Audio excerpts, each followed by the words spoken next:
Brothers, can we please have some silence now? We're just about to begin. Thank you.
Sallu ala Muhammad wa ali Muhammad.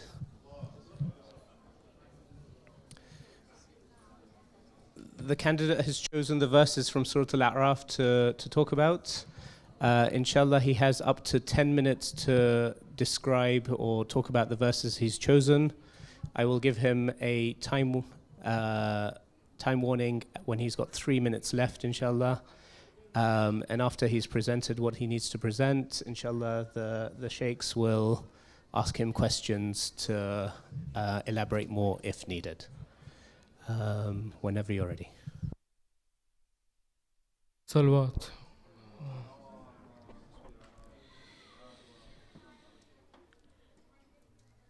The main points we pick up from Surah Al-A'raf, Allah talks about the believers, the non-believers and the believers, the good believers and the not so good believers, the bad believers.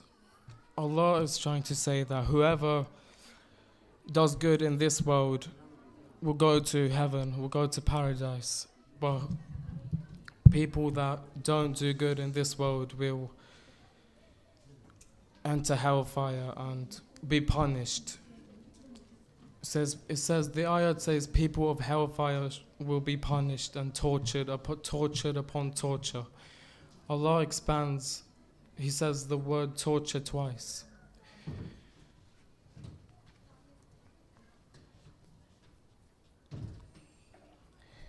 It also says destination of righteous believers will be granted paradise. So this means that people that do good in this world and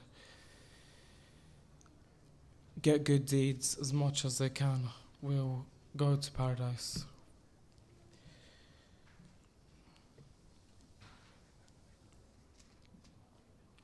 It also says that those who deny Allah, paradise, the doors of paradise will never open for him at all, and he will be in hellfire. He or she will be in hellfire.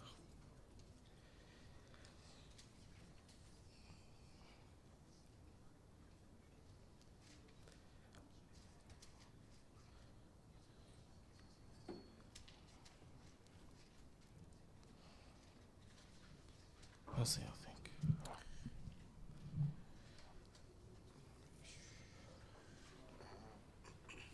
من فکر میکنم برای ایشون اجازه بدیم ترجمه بکنه، چون ایشون فقط یک دو نکته خلاصه کرده، اینجوری که نمیشه.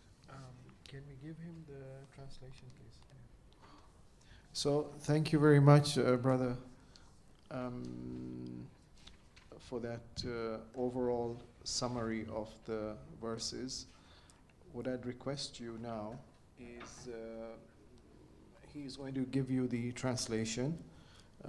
Can you read that for us?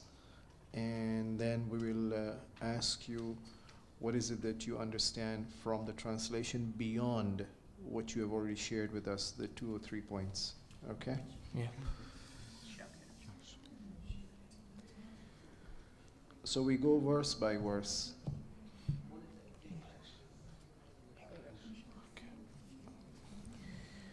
Stop. Please. He will say, enter into fire among the nations that have passed away before you, from among jinn and men. Whenever a nation shall enter, it shall curse its sister until when they have all come up with one into it, with one another into it. The last of them shall say, with regard to the foremost of them, our Lord, these led us astray. Therefore, give them a double justice, Manar of the fire. He will say, Sorry. So you've completed one verse. nearly, yeah. Okay. So can I ask you,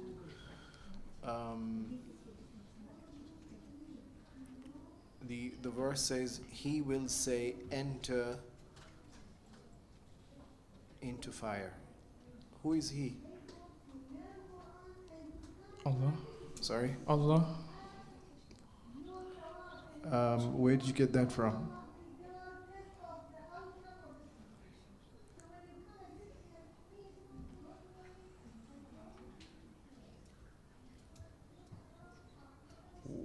Where would you get that answer from? Who else can say this? angels, Sorry? angels. Yes. Angels. Okay. Good. And you should enter into the hell fire along with the nations who have passed before you.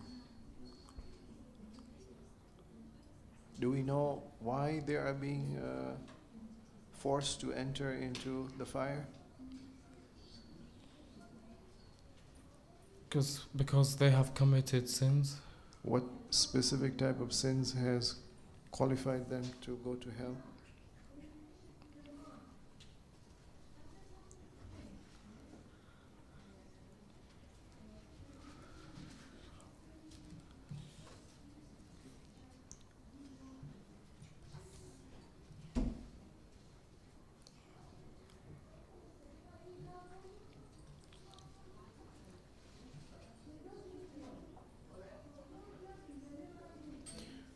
Okay, so once they enter the hellfire, they will want to curse their sisters. Who are these sisters?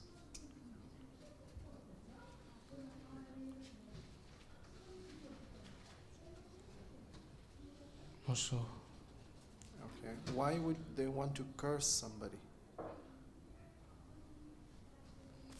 For committing wrong. No. They are being sent to hell. Why should they curse the sister?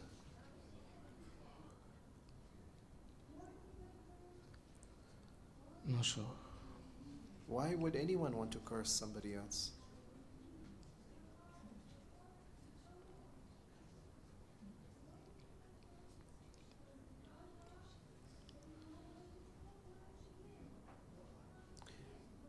So I'm asking a general question. Oh, possibly. A human being, why would they want to curse some other human being? Killing your family. Okay. What else? But remember, this person is going to hell now. And as he's entering hell, he wishes to curse the sister nation. What do you think would be the relationship?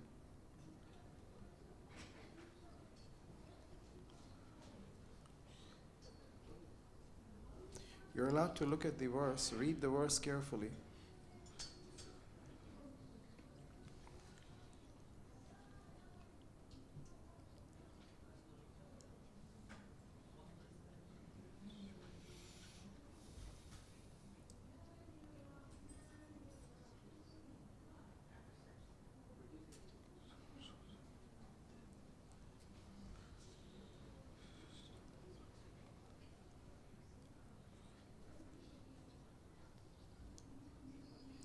sure.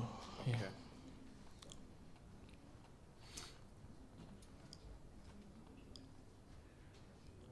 So, towards the end of the ayah says, give them double punishment. Why would a nation want to pray for another nation, sister nation, that they should get double punishment?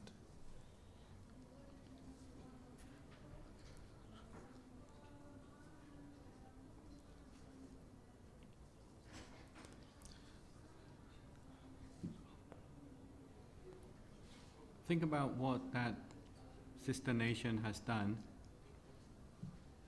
They must have done something which is worse, right, than the nation in question. They've done something extra. What do you think they've done extra that they are now being addressed to have a double punishment?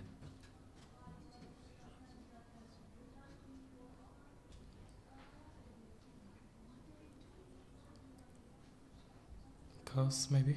Sorry? Curse. Curse.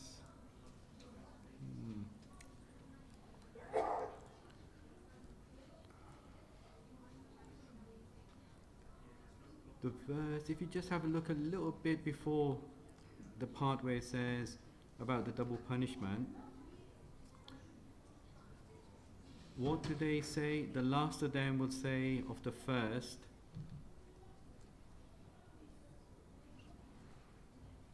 Led them astray. right, led them astray. So, how does that now fit in with the double punishment? Took them to the wrong path. Right, exactly. So not only were they astray, but they led this other nation astray. The latter, Yeah. nation astray. Okay, good. So yeah, alhamdulillah, that's it. You got the answer there in the end. Good. So in the court of law, is that excuse acceptable? That, oh Lord, don't punish me, punish my sister. She's the one who misled me and made me go astray. No. It's not acceptable. No. So why are they praying for it then?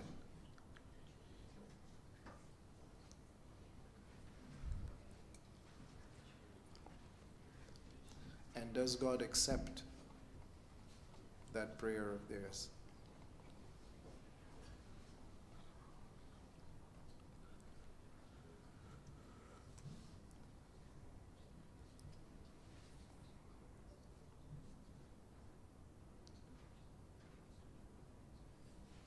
No, God won't accept. How do you know?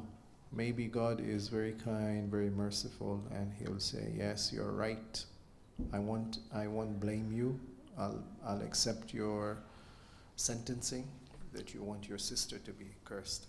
Says the doors of heaven won't open for them at all. No. Before we reach that, they're already in hell.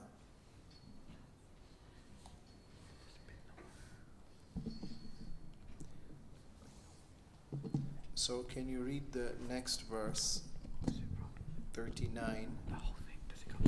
That will give you a clue whether their judgment is going to be accepted by God, and if no, why not?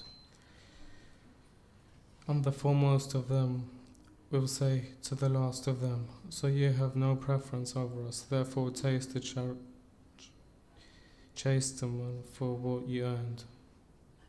So what is that trying to say?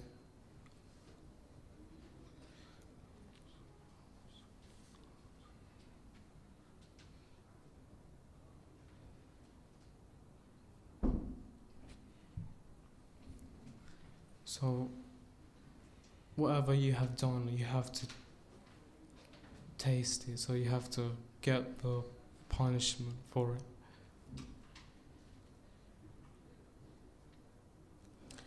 Yes, but They're defending themselves. They said, no, we don't want to taste this punishment. You are the ones who have misled us. You should taste the punishment. You should get double punishment. You were wrong and you misled us, so you take double. We shouldn't even get a single one.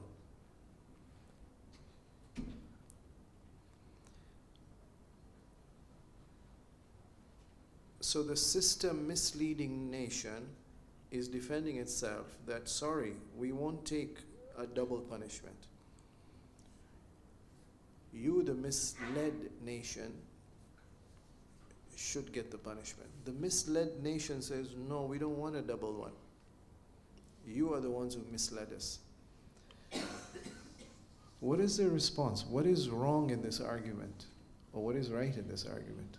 What happens ultimately to these two nations? Who gets double? Who gets single? Who gets no punishment?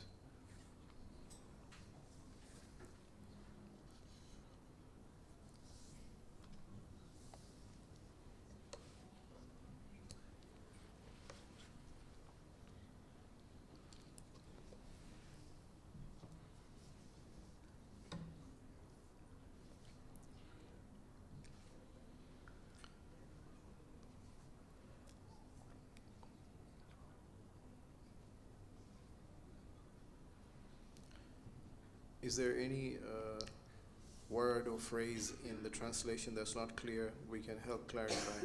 Or is the message clear for the... It's clear, it's fine. Sorry? It's fine, yeah. It's fine, okay. Yes, yes. Right, so can you just read out verse number 40? Surely, as for those who rejected our communications and turned away from them, haughtily, the doors of heaven shall not be opened for them, nor shall they enter the garden until the camel pass through the eye of the needle, and thus do we reward the guilty. Right. So, what do you think this metaphor of the camel passing through the eye of the needle means? What's the message here? They ask for forgiveness. So you might have heard this even in the Bible as well. They have this same concept about the rich man will never enter heaven. It's like, and then they use the same metaphor, camel passing through the eye of a needle. Now, here we see it being used. What is the meaning behind that? So think about the rich man will never enter heaven, okay, in the Christian context. In this context, we have the same metaphor, but what's the meaning behind it?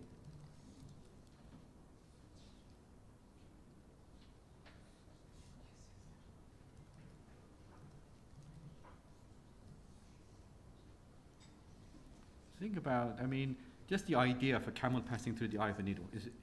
It's what? Is it possible, first of all? I think it's when Allah wants you to, when Allah forgives them. Forgiveness, how would that link with camel passing through the eye of a needle? Think about the image, right? It's meant to be absurd, right? Because it is so, what's the word? Can it actually be done? Can a camel pass through the eye of a needle? So it's implying it is so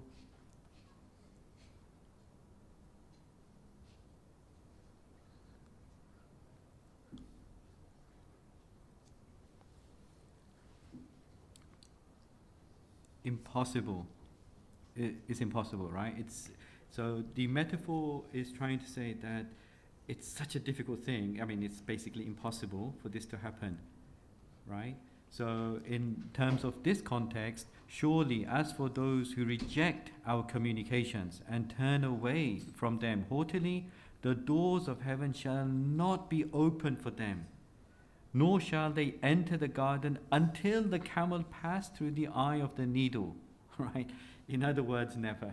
It's impossible. It's impossible because they have rejected our communications, they have turned away from them haughtily, and so Allah is using this metaphor. Yeah. So you use something which is like an analogy in order to convey a message, right? So it's basically he's trying to say impossible, all right?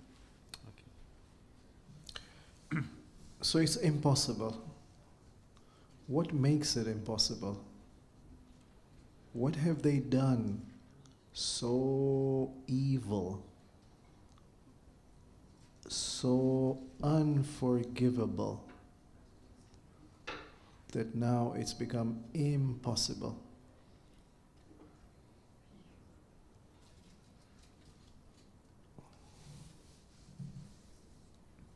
Is my question clear? Yeah. Is it cursed? Sorry? Cursed. Cursed. Okay, so why have they been... remember, God hasn't cursed them. It's the sister nation cursing the other sister nation. The last sister nation cursing the first sister nation.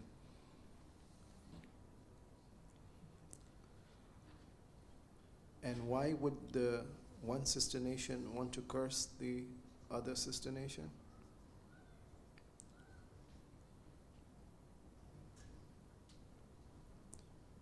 Or because they told them to do, so They told them to do, so they want double punishment for right. that. So something wrong was done. The misleading nation, sister nation, misled the following sister nation. All right. So now they are being cursed.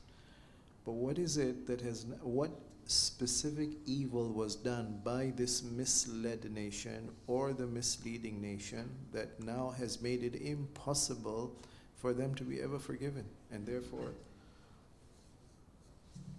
they won't enter paradise? What are those specific evil acts? Murder. Sorry? Murder. All right. What else?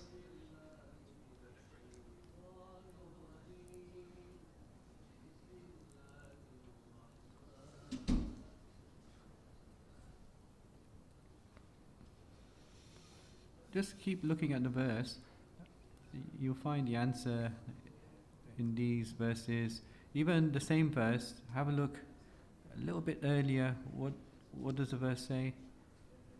Reject communications. What sort of communication?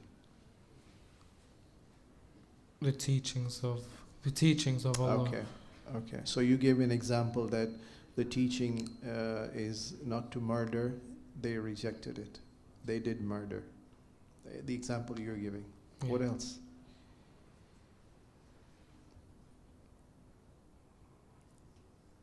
Teachings of the Ahlul Bayt. Okay.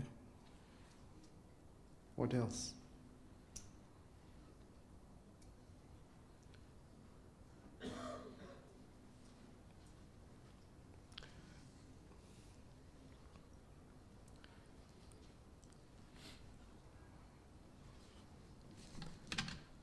Communication is through teaching. How else does God communicate with mankind? Through prophets and angels. So rejecting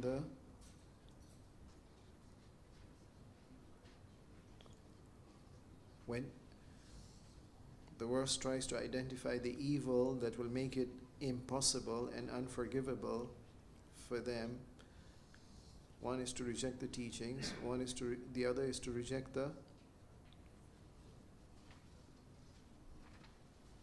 You've just mentioned it. Prophets.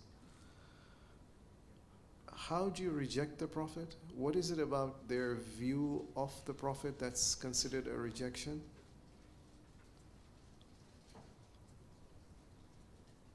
How do they look at the prophet?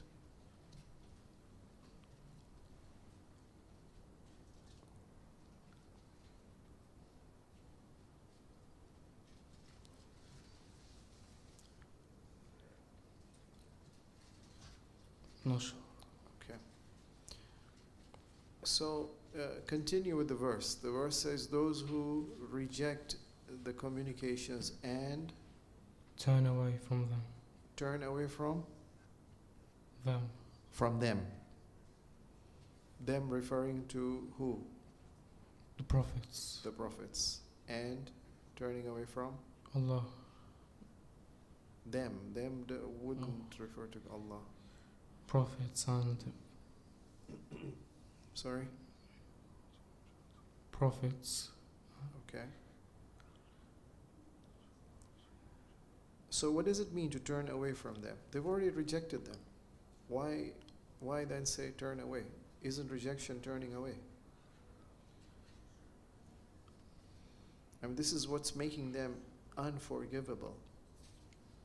So it's important to know what are these two specific acts that makes them unforgivable.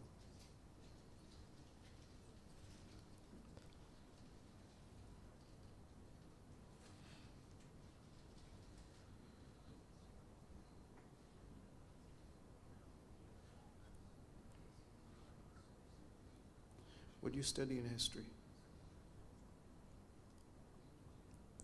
Do you study the history of Yeah. England? Not right now. Okay, so what are you studying right now? American West. American West. Okay. See, we could give an example from your studies in history. What is rejection and what is turning away? Rejection is being denied. Okay. Turning away is just not following them at all. Right. Okay, good. How much time do we have? Sorry? 7 minutes. Okay. So, for such people who reject the communications, and then on top of that they turn away and they don't even follow, for them the doors of, if I were to be a little more specific, it's there are two words being used in the Arabic, though the translation just gives one word. Can you recite this Arabic ayah number 40? 40. That's correct. We're discussing ayah number 40. أعوذ بالله من الشيطان الرجيم بسم الله الرحمن الرحيم إن الذين كذبوا بآياتنا واستكبروا عنها لا تفتح لهم أبواب السماء ولا Pause. Okay. Do you know Arabic? No. Do you know what is sama? No. You don't know what's No. sama.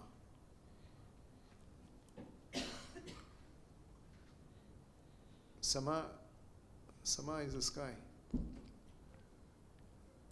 Ard, the earth. Sama, the sky. So those who reject and those who turn away, for them the doors of the sky will not open. What does your translation say? What will not open? Doors of heaven. Doors of heaven. Is it right to call the sky the heaven? Can we continue? Then we'll come back and contrast these two. Continue the next phrase.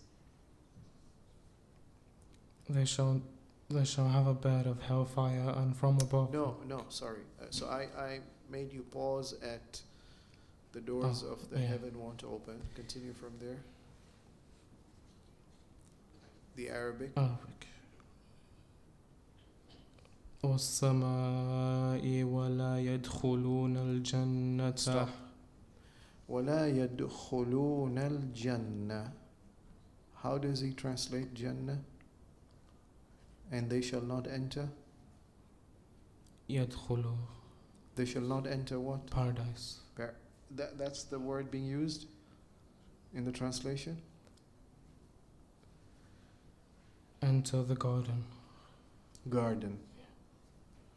So the door of the heavens won't open, and they shall not enter the garden. So what's the connection between the opening of the door of the heaven and entering the garden? Entering paradise. Entering paradise. So what's the connection? Heaven. Paradise. No, so I'm rephrasing. These people who reject and turn away, for them the doors of the sky will not open. Sama. Abwabu Sama. And now that the doors of the sky won't open, they will not enter the garden or the paradise. So is there a connection?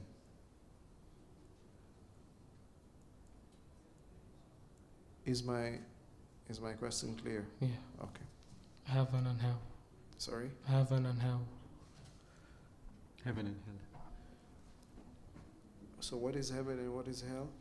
In this, the phrases that we are using? The sky is hell. The sky is hell. Or Well, that's good, isn't it? If the doors don't open of hell, wonderful, they won't enter into hell.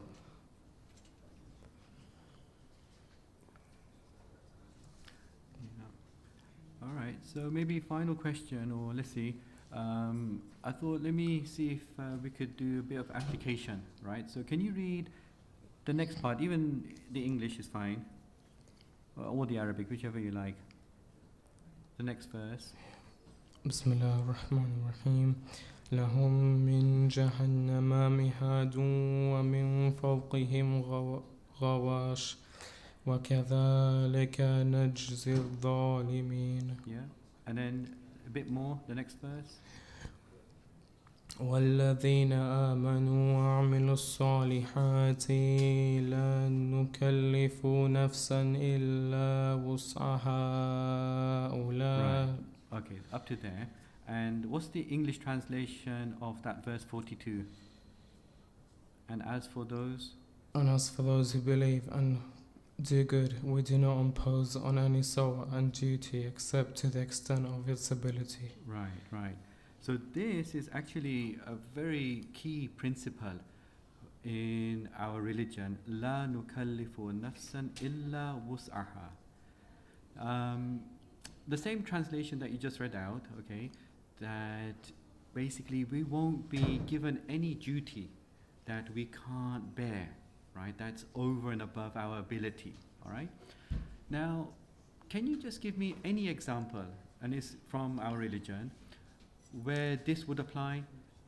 So any example in everyday life where really that wouldn't apply to us because we just don't have the ability to do that thing, and so we are exempt.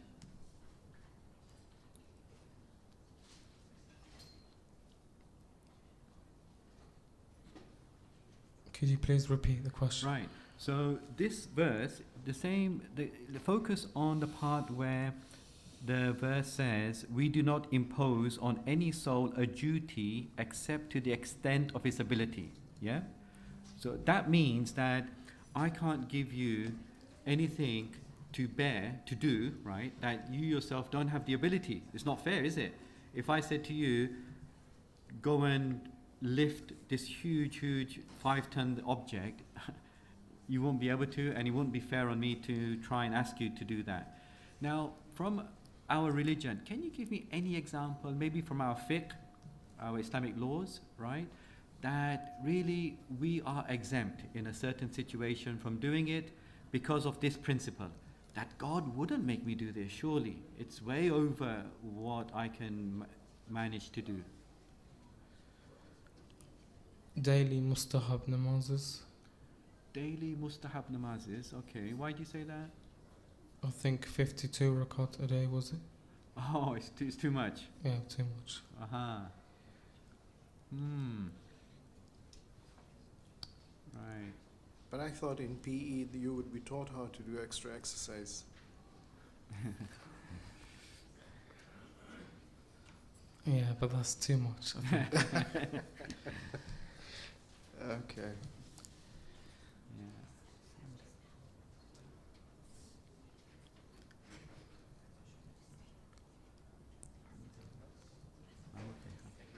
Thank you. I think Allahumma Allah. salli على صل محمد على وآل محمد. محمد وآل محمد. Thank you. Thank you. أحسنتم جزاكم الله.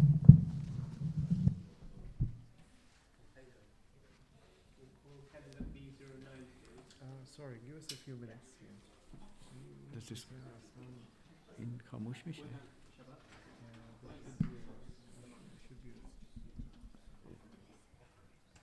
Oh, it's fixed from there. Okay. You've got control. Yeah, yeah.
All right, let's just take your.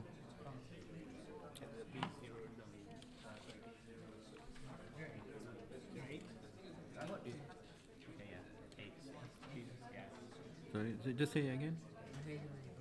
No, no, your code.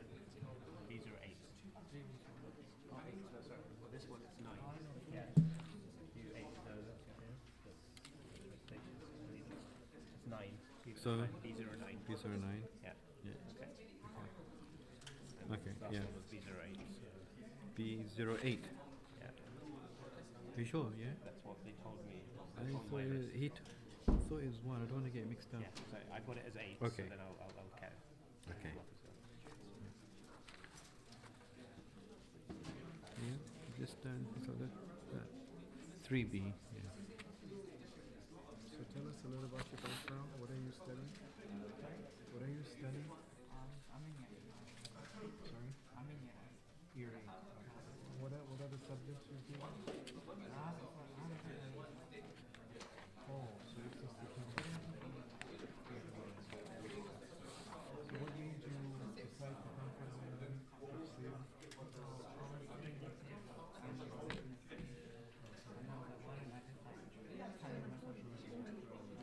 So how did you prepare for it? Sorry?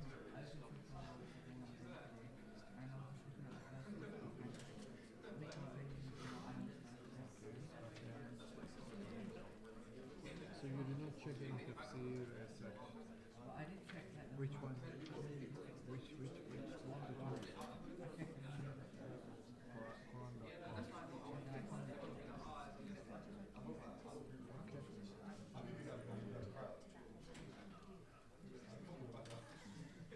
You took help from no one in preparing?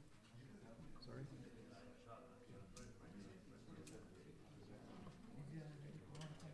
Sorry? Yes. One is just the Arabic, the other one is with the translation.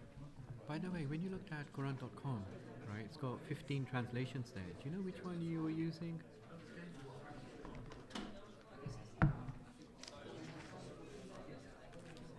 I don't know if you know or not, Sheikh.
آره نه درست کاملا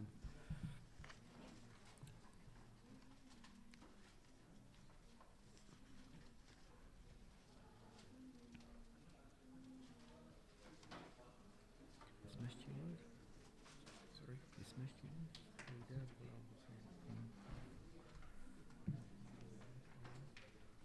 اون یکی محمد جواد بود. بله؟ اون یکی محمد جواد بود. اون محمد عباس.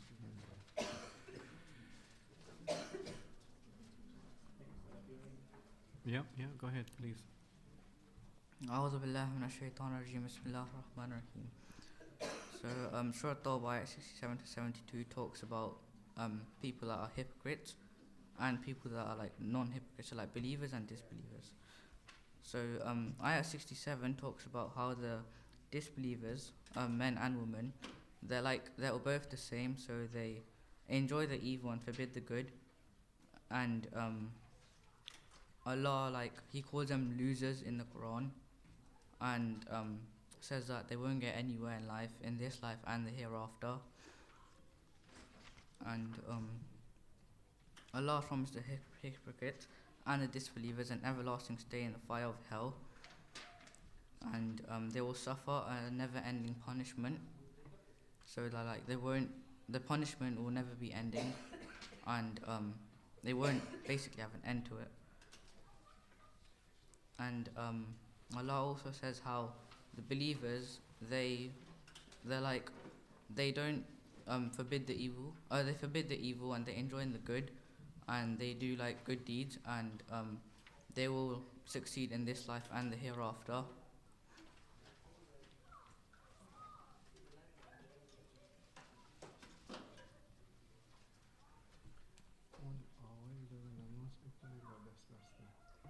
And then it says the believers, both men and women, they're basically like guardians of one another.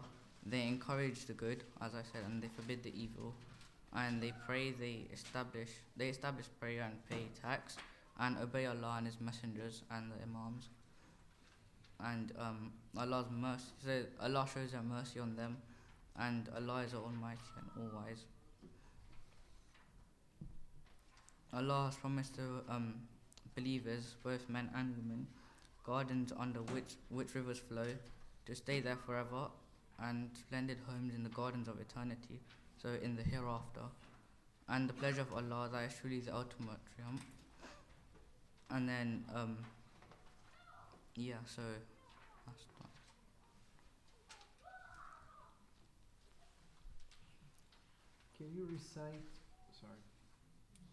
Can you recite the Arabic of verse number 67, but just the first phrase? أعوذ بالله من الشيطان الرجيم بسم الله الرحمن الرحيم المنافقون والمنافقات بعضهم من بعض. Pause. Who is a munafiq? Munafiq is like the hypocrite. Hypocrites. Yeah. But I didn't hear that. When you were translating, you said the disbelievers. Disbeliever and hypocrite. And hypocrites. Yeah. No, you are now bringing a whole new category. I mean, the ayah doesn't talk about the disbelievers. The ayah is talking about the munafiq. And yet, I maybe I missed it out, but I didn't hear the word hypocrite. I just heard the word disbeliever. Are you substituting? Are they the same? Are they two different categories?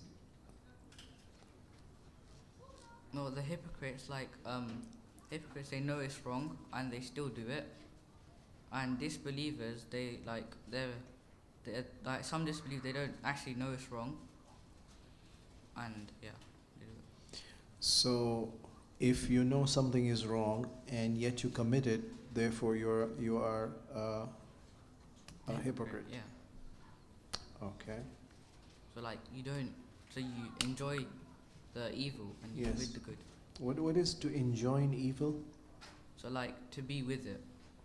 To be with evil. Yeah. So like doing things evil, and basically being with it along with evil. No. To enjoin is not to be with evil. Read the translation that's open in the book. For which ayah 67? Sorry? Ayah 67. That's correct. Okay. The hypocritical men and the hypocritical women are all alike. They enjoin evil and forbid. Enjoin evil. Yeah, enjoin. Well, think about, we have a similar concept, right, in our Islamic laws. I don't know if you're familiar with a similar concept, like enjoining, forbidding. Can you remember anything like that? Amr bin Ma'ruf. Yeah, very good, right? So actually, if you have a look at the Arabic, you can probably make out that Amr bil Ma'ruf and Nahi anil Munkar from the Arabic. Can you see? يأمرون. Yeah. Very good, right? Good. So you can see where we get that phrase from. Amr bil ma'ruf wa nahi anil munkar. It's from this same type of wording here, okay? So think about how we use that whole area in fiqh, right? What does it mean in our Islamic law? So like the forbidden. Yeah. So, And what does it mean? So we must, when we see something wrong happening, we must like go correct it and go. So it shows what's right. Okay, and then the opposite of that is we want something good to happen. Yeah. So what do we do? So we're with the good. Now, is it with the good? We want something good to happen, all right? Yeah. We want a person to perform prayers, let's say, Yeah. right? What do we do then? What do we do to them? It's not with them, right? So like we join them. Sorry? We can join them and pray. Enjoin is a correct English word, but what does that mean? It's not. It doesn't mean with. Enjoin means to be happy about it. No, it's not like joyous and things like that. Enjoin means to encourage and to urge them, right? Even command them. So it means you want something to happen, right? That's so enjoin here. Now, have a look at what these hypocrites do. Are they doing what we must do? The hypocrites are doing basically like the opposite. Opposite. Good, very good. Now, if they're doing the opposite with regard to bad things and they are enjoining to do bad, so they are hypocrites. They are encouraging. Yeah, they are encouraging. They encourage the evil. Remember, enjoining means to urge, to encourage, and you really want them to do this, right? You're telling them do this, and the opposite of that is forbidding. Don't do this. Don't do this. So they are doing the opposite of what they should be doing, isn't it? Yeah. Right? So that's what I think we wanted to establish. Just before I pass it on to Sheikh again, somewhere lower down, you must have studied all these verses, 67 to 72? No, not like actually memorizing all of them. No, going through it, You went through it, right? Yeah. Can you spot the same type of thing, the same phrasing, enjoining, forbidding later on? It's a bit later on in this set of verses.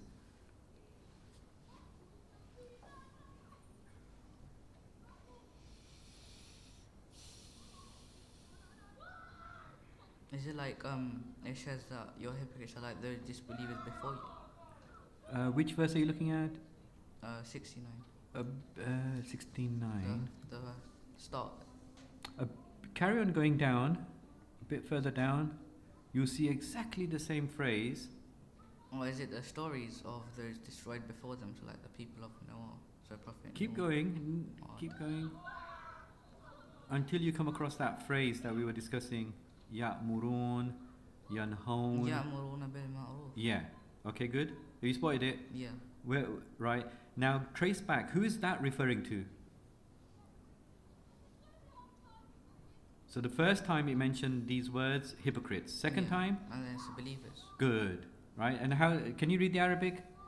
From the whole verse? Yep. أعوذ بالله من الشيطان الرجيم بسم الله الرحمن الرحيم والمؤمنون والمؤمنات بعضهم أولياء بعض يأمرون بالمعروف وينهون عن المنكر ويقيمون الصلاة ويؤتون الزكاة ويطيعون الله ورسوله أولئك سيرحمهم الله إن الله عزيز حكيم. Right, good. Alhamdulillah. So can you now compare the two? So in this same passage is a beautiful way of explaining something where you use opposites. God is using same phrase in the beginning with regard to hypocrites, and then he's telling us what the believer's duty is. Right? Can you see that way of explaining? So he's showing us what the wrong do. Sorry? And then he's showing us how the good people do. Yeah, using a similar phrase. Yeah. Yeah. Okay, good. Yeah. Okay.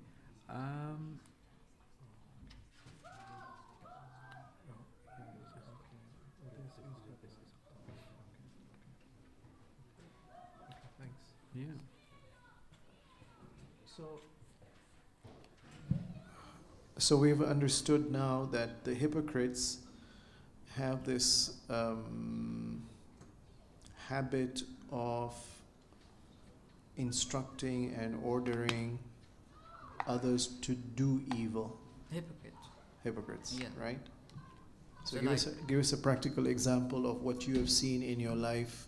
I don't want names of which people, but people whom you have come across who would be encouraging you or even asking or ordering you to do something evil. No, a big example would be like Shaitan, how he whispers bad stuff, not it, because he wants us to do the evil. True, Shaitan is a jinn. I'm asking about human beings who are munafiqs. You know, probably like some people like bad rulers, Sorry? like bad rulers at the time of Prophet. Bad rulers of the time. Oh, Or the okay. imam. So I don't want names, but for example, what do they ask you to do that is evil? No, like so like could you please rephrase the question a bit? So the ayah under discussion says that the munafiq will order you to do evil. So I'm asking you for a practical example in your daily life that you have come across people who should be believers, but they're hypocrites. And what you've seen from them is that they're ordering you to do evil. Yeah. So give me an example. No names, I want an example of what they're asking or encouraging you to do. Well, they'll probably like encourage you to do things against Islam. For example, Like don't pray. don't pray. Yeah. So is this a Muslim telling you don't pray or a That could be non-Muslim? anyone. Sorry? Anyone actually. No, I don't want anyone. I want a Muslim who is a hypocrite. So a Muslim who tells you not to pray. So you've come across such people in your friend circle or whoever that you know about who is telling you not to pray. Oh no. Not You like haven't come across. So I'm asking for a practical living example. Have you come across such people who are Muslims but they're encouraging you to do evil and not to do good? Not exactly as yeah. Okay. All right. It's not a personal experience. I don't want to example from your practical life, but generally, whatever you may have heard about even others. Muslims who are encouraging evil to be done. What sort of evil are they encouraging? I don't want names. I just want to know example of the evil that is being encouraged. It's like the evil in like our daily lives that we get. For example, I'm not really sure. sorry? I'm not really sure. Like, it's not really. So coming to you're my living mind. in heaven already. You haven't come across any evil. Not as in like that, but not anyone like telling me to do exactly evil. Oh, okay. So I'm going beyond you now. Generally, from the news or whatever you hear from your other friend circle or Yeah, so anybody then like else, that, some people can tell you like not to pray. not to pray. Yeah, or like not to like do So stuff that you do in your not to? daily life. Sorry? Not to do stuff that you do in your daily life. For example, For example, like not to pray. okay. Or go tell this person something that I didn't actually happen to, like backbiting about someone. Backbite. So they tell you to go and backbite somebody. Yeah, or they can tell you to like tell this person something that's like not true about them or about someone else. Okay. But the ayah says two things. One is instruct you to do evil, and then it says instruct and stop you from doing what is good. Not pray would be stop you from doing what is good. Yeah. Instruct you to do evil would be example. Yeah, so like probably like go tell this person something that's not true about them. Or Okay. tell another person about someone that's not true. So speak lies about somebody. Yeah. Okay. And then the third quality of the hypocrite is that he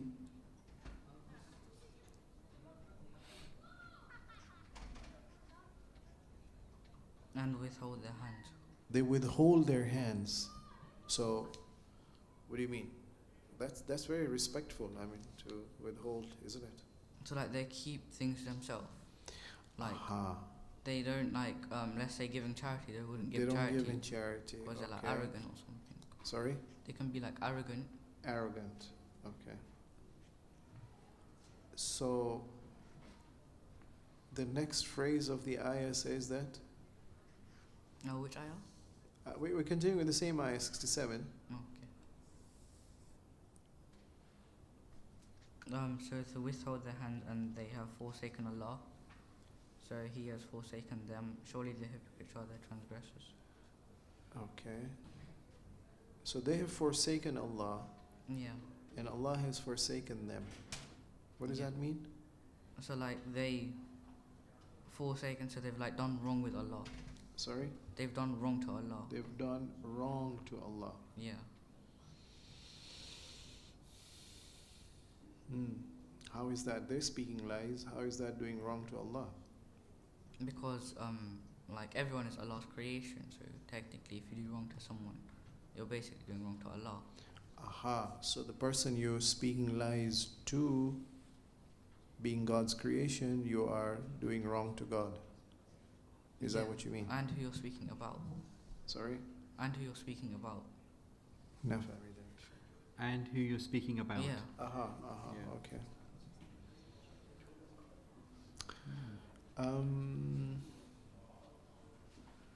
Forsaken, according to Dr. Mustafa here, means they neglected Allah.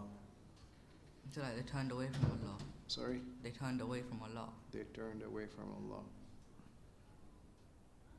And so Allah now turns away from them. So they're speaking lies, and you're saying that is turning away from Allah. Yeah. And now Allah is turning away from them. What does that mean? So like they're speaking lies about someone that's Allah's So now creation. God speaks lies about them. No.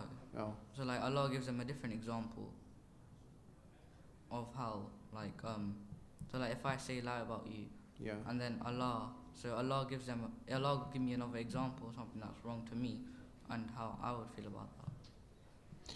Aha. So if you speak lies about somebody else, Yeah. or the munafiq orders or encourages or instructs you to do evil, you are now forsaking Allah, and Allah in return will make somebody else speak lies to you. Is Yeah. that what? Aha.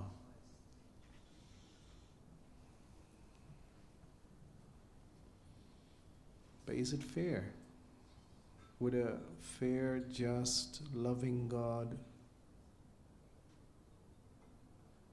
make a person suffer like that?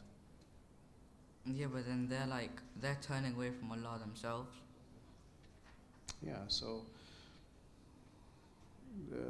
what is the name of this surah? Tawbah. Tawbah. Yeah, so keep the door of Tawbah open. Allow them to change. Yeah, but they know it's wrong.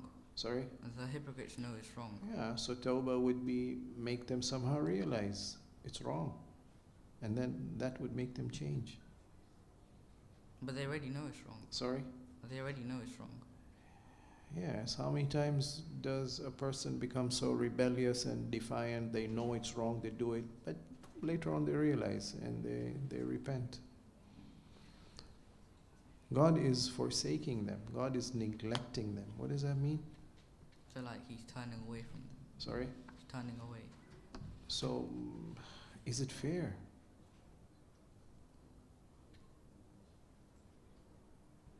But they're like doing the thing themselves that they know is wrong. And they're purposely The door of repentance, Surah Tawbah, the door of repentance is open for the sinner. Yeah, but then not like if I say a lie about you and then I just go ask for forgiveness and then I do a lie about you again and then I ask for forgiveness again. So you can't just like keep on doing the same thing and then asking for forgiveness again. So like repeating the same act and then asking for forgiveness. Yeah, but God is not merciful, He is very merciful. Repeat mistakes and come and ask for forgiveness and you can be forgiven.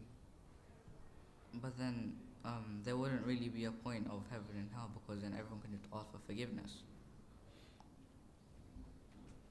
Well, not necessarily. Maybe some did not ask for forgiveness, or they asked in the wrong way.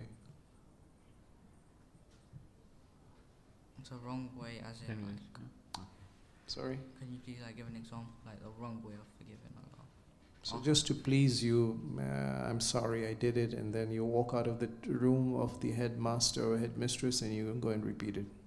That's the wrong way of doing things, isn't it? Yeah, but then hypocrites can basically do the same thing. Sorry? Hypocrites basically do the same thing, because Where'd you get that from? That's an important Because observation. the Where'd you get hypocrite- that from in the ayah? no, That's the but key point hypocrites that you know need to it's pick wrong up. though. Sorry? The hypocrites know it's wrong and they still like Where did you get that follow from? it. It's an important point, but where in the verse does it say that? Read carefully the verse. Somewhere it does mention this. Because it says they have forsaken Allah, so turned away from Allah, so neglected Him.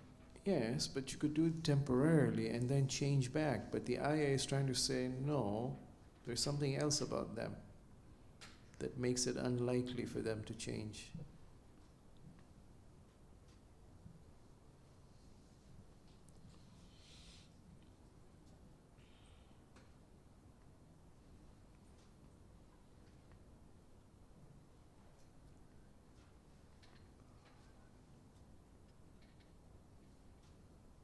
Well, they do all the like disbelieving acts, so like the hypocritical acts. Sorry? They do all the hypocritical acts, and so they like in here says they encourage what is evil and forbid what is good, and withhold their hands. So they do all the actions that take them away from Allah. Yeah, but anybody can do anything wrong and evil and sinful, but later on they change. Where is it saying that they do it knowingly?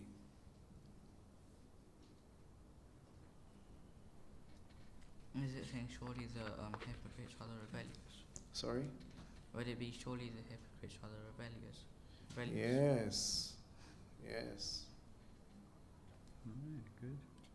Can you expand on that? That's the key in this whole verse, which explains why Allah now is forsaking them.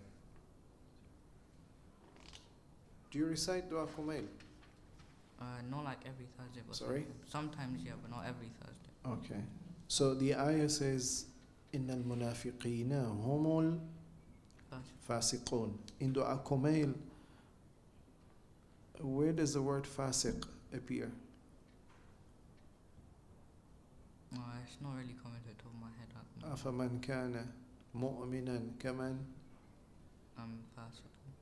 كَانَ Kind of fasiq. فاسقا لا يستوون.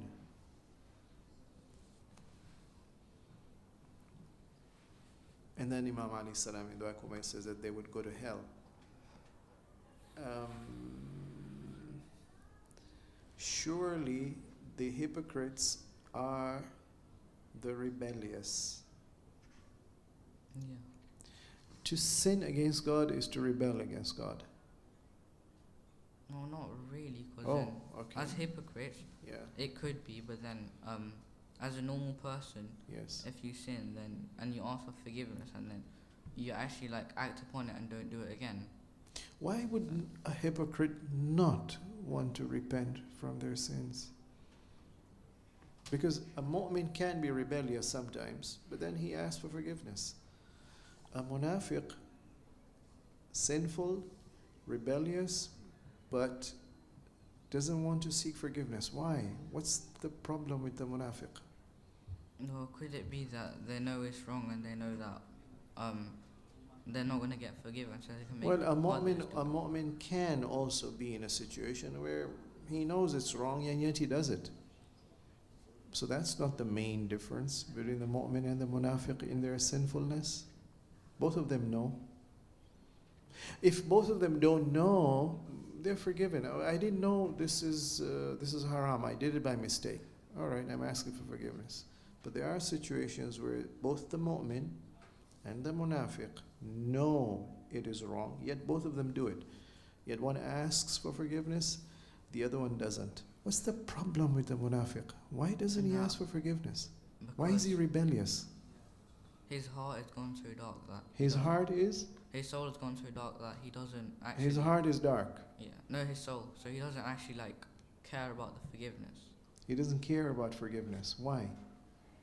because he's already done all the sins that are bad and he's carrying. Yeah, on. but Allah says, whatever sins you may commit, come back to me, ask for forgiveness, I'll forgive you. But not to the hypocrites. Though.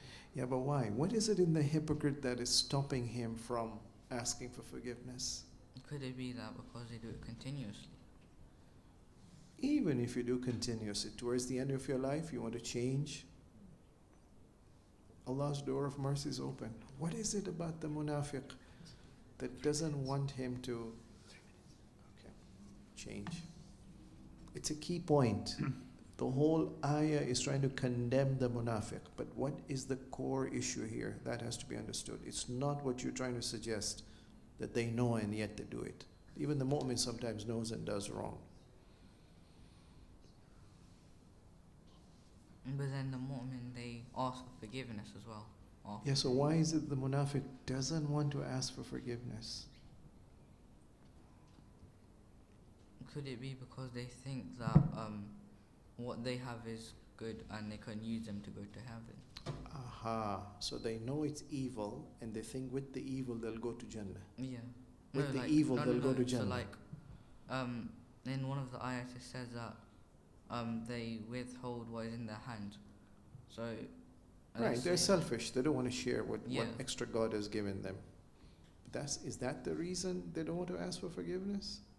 Well, no, but then so let's say Pharaoh, he was arrogant and he was a kingdom. No, Pharaoh is not the example. Pharaoh is a kafir. I want an example of a munafiq. I want to enter the mind of the munafiq, the heart of the munafiq. He knows it's evil, but he doesn't want to change. He doesn't want to ask for forgiveness. Why not? What's the problem? What's stopping him? Is it shaitan? Shaitan. How does shaitan win? How is shaitan such a good psychologist? He's figured out something in the munafiq. Because he starts the whispering in his ear. What is it that makes the munafiq listen to the shaitan? Because he's already done it so many times and he's like. What is it that is used to stopping him from not listening this next time to the shaitan? That's the key. Is it because he's done it like so much that it's like stuck? You can continue in to his sin body? till the end of your life, but if you're sincere in your repentance, you'll go back and maybe God will forgive. There's something stopping the munafiq. Okay, yeah. Hyderi, you're doing very well so far. All right, let's end with a final question. With regard to verse 71, have a look at verse 71.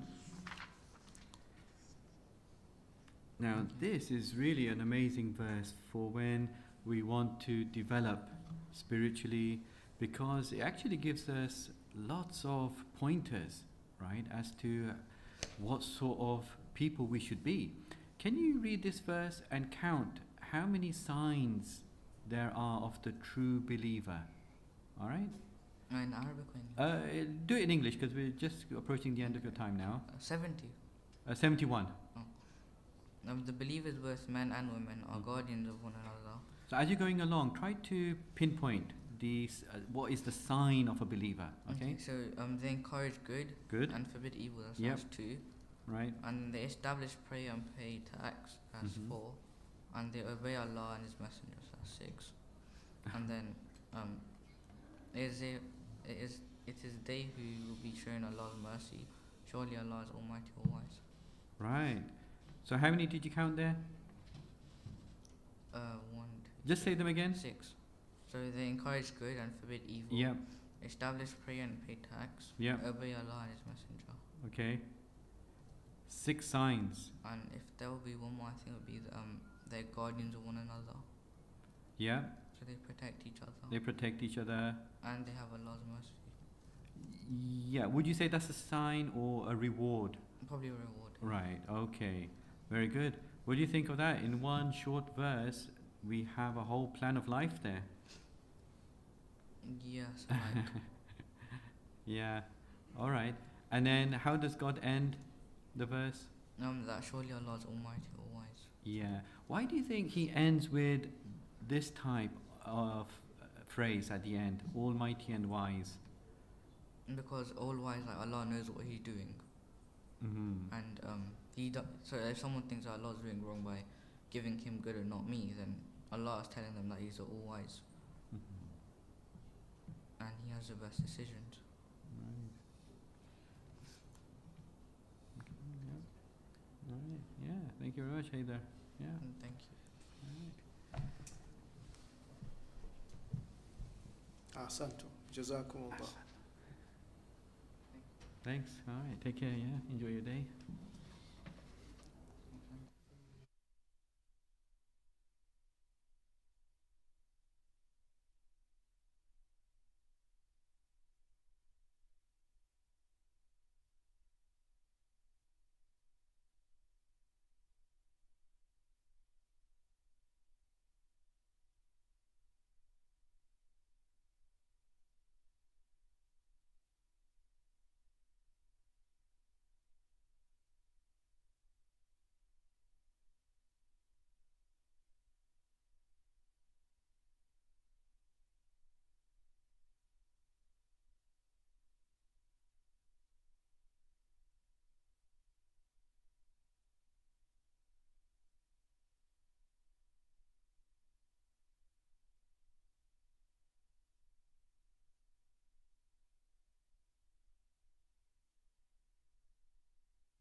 You'll have to speak a bit louder.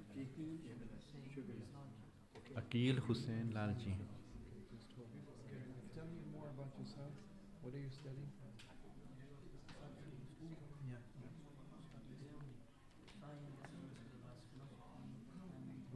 Which level are you? Philosophy. Foundation. What is foundation? Foundation. So you mean like year 9? Year 9. Yeah. So that's 1 year away from O-levels. Yeah.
Okay, so you have 10 minutes to make maximum. You can stop before 10 minutes, but don't exceed 10 minutes. Okay. أعوذ بالله من الشيطان الرجيم بسم الله الرحمن الرحيم. Today I'm going to be doing Tafseer of Surah An-Nur verses 11 to 18. From verses 11 to 16, it's understood that an innocent person was accused of unfaithful partnering at the descending of the verses. Sorry. You are going to read from your notes. I want your own understanding, not what you have copied from somewhere. This is not working.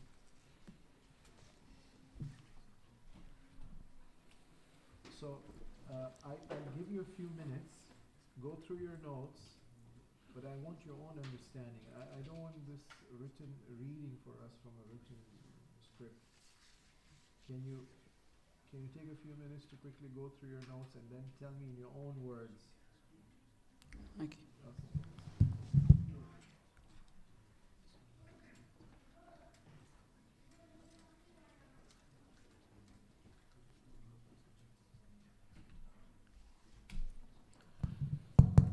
Thanks.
Okay, Bismillah. أعوذ بالله من الشيطان الرجيم بسم الله الرحمن الرحيم. From verses 11 to 16 we see that an innocent person is accused of being an unfaithful partner, and this is called the event of ifk. Now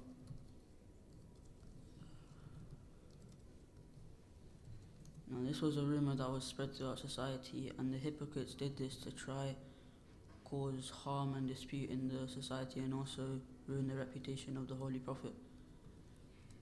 And Allah talks about this in the verses from ayat 11 to 18 about why did you do this, and it also questions the believers because they knew that the person who was accused, they knew that she was a good person and could never commit such an action. So Allah asked them, why did you not call this out and say this is a slanderous lie? And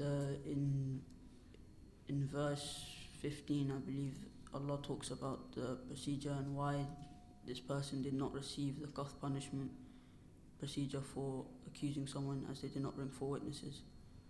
And the Prophet did this because he didn't want to cause tribal tension as the party of the person who accused the person who was claimed to commit this unfaithful action. There was no cooperation on the side of the people who are accused. So this is why the Prophet did not carry out the qadh punishment.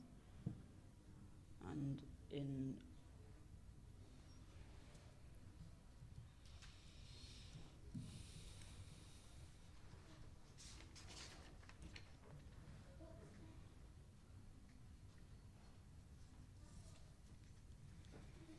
Allah also talks about the severity of the sin that you committed, and they called it a trifle. However, Allah deems it to be a great sin, and certainly Allah says scourge their souls even further.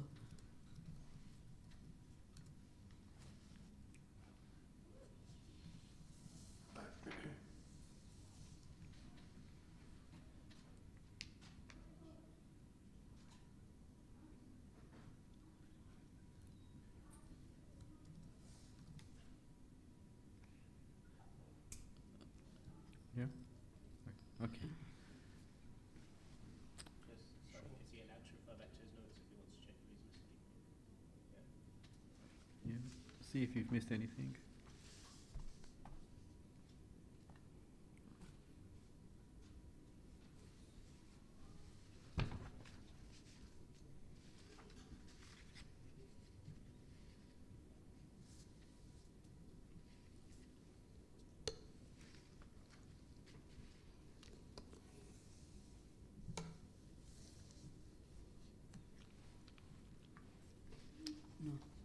No. All right. Okay. So you said that you looked at an enlightening commentary into the light of the Quran when you were preparing for this. Yeah. Did you come across any other versions of who that person might have been? Because they do. Some of the tafseer works, they mention a couple of possibilities. So there's a very famous one, but then you also have another possibility as to who the person that was accused or slandered was. Did you come across anything like that? No. No. Okay. Right. So in the Shi'i books, there is a mention, there's a tradition that says that the woman in question was Mary the Coptic, as she's known, right? Maria, the mother of Ibrahim, the son of Rasulullah sallallahu alaihi wasallam, who passed away, right? He passed away very young. So, okay, sometimes it's worth just reading around a little bit. You know, you get some other ideas. Yeah, okay. And what did you make of what you found from an enlightening commentary? Did it shed a lot of light for you? It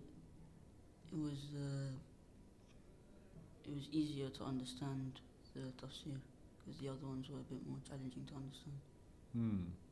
Right. Which other ones did you look at? Tafseer al-Mizan. Oh, Tafsir Mizan. This part is translated into English?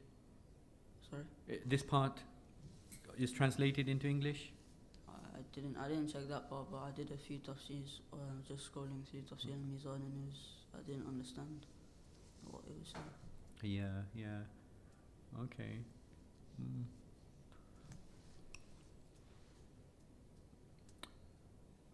Right. So, all right. I'll just look. I want to ask what one. Just say one lesson that you can gain, especially from verse 12 onwards. All right. One very practical lesson of akhlaq that you gain from this whole incident as mentioned in these verses. Obviously, don't spread rumors if you're not certain. Right. Very good. Can you pinpoint exactly where you get that from? English or Arabic? Ayah 15. Ayah 15. Okay, let's have a look. Yeah, read it out. In Arabic or English? Any, whichever one you prefer. When you receive. We'll have to explain, that's the key thing. So, bear that in mind.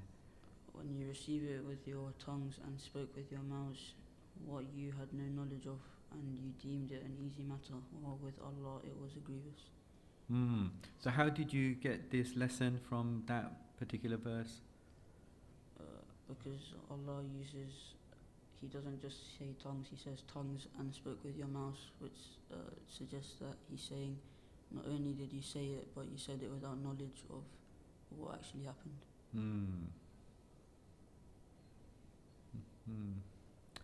Right. Do you know what that phrase is called in Arabic? Like, you might have heard it in discussions on akhlaq or in madrasa, when you have a bad opinion of others, and then the opposite of that is having a good, positive opinion of others. Do you know what it's called? Slander. It's related, definitely it's related to that. Backbiting. It's somehow related. Do you know what the phrase would be in Arabic? You might not have done it.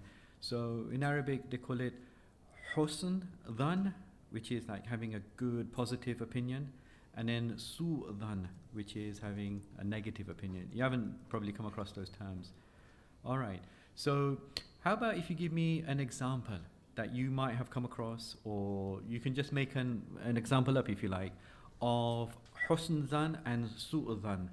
So having a good, positive, impression about something, and having a negative impression about something. And obviously it relates to people, isn't it? Right? Yeah. If my friend was good at football, I might try to say to maybe a coach that he's good at football, he should play him. Yeah, well, that would be more kind of encouraging him, supporting him, right? But think about what these verses are saying. There was something that happened, isn't it, right? An incident happened, and the people could have looked at that or taken it to be, well, just rumors, and had husnul dhan, right? A good impression about it. Or they could have had su'ul dhan, and obviously the aim was to try and get everyone to have this su'ul dhan, a bad impression, right? And ruin reputations and cause strife and all of that, right? So think about that and then relate it to an everyday example. Remember rumor mongering? You mentioned that earlier, that you could perhaps draw on that.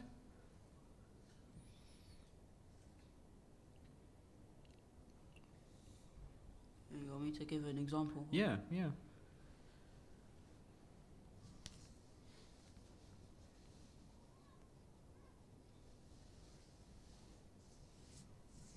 All right, think about WhatsApp, all right, and all the, you have WhatsApp, right?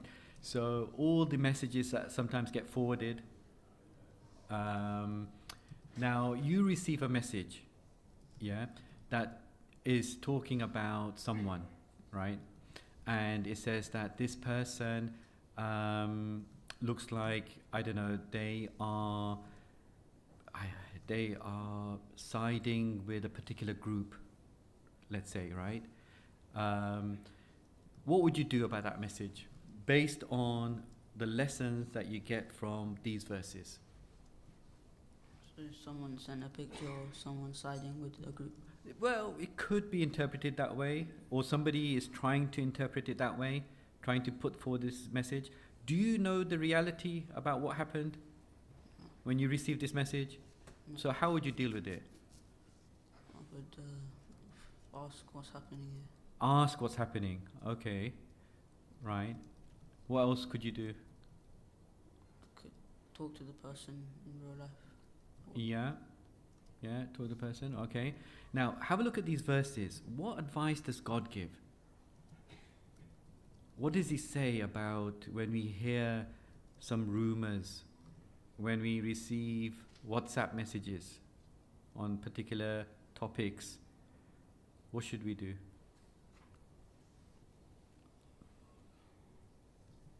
Bring 4 witnesses. Let's have a look. 4 witnesses could be. It depends on the case. Even easier than that, because that's going to be pretty tough, right? Every day. So something that you could use every day.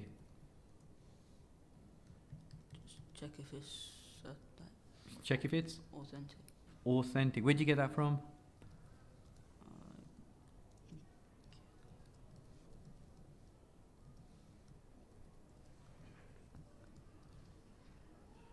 Ayah 15 again. Ayah 15. Let's have a look. Okay, just read it out.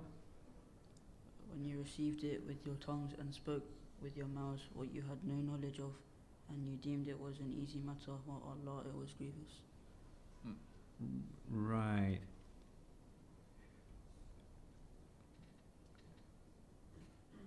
Okay. Yep. Okay. Thanks.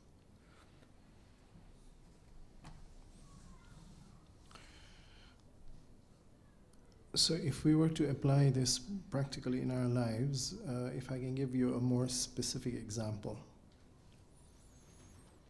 You get on the social media, you get a forward message saying that so-and-so person from a reputable family, he has been seen with,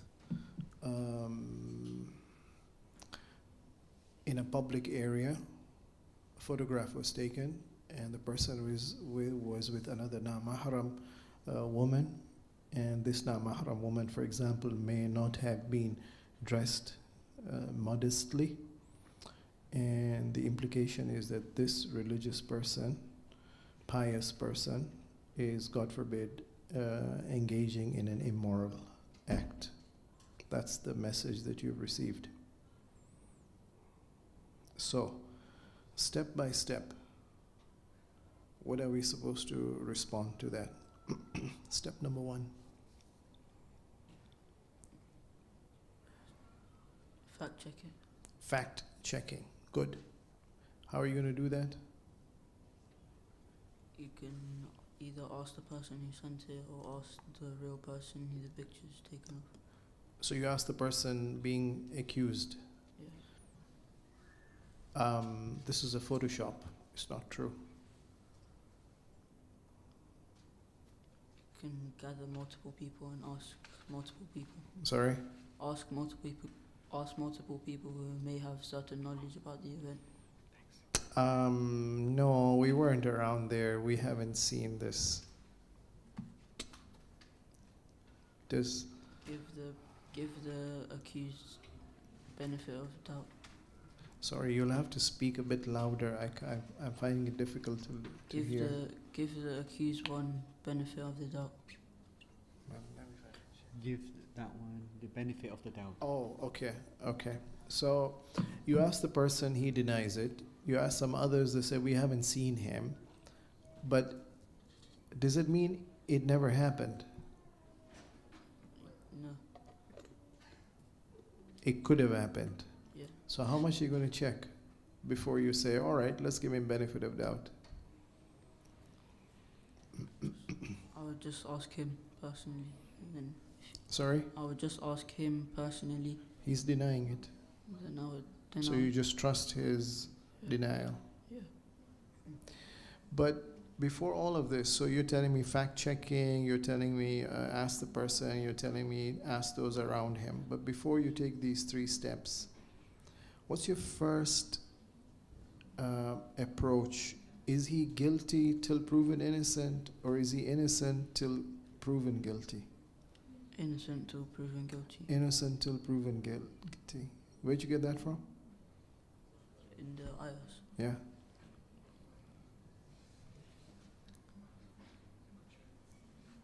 Ayah 12. 12. What does that 12 say? Why did not the believing men and the believing women, when you heard it, think well of their own people and say, this is an evident falsehood? Okay, good. So now you're going to fact checking. So during the fact checking, you meet with 3 people who are close to that individual being accused. One says, yeah, I thought I did see something like that. The other one said, I'm not sure. I don't know, I can't say. The third one says, nah, I don't know anything.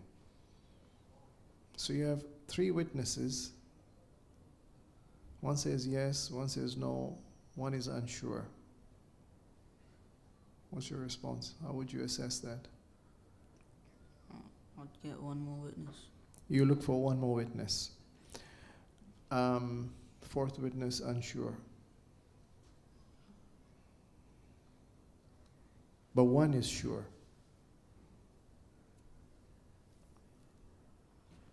I'd still give him the benefit of the doubt.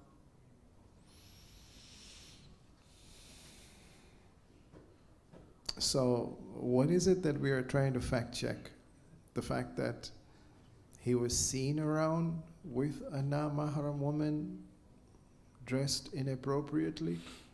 Or would I be fact checking?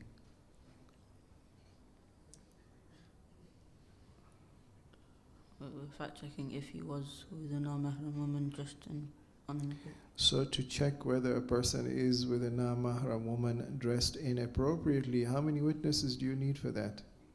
4. 4 witnesses.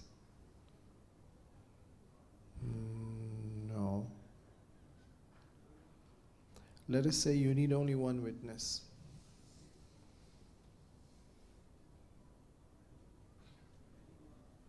So what are you going to do now? You have a situation where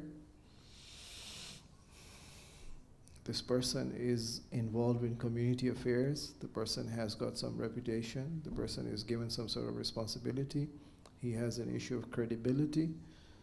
I have 1 witness that says, yes, I did see that. The others are unsure.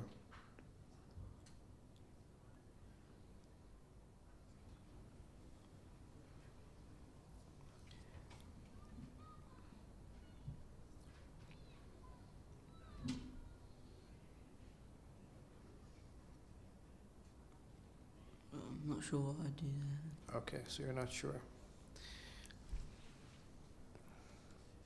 Ayah number 13. Witness says yes, the other witness says no. What does the Quran say?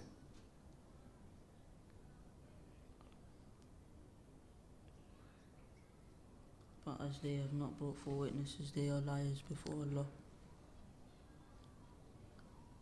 So you're going to falsify the witness, the one who said, yes, I did see.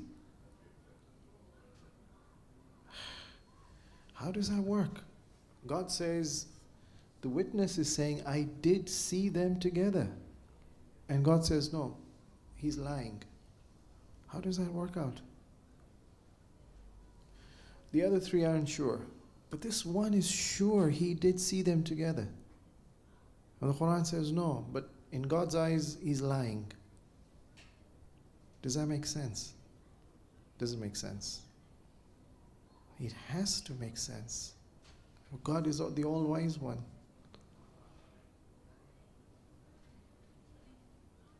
Why is the truth speaker labeled as a liar?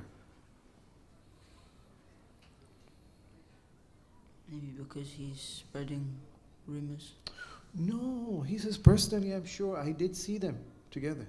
The other three are saying, we're not sure. But this one is sure. But God says, he's a liar. Why would God want us to ignore the truth in this particular case?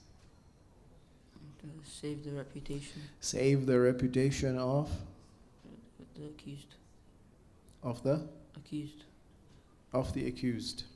Okay, good. And why does God give so much importance to the reputation of this person?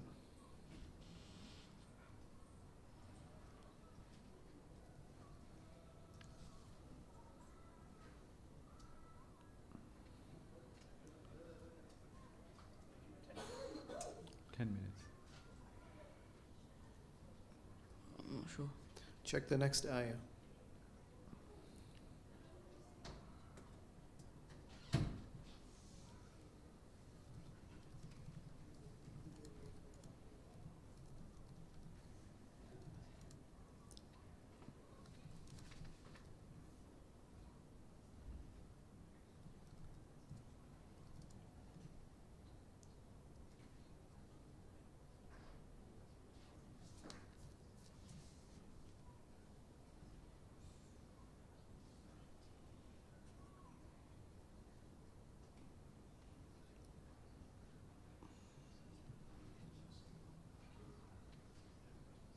Ayah number 14. What is it trying to say?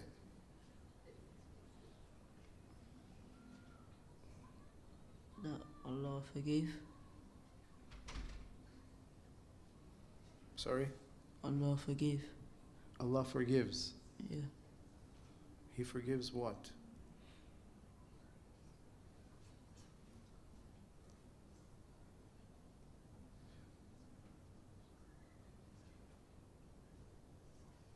Forgives the accused.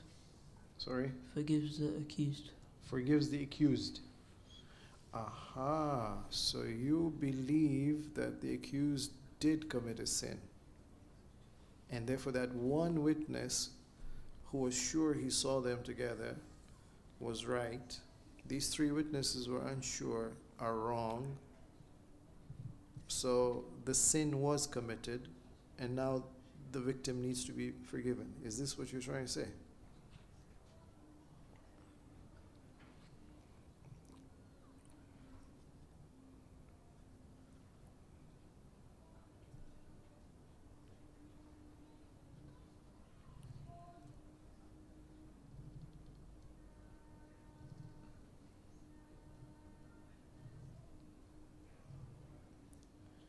You can look at verse 15 if that's going to help you understand verse 14.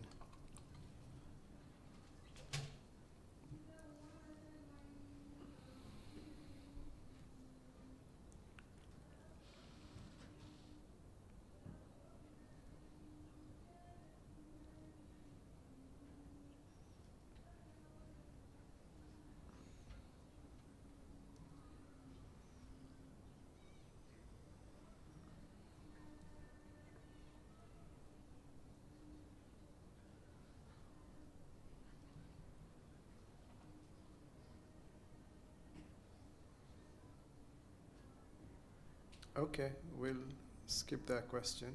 Go to verse 16. What is the duty of a believer when he hears such accusations? Don't talk about it. Don't talk about it. But potentially there is a crime that could have been committed. Am I just supposed to bury my head in the sand and say, no see, no hear, no speak about evil, and the evil will go away? If it doesn't concern them. If it doesn't? Concern them. If it doesn't concern them. Yeah, but the person involved is a very important person.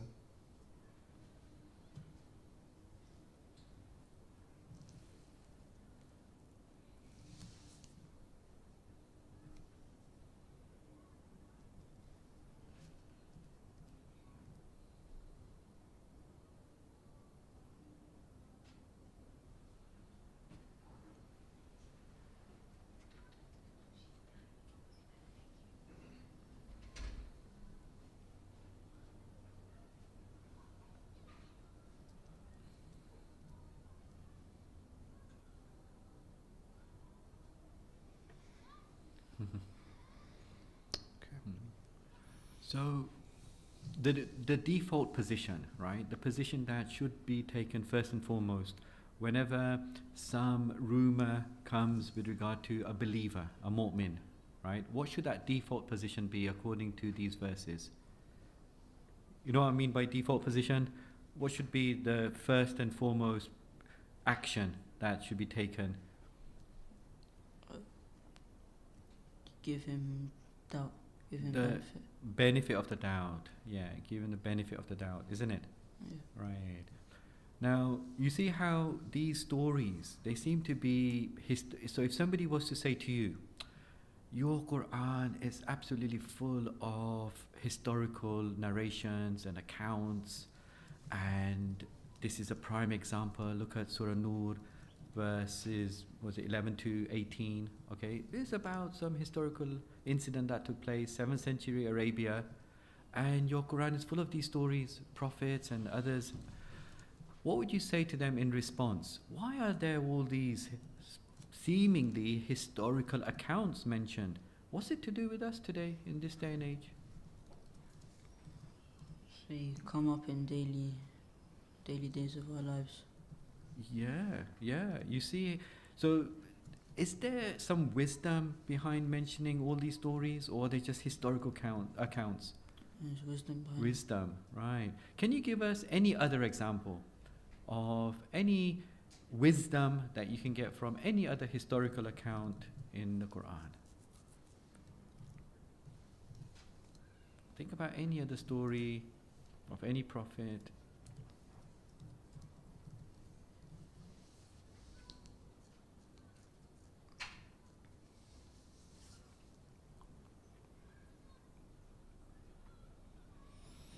So one story that might be somehow related with the issue of the opposite gender, right, is the story of Nabi Yusuf, ala nabiyina wa alihi wa alayhi salam, right?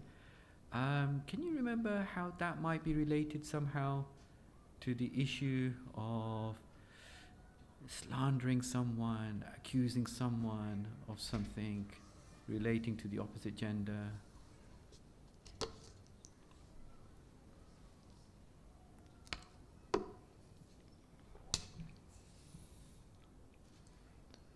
They weren't certain of what happened. Hmm? They weren't certain of what happened. Yeah, can you remember what the incident was? The doors were locked, Oh, yeah, good. and Prophet Yusuf and the female was. MashaAllah. Yeah, very good. You see how all of these things you can relate.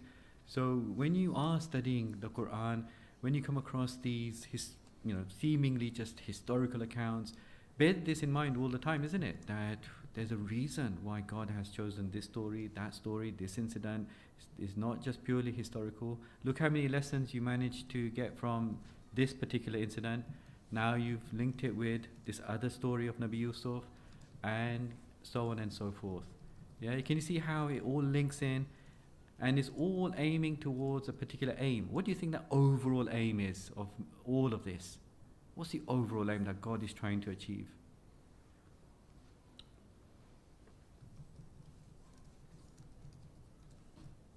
Overall wisdom. Yeah, overall wisdom of God in mentioning all of these things.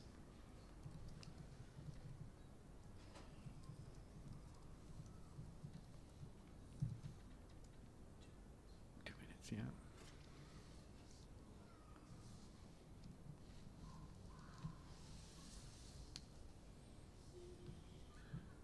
referring to particularly this incident or just overall? Generally, all of these stories put together, his overall aim in mentioning all of these things in his book is for our benefit, definitely, right?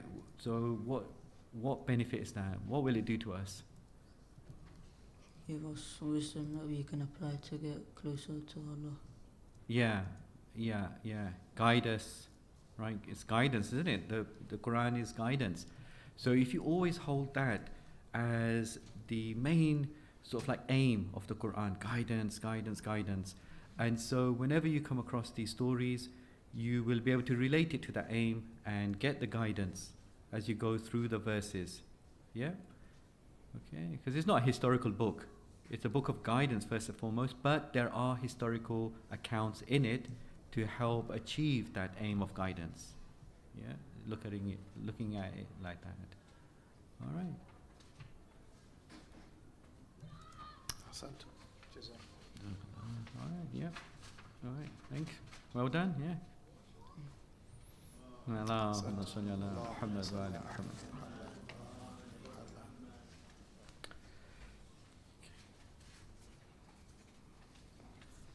Great. Wonderful. Take care.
Okay, so this is Surah 31, Surah Luqman, Ayah 13. And when Luqman said to his son while he admonished him, "O my son, do not associate aught with Allah. Most surely polytheism is a grievous iniquity." So just going through kind of point by point from the ayah, the first thing I noticed, or that I'd heard, was how this is parenting advice. This is Luqman the wise, and he calls his son Ya Bunayya. It's that lovely, very beautiful way of addressing a child and a real lesson to parents. That was the first thing, kind of a lesson for me as a mum. Be gentle, even when giving advice. Sometimes I'm very harsh, but, do it gently. And then this is the first piece of advice, and it's real hardcore aqaid, the principle, do not associate anything with Allah, don't do shirk. And, as a parent, we've got so many different, ideas to follow, and a lot of it is practical. So, we do things, follow me, learn this way as we go along. But this is, with children straight in there, show them what the importance of Tawheed is. And then, moving on, don't associate anything with Allah, and it is a grievous iniquity. It's the worst transgression. It's dhulmun adhim. It's a real injustice.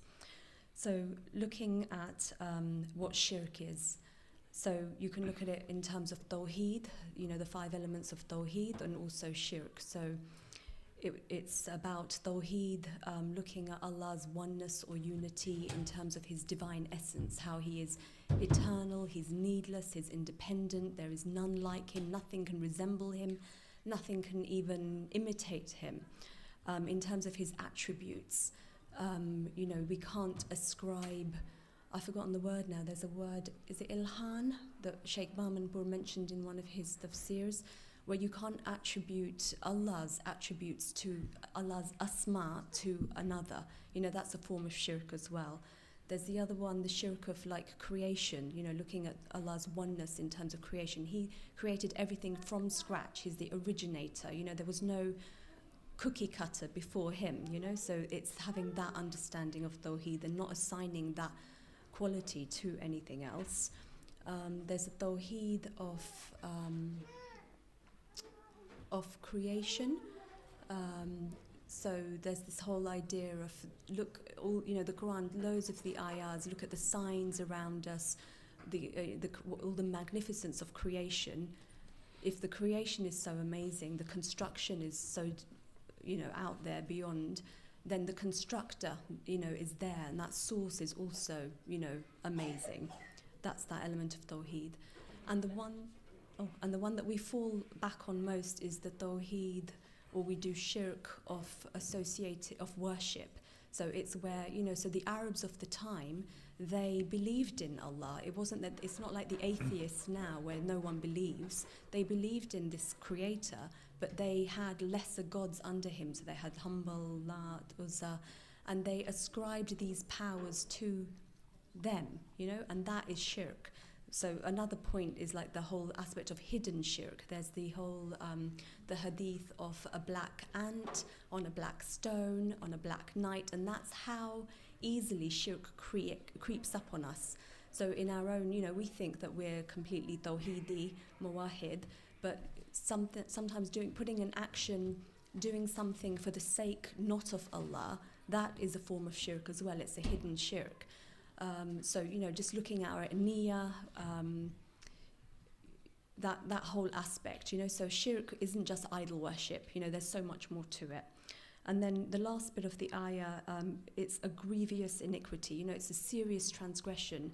Allah doesn't forgive shirk. There are ayahs in the Quran, it's not something that He will, of course He's the all-forgiving, but it's plain, there's a plain ayah, I think it's in Surah 4, sorry, I don't remember the reference, but where He says he will not forgive shirk. It's that bad. It's a crime to Allah, who is the only one. It's a crime to the rest of the ummah who are being led astray. But most of all, it's a crime to ourselves, and we see that in Dua Kumail.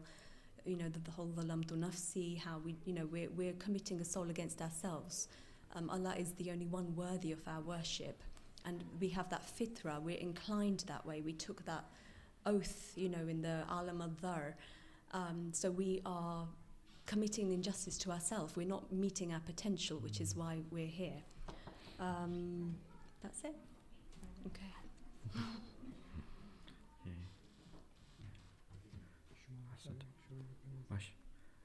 Thank you very much. Thank you. Right, so the first thing that comes to my mind is how Allah subhanahu wa ta'ala mentions the name of Luqman here in this verse. I was wondering, do you know if his name is mentioned anywhere else? Luqman? I don't know. Okay, so it's mentioned in one other place. I'm just thinking if you looked into who this person was, just to give us some context, you know. I think I read that he was a peer of Nabi Dawood, one of the earlier prophets. I don't know if he was ascribed prophethood himself. I know that the ones I read was he known as Luqman the Wise. Yeah. I can't remember. I'm sorry. Okay. Yeah. No, it's just to try and get some context about this person who's mentioned right at the beginning of this verse, and obviously the surah is mentioned, is named after him. You're right. In terms of him being regarded as a wise person, pious person, rather than a prophet. Some of the tafsir they go into perhaps, you know, why is the stronger opinion is that he wasn't a prophet.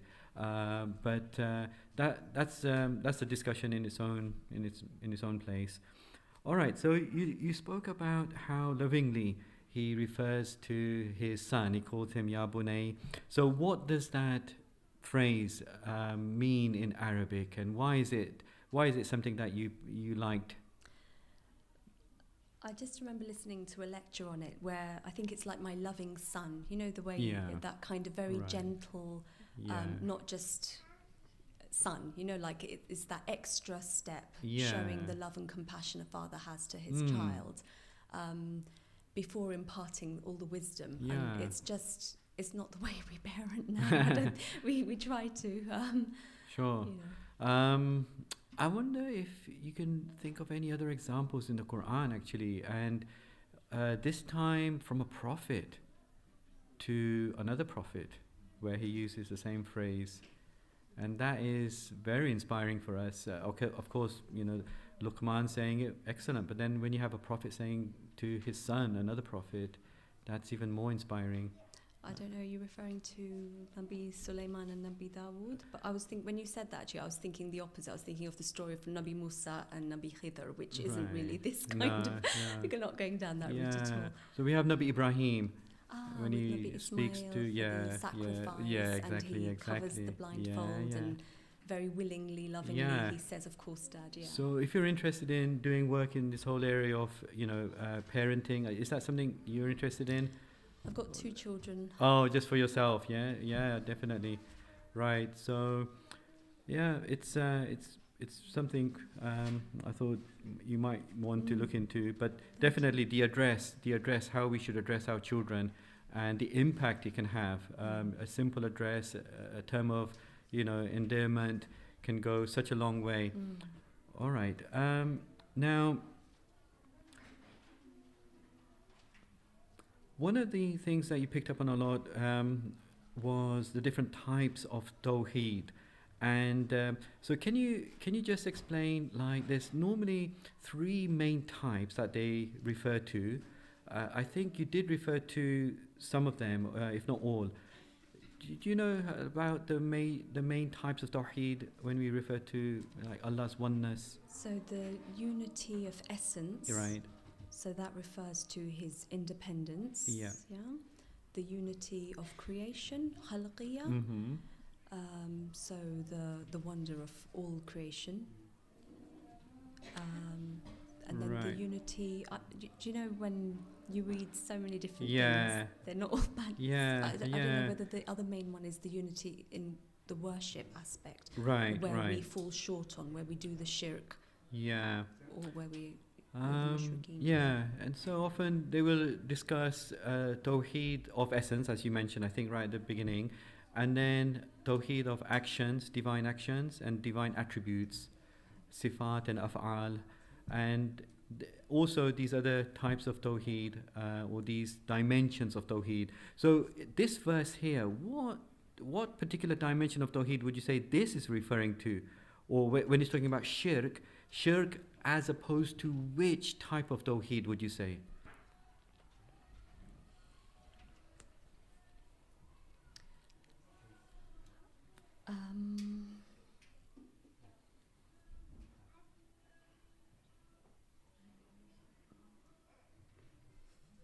I've gone blank, sorry. So do not attribute any partners to God. And this translation I have here anyway. La tushrik billah. And then inna shirk la dhulmun azim. Attributing partners to him, or shirk in generally, is a terrible wrong, a great injustice. So we know shirk is opposite of tawheed. So I'm just trying to think, we've got all those types of tawheed. So this shirk here, mentioned twice in this verse, is the opposite of which of those types of tawheed? Tawheed of his essence, his oneness, no? The essential kind of bare minimum skeleton of what, the... Right. The partners, and like God's like oneness in his essence. Yeah. But is there any indication here of any particular type of shirk as opposed to any particular type of tawheed?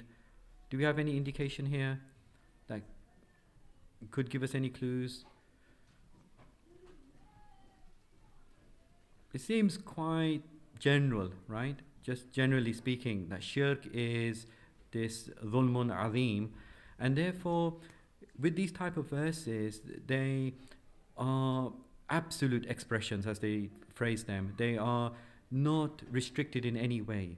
And therefore, we can say that, well, this is talking about shirk in general as opposed to tawheed in general. It's not necessarily, as opposed to one particular aspect of tawheed. It's because it's so general here, and we can just say it's really talking about the opposite of tawheed in general. Yes. Unless we have any specific indications why we would need to restrict it in some way. Okay, yeah. And with regard to the dhulm part, I'm just wondering, why do you think dhulm has been mentioned here in relation to what shirk is, this great injustice? If we translate dhulm here as injustice, or just, I've got one translation here, terrible wrong. So why would shirk be a terrible wrong? It's to show the gravity of it. To show how, Tawheed, it is the fundamental tenet of faith. It forms our aqaid. The other ayahs were all talking, some of them were talking about this original, it fascinated me, the whole fitra that we have. Yeah. This natural inclination to Tawheed. Right. Or I think there were other ayahs that talked about being Hanif. Yeah. And there's that other ayah in the Quran where Nabi Ibrahim says his whole life and death and everything he does is for the sake of Allah. Yeah. There was, I'm not sure if it was this ayah, but there was Imam Ali's came out in Alama Tabatabai's Tafseer, and he was talking about how Imam Ali said he saw Allah in everything, before, during, after. So it's such a key element of our faith. It needs to inform our action. Yeah. So I think because of that, it's showing that the corresponding, the corresponding thing is that's how terrible it is. It's so severe not to have that fundamental faith. Yeah. And there was another point in the tafsir about how it's for our own benefit. When we don't have that tawheediness, we are, we're destroying our own soul. We're not happy. There's this whole thing that being tawheedi, it's our natural inclination, it's how we work. That's how the system is. Yeah. When you don't stick to that, it's a cause of anxiety and distress. There was lots on that. So for our own benefit, the way Allah wanted it to be, for the akhirah, And it's interesting the way it's just stated here in a totally indefinite way. La dhulmun azim, not relating it to any particular type of dhulm or qualifying it in any way. It is a terrible wrong, or it is a, grave injustice. And so what you're saying does fit in very well with that, in that, we have been born with the fitrah of the Tawheed, or the Tawheedi fitrah, the monotheistic, so like innate nature. Tawheed is, absolutely paramount in everything that exists. And therefore, it's mentioned, this is a very powerful phrase, especially with you have the lam before the word dhulm. It gives it such great impact. You have inna beforehand for emphasis, and it's a very powerful statement. Inna shirka la dhulmun azim. So definitely it goes to the heart of everything. Yeah.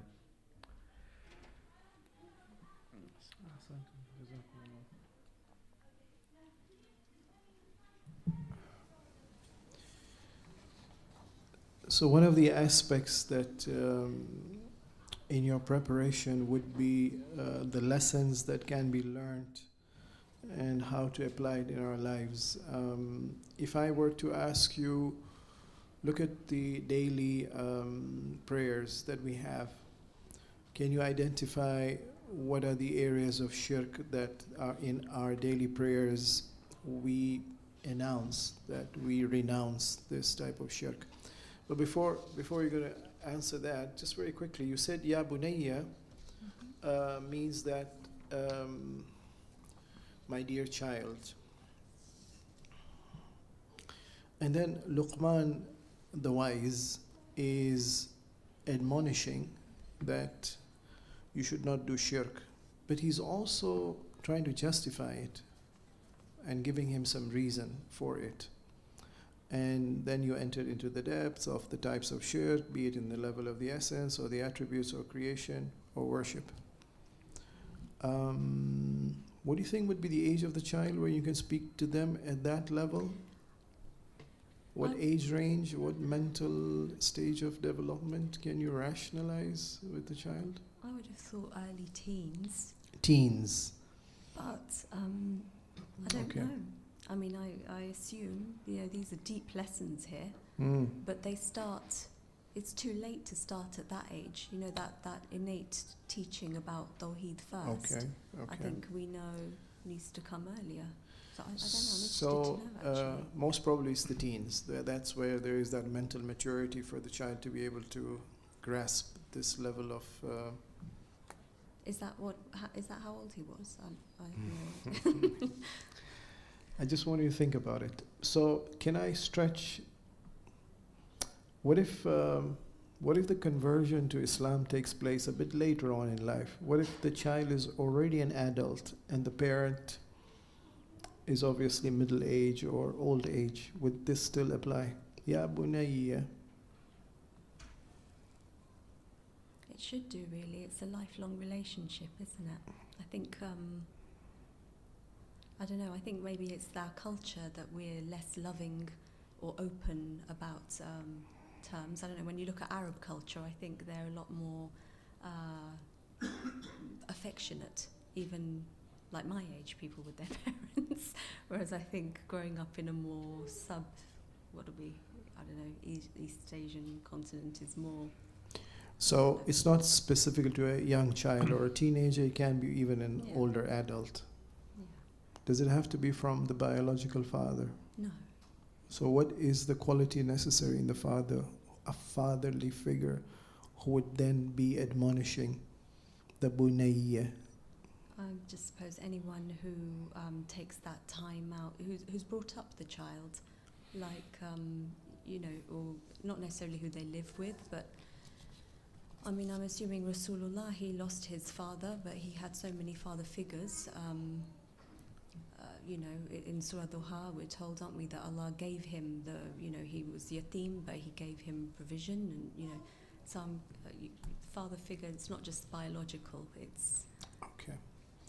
So coming back to practical applications in our daily lives. So for example, In salah. in namaz, in the salah, tell me which phrase or which particular act expresses which type of shirk to be renounced of the different types that you mentioned.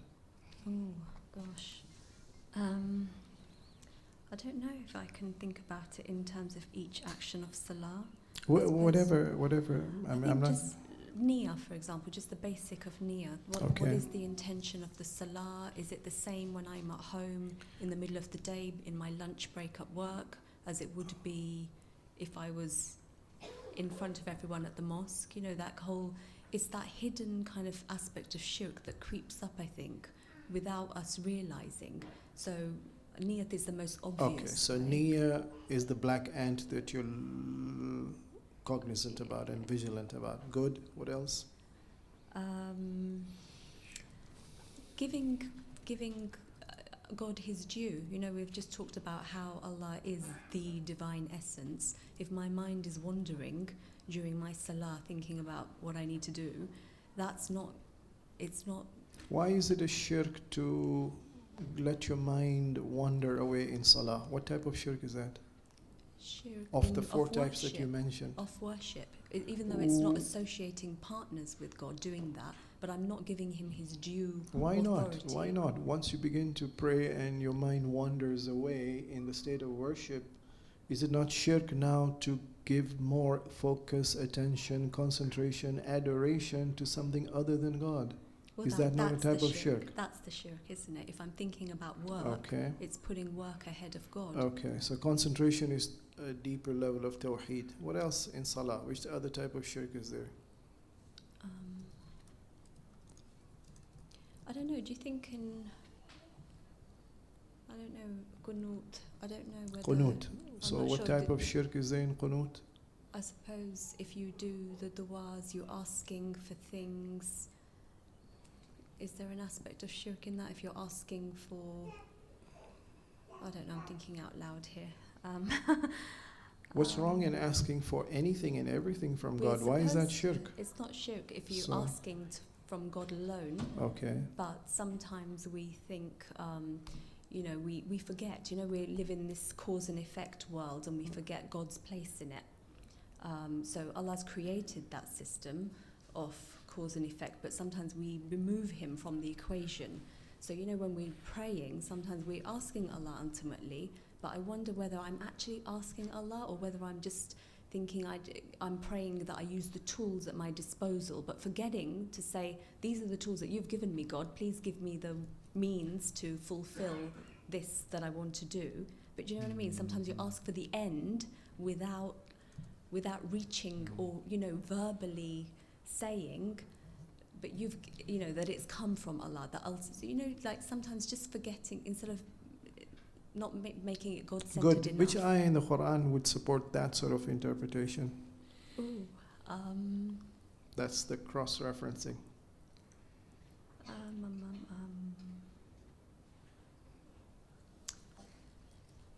Okay. Can't think. Sorry. Santum. So namaz is a huge area where this can be discussed, but I think time may not allow that. So how much time do we have? For the next one, about 15 minutes. 15 minutes. Okay, so we go to the Surah next ayah. 10, yeah. 5 minutes for her to Yeah. speak, and then 10 minutes. That's correct, yes. Yeah.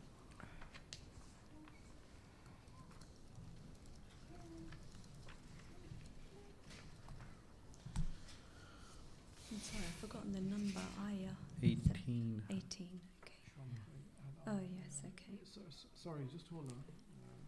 She's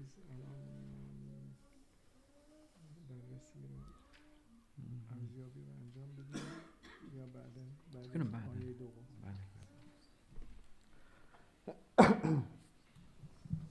Okay, please.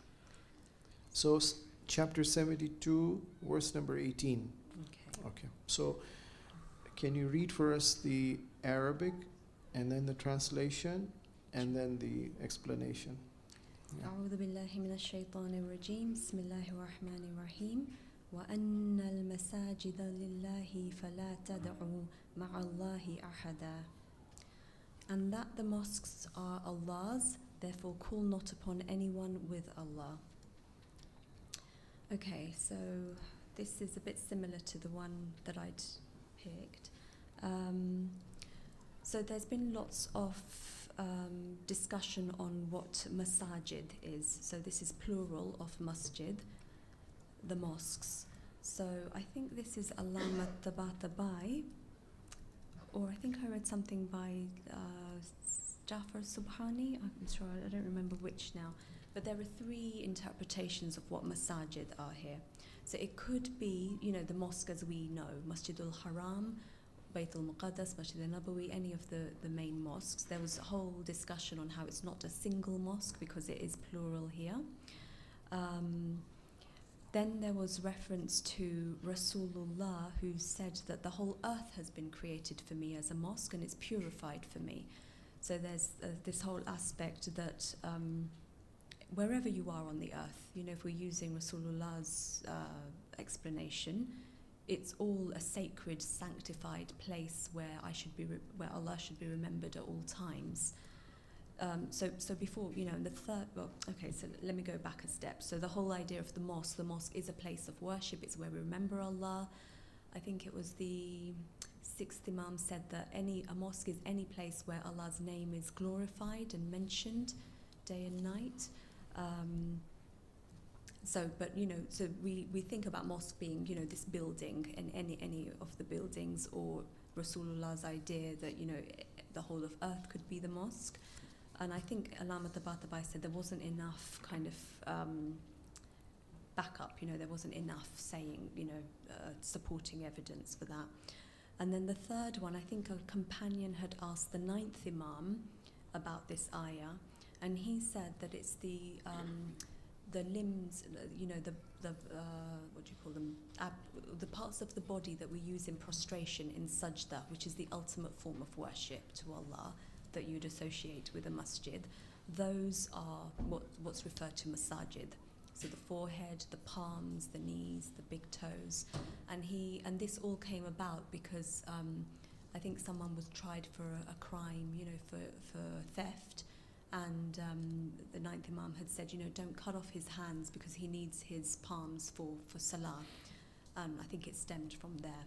And I think Allama Tabatabai kind of goes with that argument that the mosques here are referring to, you know, our bodily parts. But I think it's one of these ayahs. I don't know whether you'd call it a mutashabihat ayah, but, you know, one of those where there's multiple layers.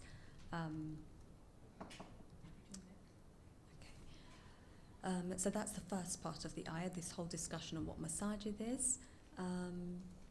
Therefore call not upon anyone with Allah. So again, this stems back to this whole discussion on shirk. Allah is the only one worthy of calling out, and, you know, we're commanded to call Allah. There's the, you know, call me and I'll respond. But again, it's doing it with that unity, the oneness of Allah and His Tawheed in mind. I'm not sure what I can elaborate more. This isn't one of the ayahs I'd have chosen, in all honesty. Okay, Ahsant. Yeah. All right, so you spoke about what masajid could refer to and the different opinions about that. Alhamdulillah, and you pointed to the opinion that favors masajid, meaning the parts of the body that touch the ground in sajda. So here, the word masajid, you rightly said, is plural of masjid, and masjid itself literally means place of sajda. So from that aspect, it really makes sense linguistically, because you're literally saying the places of sajda, i.e. the places that touch the ground when somebody is in sajda. I hadn't thought of that, actually. But you rightly mentioned that it is Imam Jawad alayhi salam who, when Mu'tasim, it was Mu'tasim the ruler, asked him about, you know, where should the thief's hand be cut from. And the Imam said that, well, it can only be the fingers, because the palms, anything like palms, elbow, whatever, can't be cut. It can't be cut from there, because the palms are required for sajda. And he quotes this same verse, saying that, look, the masajid belong to God, meaning the places that touch the ground when in sajda belong to God, and so you can't cut them off. It's only up to the fingers. And he uses this verse as supporting evidence. There's also another tradition from Imam Sadiq alayhi salam, where, were you referring to that one where he talks about 8 things? He talks about 8 things that in that one, but he says, apart from the 7 which are obligatory, forehead, the hands and the knees and the big toes, he talks about the nose. But there he again mentions the same verse, that the masajid belong to God, but there he says that the first 7 are obligatory. Touching the nose on the ground is mustahab. So we have at least these 2 traditions clearly using the verse to indicate what parts are required for sajda, and therefore Allama Tabatabai uses that as evidence to state the strongest opinion is that masajid refers to those parts that touch the ground. Yeah, but you rightly mentioned those other objections, like masajids is in a plural, so why could it refer to that mosque or this mosque or whatever? Okay, so now with regard to this whole discussion about mutashabih, I just picked up on something you said, that that this verse is could be or is a mutashabih verse. Why did you say that? Well, and what did you mean by that? I have to be honest, when I didn't do, when I came, you know how some of the ayahs that we were given, like the Ayatul Mithaq and Fitra, you know, they're said straightforward that these are ambiguous verses.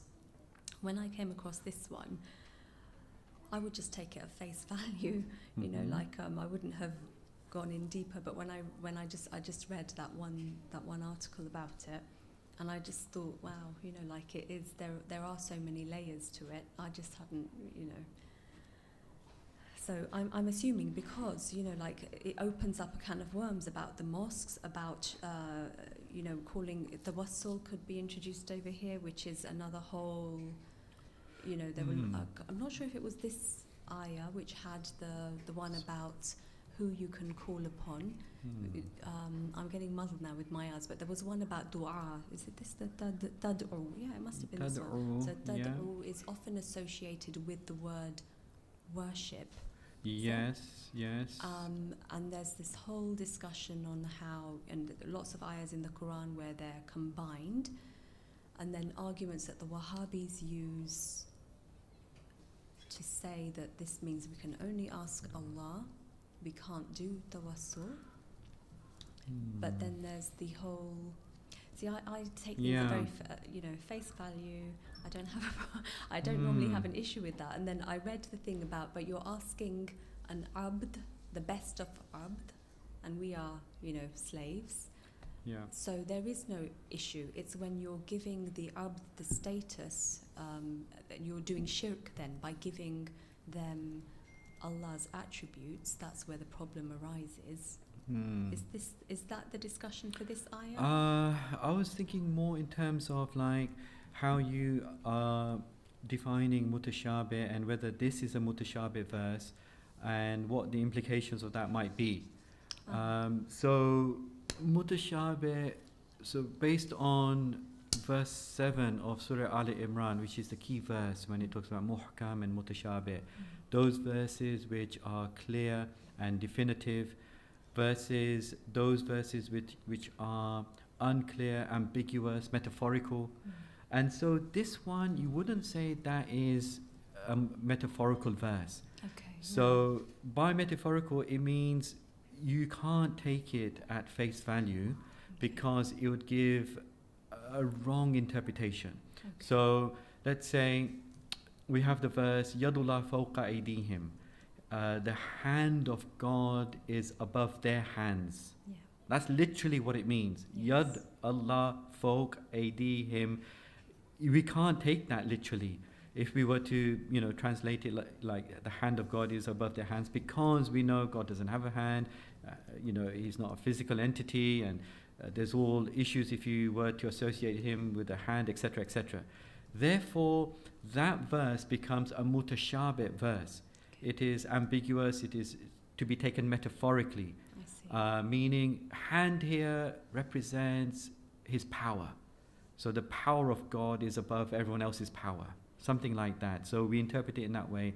So this would not be a metaphorical verse in that sense, but perhaps what you meant is like verses have butun, zahir and a batin, an inner and outer, and they have layers. So that's a bit different. Okay. Having several, like what they call polysemic verses or polysemic words which have multiple meanings. That's different to mutashabih. Okay. So masajid, it could be a polysemic word, but it's not necessarily, it doesn't make the verse mutashabih. Okay, thank you, Santo.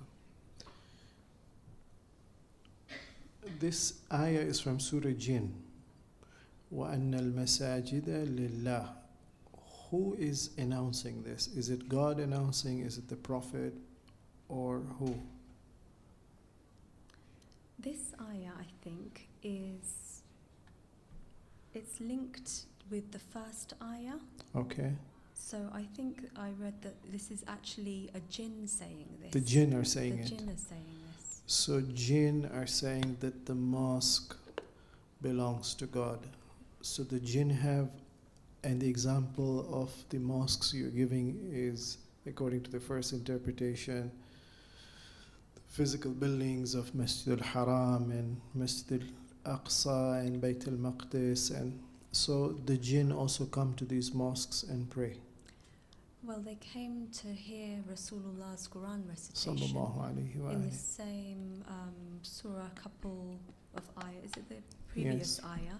Yes. It's talking how they came in throngs and surrounded him, and they were climbing on each other to listen to this amazing recitation. Okay. So I'm assuming that yes, they can.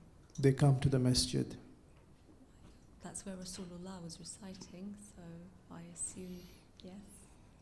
But I don't So when we are praying, the human beings, the jinn are also there praying, because they're saying masjid is for prayers and for I don't know prostration. how much of an overlap there is. Sorry? I don't know how much of an overlap there is in the world of the jinn. Do they belong to this mulk, or do they have a separate? To be honest, I really don't. It's puzzled me. I've not researched about it. Okay. But I'm sure I've read somewhere that you can do pacts, can't you? But no one ever can. I shouldn't say that. I've heard about doing pacts with jinn, and I've always wondered whether magicians have done that, and that's how they walk on water. You'll have to be careful. You'll have to be careful with that interpretation, because the beginning part of Surah Jinn warns us about making pacts with jinn. Regarding the second interpretation of what the masjid is, that the whole of the earth can be masjid. Yeah. Now, you're saying that the masjid isn't necessarily the building, but that it is the sanctified or purified or sacred place. So I've heard that you ladies go out there in that garden area and you pray your namaz there. Is that true? For Eid namaz. Sorry? For Eid salah. For Eid salah. Yeah, So yeah. you ladies also go out there? So would you call that the masjid? Not in terms of that first definition. Sorry? Not in terms of the first definition of the building masjid. Okay. But in terms of the second, that a masjid is anywhere where you do sajda. Anywhere where you do sajda is a masjid. Anywhere where you glorify Allah. Where you glorify. Where you remember Allah. I mean, there's that whole ayah, isn't there, that it's not covered here, but the ulul albab who remember Allah while standing, while sitting, while lying on their side at all times. So, excuse me for being blunt. If I go to the washroom, am I allowed to glorify my Lord? No, not in that sense, because that would be not disobeying Him. It would be beneath Him, because It's shirk for me to believe that whatever is happening to me inside the washroom is beyond God's tawheed. No, not at all. But Why not? You think you are the one who is carrying out the digestive and the excretory functions? Oh, it's all from God, actually. Sorry, yeah. It's all So, from God. if I remember Allah and there is dua to remember Yeah. Allah, would that glorification make therefore that place a masjid? Not in terms of the worship where we need to be pure. So you need to define this hadith of the Prophet sallallahu alaihi wasallam, the whole of the earth. Ah, yes, because there's also where he says it's purified for him as well. Is that So something? what aspect of the earth is purified? Oh, he means the tayammum, where you the actual earth, isn't he? The actual ground.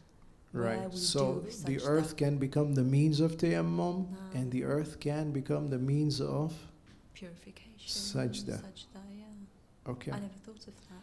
The third interpretation you offered was that of the ninth holy Imam, but there are some scholars who are raising questions that they're saying this hadith is not authentic. Okay. What would you say to that?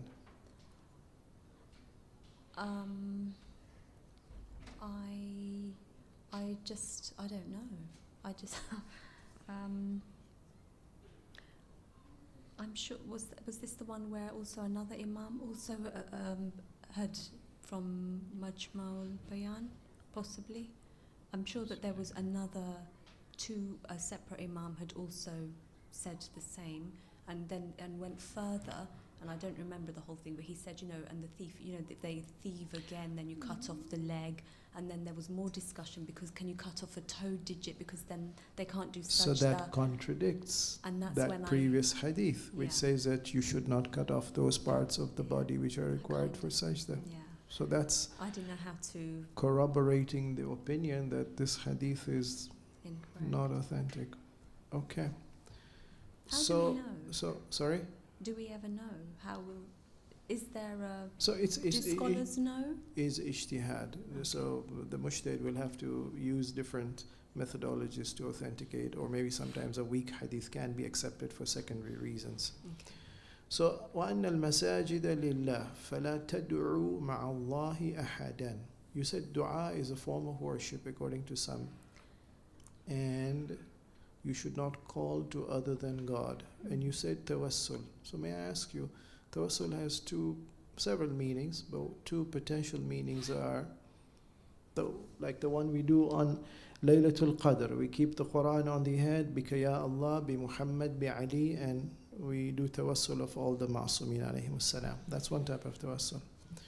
The other type of tawassul is, so again, on Laylatul Qadr, you want to end the a'mal with the ziyarah of Imam Hussein alayhi salam, and you start reciting Ilahi Azam al-Bala.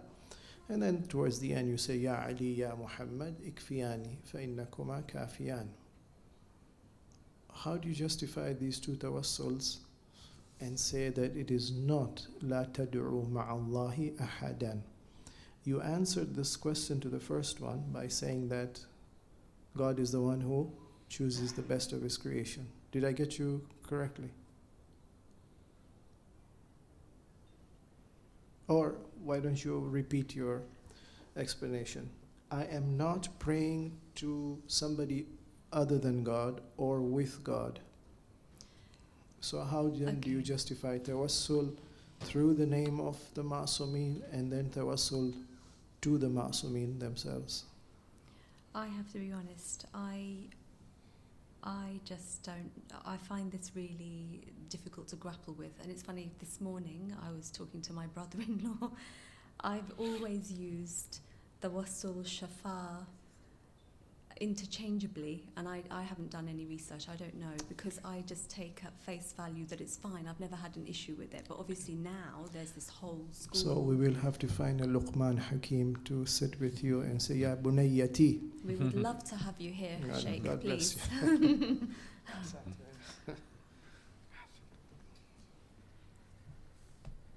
It's okay. Thank you so much. Thank you. Sorry, God I bless you. couldn't do Jazakumullah. justice. Thank you very much. Well done. Allahumma salli ala Muhammad.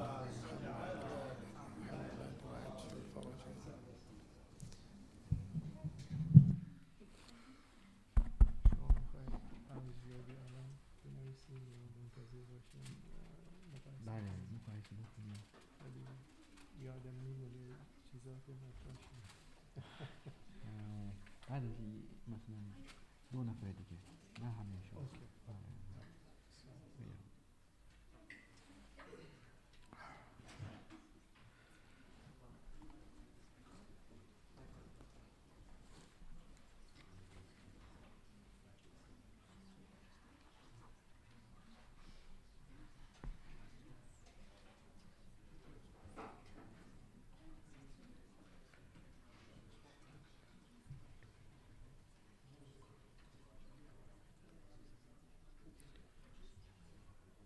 بقیهشون گوش میدن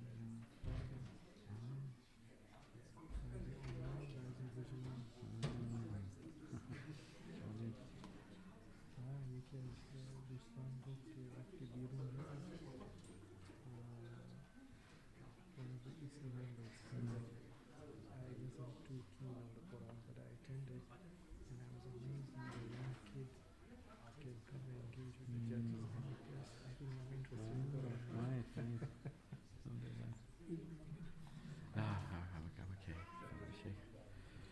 Yeah, you want to refill? Yeah.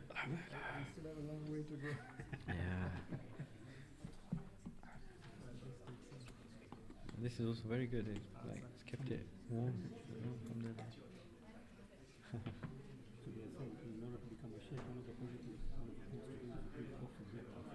Yeah.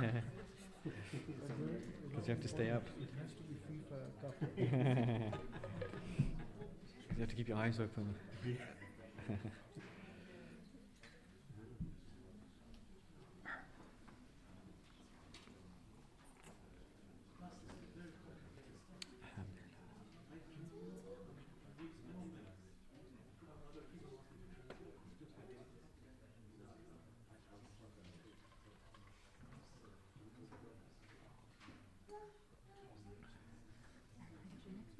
Yeah, I'm ready. Yeah,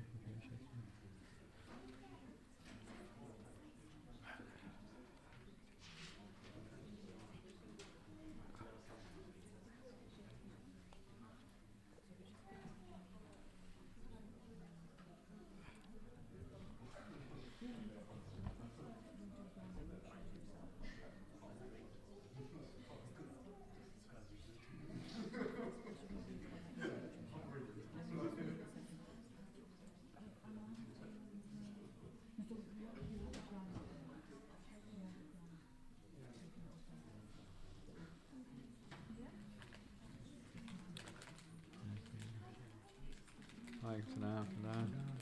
Just take your code. QT. No, I'm alright. I don't know, Sheikh. No, I've got QT 2G05. 2G05. Okay.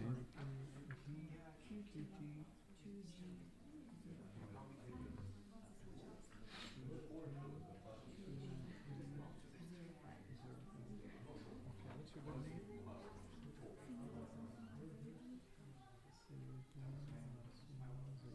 So, have you decided which name you want to present? I choose. Yeah. So it's Okay, good. And have you, okay.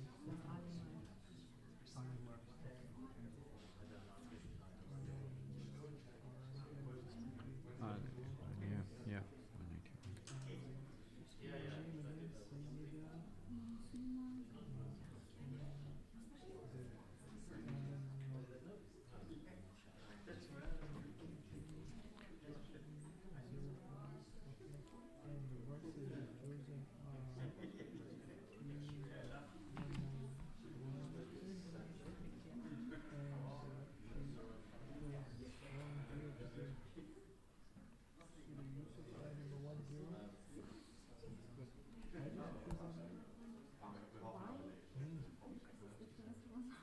Oh, just randomly. Okay, good. So tell us.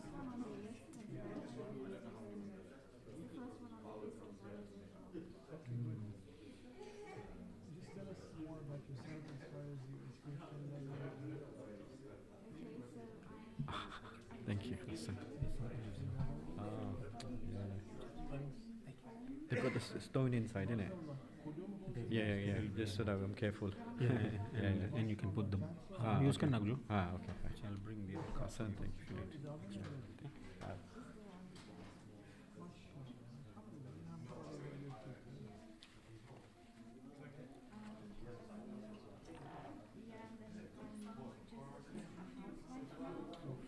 So why did you decide to apply for the competition? I just like What other competitions have you engaged in? It was one in Hyderi, but all Hyderi, second or third prize for that. You had to do Tafseer. Oh really? I didn't know that. No, I didn't know.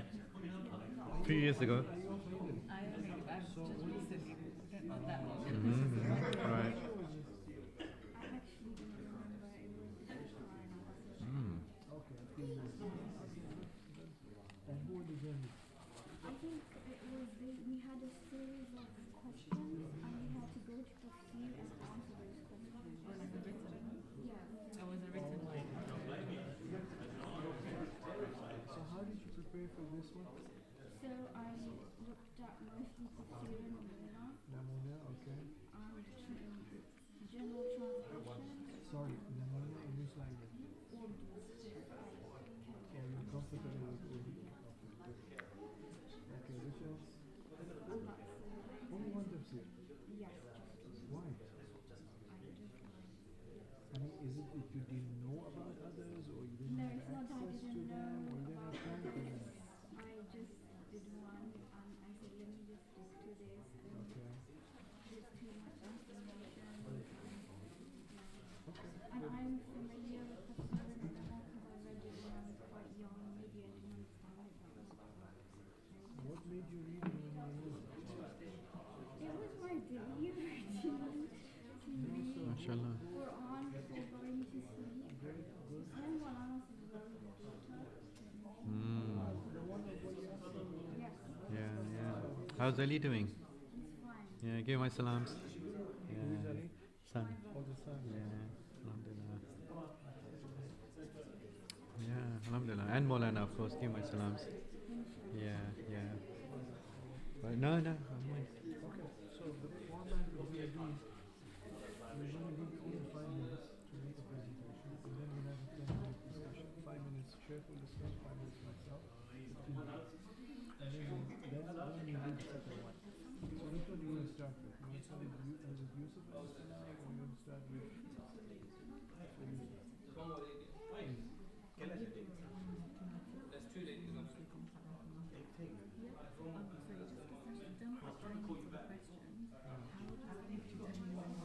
Yeah, right. Keep ourselves within 5 minutes. I mean, if either of us feels that no, the discussion is quite important, I need to get the answer to this one, then allow us a couple of extra minutes.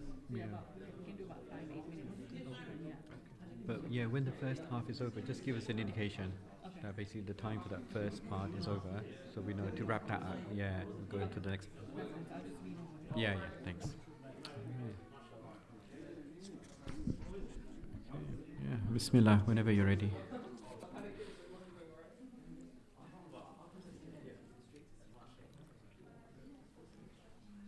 So, Bismillahir Rahmanir Rahim.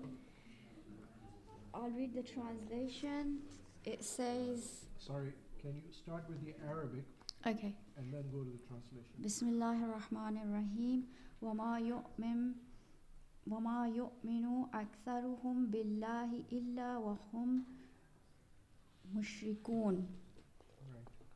And most of them do not believe in Allah without associating others with Allah. So this ayah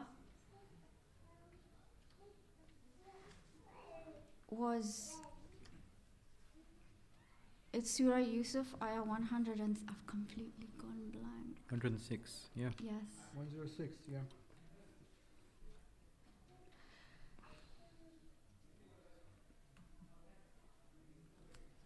It's talking about shirk and associating others with Allah, and there is a hadith from Imam Jafar as-Sadiq alayhi salam which says ash-shirku ikhfa min wabibin naml, their shirk is so hidden in that it's like the footprints of an ant.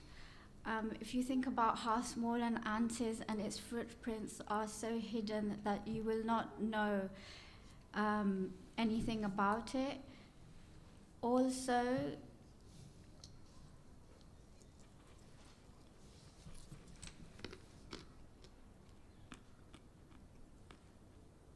I've gone completely blank.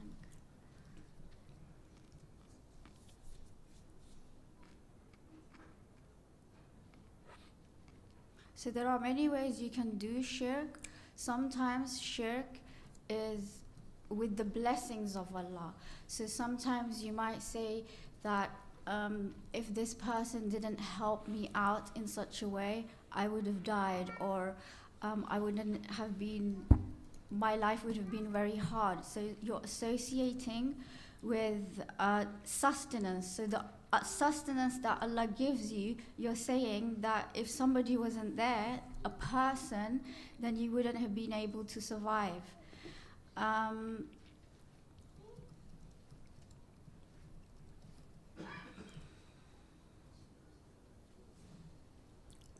There is also shirk in blessings of Allah. So you might say that certain blessings that you might have are because of someone, not what Allah has given you. I can't think of anything else.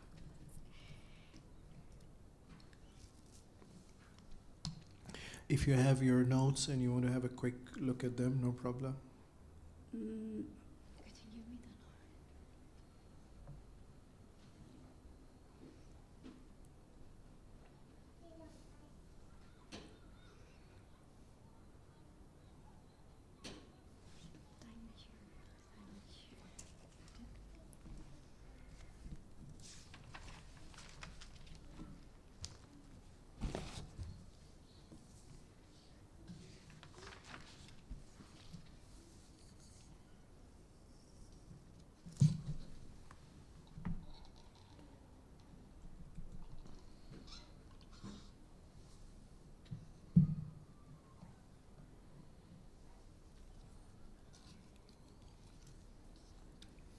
There's also a hadith by Imam Ali Raza alayhi salam in which he says that associating others with Allah doesn't lead to disbelief, because I mean sometimes we do it a lot.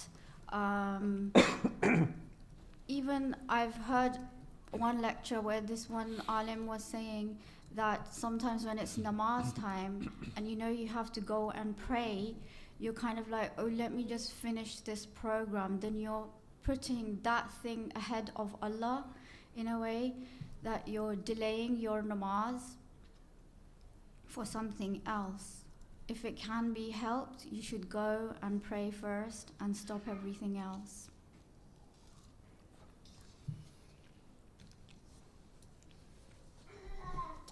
Asanto. Okay. Yeah, thank you very much. So, that last point you mentioned, do you know what that would be called in like the terminology used in akhlaq and perhaps even aqaid sometimes? That type of idolatrous behavior, which is not saying, I believe in this idol or that other god, but it's a type of shirk in an akhlaqi sense, but at a very low level. Perhaps you've come across the phrase in the past. It's a type of shirk, they call it. I'm sorry, I don't understand the question. Okay, so that low level type of shirk that you Yes. mentioned in your last point, Yeah. let's say you put something else before God at the time of Salah, Yeah. right? And you're not saying that I believe in 2 gods, 3 gods, right? That would be clear idolatry, right? But you're saying this other thing, you know, that for example, sometimes you put other things before God, or you associate certain, I don't know, sustenance giving attributes to others rather than God, right? All of this type of thing. There's a phrase for it, there's a terminology for it. I don't know if you've come across that. I can't think of it right Like- now. Okay. I was thinking of shirk khafi. No, I didn't okay, know all right, about that. okay. Light shirk, sort of like a low level shirk that, it's very, very difficult to get rid of completely, of course. But yeah, all right. Now, with regard to this verse, if you just look at the verse again, yeah, the translation or the Arabic, Which I lost. yeah, can you just read it out? Sorry.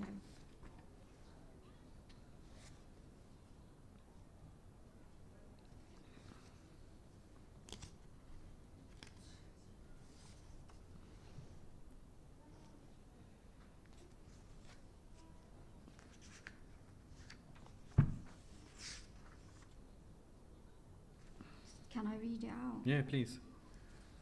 وما يؤمن أكثرهم بالله إلا وهم مشركون. Right. Yep, and the translation? And most of them do not believe in Allah without associating others with Him. Right. On the face of it, does that strike you as strange at all, or a little bit odd in any way? Yes, because it's saying that they wouldn't even believe in Allah if they didn't have associates that they Mhm. were also believing in. So what two things are being placed next to each other here? So Allah and the associates. Right. So how can that be? How can they be believers and yet associate with God, other gods, partners? How can that be? What is this verse saying? So it's talking about the oneness of Allah, Tawheed. Yeah, but the most exact people. opposite of it, because you're not believing in one, you're associating others with Him. Mm-hmm. No, but it's saying that they are believers, right? Most people, Yes. most believers associate partners with God. How? So the question is this: how can belief or iman and shirk come together? Either you're a mushrik or you're a mu'min. How can they come together in someone? Because that's what the verse is saying. Most people, most believers I guess have shirk. if you're doing shirk, you are at the end of the day still believing in something. I don't. Yeah, but you could be that could say, yeah, you're believing in something. You're believing in multiple gods, perhaps. But then, are you a believer? Are you a mu'min? Because it's hidden, I guess. Mm-hmm. So it's between you and Allah. Between you and Allah, yeah. I don't Right. know how else. Yeah, it's one of those verses that if we don't look at it in this much detail, we could easily pass over it. But when you look at it, you think, oh, isn't there something contradictory here? You've got iman. Most people, their iman is mixed with shirk, and yet these are opposites. How can two opposites? You can't have up and down at the same time in one place, one time, etc. Right? It's either up or down. They're opposites. You can't bring them together. So how is this possible? What is God saying here? That they are believers, right? But most of them are mushriks. So I think you started off on the right track, actually, going down the route of that light type of shirk, that small element of shirk that Allah is referring to here. Most Muslims, most believers have. So in one way, I guess you could explain it like this: you've got, let's say, it's not a sort of like just one reality or two realities, belief and idolatry. It's not just like that. Rather, it's a continuum. It's got levels and stages. So it's a line. Let's say you've got a long line with all these different stages and levels, right? Yes. One extreme is polytheism, shirk. The other extreme is pure monotheism, right? Yes. Tawheed, muwahid, and all of that. Now, how can there be a mixture? Well, definitely at the two ends, the ends of the spectrum, they can't be. It's like it's pure that, pure that. But in between, let's say a person's here in the middle somewhere, right? So they have that much relating to shirk, isn't it? But they have this much relating to their tawheedi belief. So what he's trying to say is that, yes, those at the ends, they will be, either this or that. But most people are somewhere in the middle. It won't be pure belief, which is pure monotheism. It'll have an element of shirk within it. Yeah? Yes. Okay. Sure, 5 minutes. Santum. This whole interpretation is based on the hadith of the Imam and the hadith that you quoted from the Prophet sallallahu alaihi wasallam that shirk is more hidden, akhfa min dabib al-naml, you said, more hidden than the foot. Is it footprint or footsteps of the ant? It said footprints. I'm not sure how Footprints. that Arabic is with The the translation. Dabib will be Yeah, footprint like or footsteps. Dabib, yeah. It would be more of footsteps. Okay. Yeah. So meaning how quiet they are. How quiet and silent and unnoticeable Yes. it creeps into one's life. So let's keep hadith on the side for a deeper discussion or for a discussion of another dimension of this ayah. Let's focus, let's imagine this hadith is not there. The ayah is saying, but these people, they do believe, but most of them with their belief also do shirk. So the ayah is not addressing necessarily the mu'mineen. It is addressing the other non-believers. So it seems the non-believers have some belief, which the Quran is saying they have yu'min, they do have iman, but they also have shirk. What do you think is this referring to? Is my question clear? Yes. Okay. I guess it's the same thing as Agha mentioned, that there's two extremes, and depending on how much you believe in one thing and then you're going towards the other, it depends where you are. No, I'm not talking about a mu'min. I'm talking about a non-believer. Non-believer.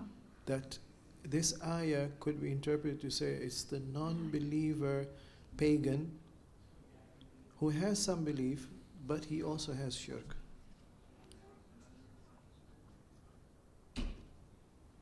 Is my question clear? No, could you ask it again? Okay, so let me be more clear. The ayah wants to say that mushriks are believers in some sense. Yes. Of some types of tawheed. Yes. But they also have some serious shirk. Is this a correct way of interpreting the ayah? Yes. Good. So give me the example. What does a mushrik believe in which is right, but he also has shirk? I guess the way that they believe that there is something that makes the rain come down, for example. Okay, good. Or gives them their sustenance every single day, and then they would sacrifice certain things to their idols. It's still a sign that they believe in something, even if it might be not the right thing or Allah. So they believe in, sorry? Almost time. Okay. So they believe in Allah, but also do shirk. They believe in idols. They believe in Allah as the sustainer and the one who sends rain, but they also do shirk. No, they believe in their idols. Yeah, they do the shirk of the idols. Yeah. So given these two interpretations, there's one interpretation which says that this ayah is not talking about mu'mineen who have deeper hidden akhlaqi shirk. This ayah is talking about the mushriks. The mushriks do believe in something which is right. They do believe God is there, they do believe God is the sustainer, but they go to the idols. So we have two interpretations. Which one is the right one? These are two opposite interpretations. One is talking about mushrikeen, one is talking about mu'mineen. One is talking about mushrikeen who have some iman, the other one is saying there are some mu'mineen who have some shirk. Which one of the two interpretations is the correct one? Is my question clear? Yes. Okay. I don't know. I'm sorry. Okay. Yeah. Thanks. Thanks. All right. Walaikum salam wa rahmatullah. Thank you very much. Yeah, so now... Sorry, our time is limited. Yeah, next one. Yeah. Yeah, go ahead, please. So Surah Al Imran, it's ayah 191, sorry. I'm partially sighted, so I have to like...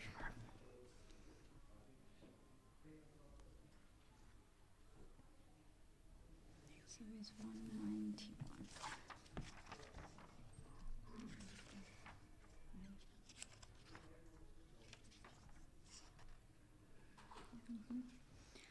Bismillahirrahmanirrahim. Alladhina yadhkuruna Allaha qiyaman wa qu'udan wa ala junubihim wa yatafakkaruna fi khalqis samawati wal ard. Rabbana ma khalaqta hadha batilan subhanaka faqina azaban nar. Those who remember Allah standing and sitting and lying on their sides and reflect on the creation of the heavens and the earth.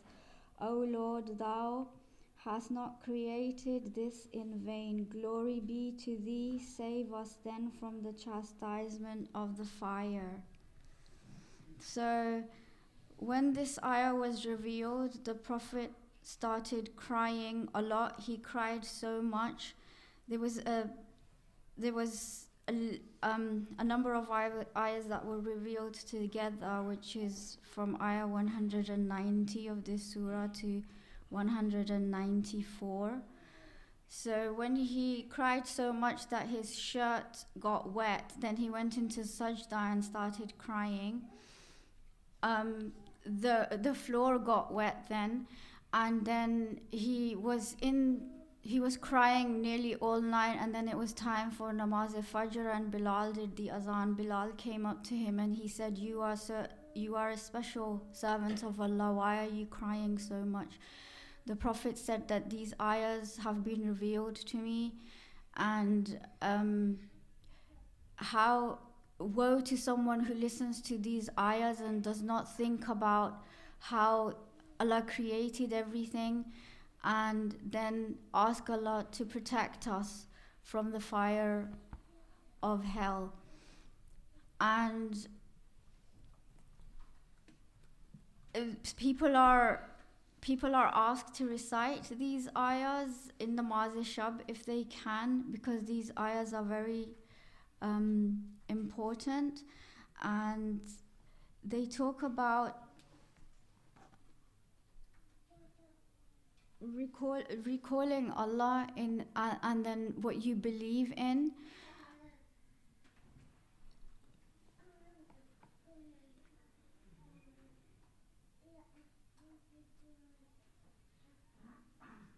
So there is one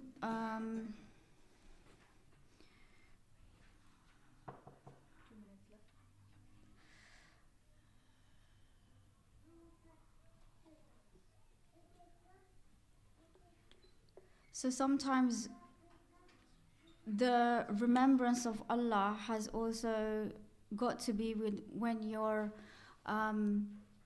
thinking. So with your thinking, there should always be remembrance of Allah with it.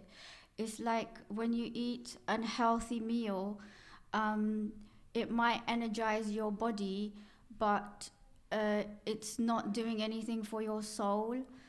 In the same way, when you're thinking about Allah, you should also remember Him, and you should think about that all this creation cannot be made without any purpose. Allah had a purpose for our creation. He had a purpose for creating the whole universe.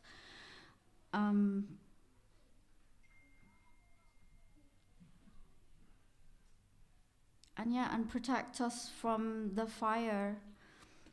It's also like a dua that you read in Dua Qunut sometimes. Thank you.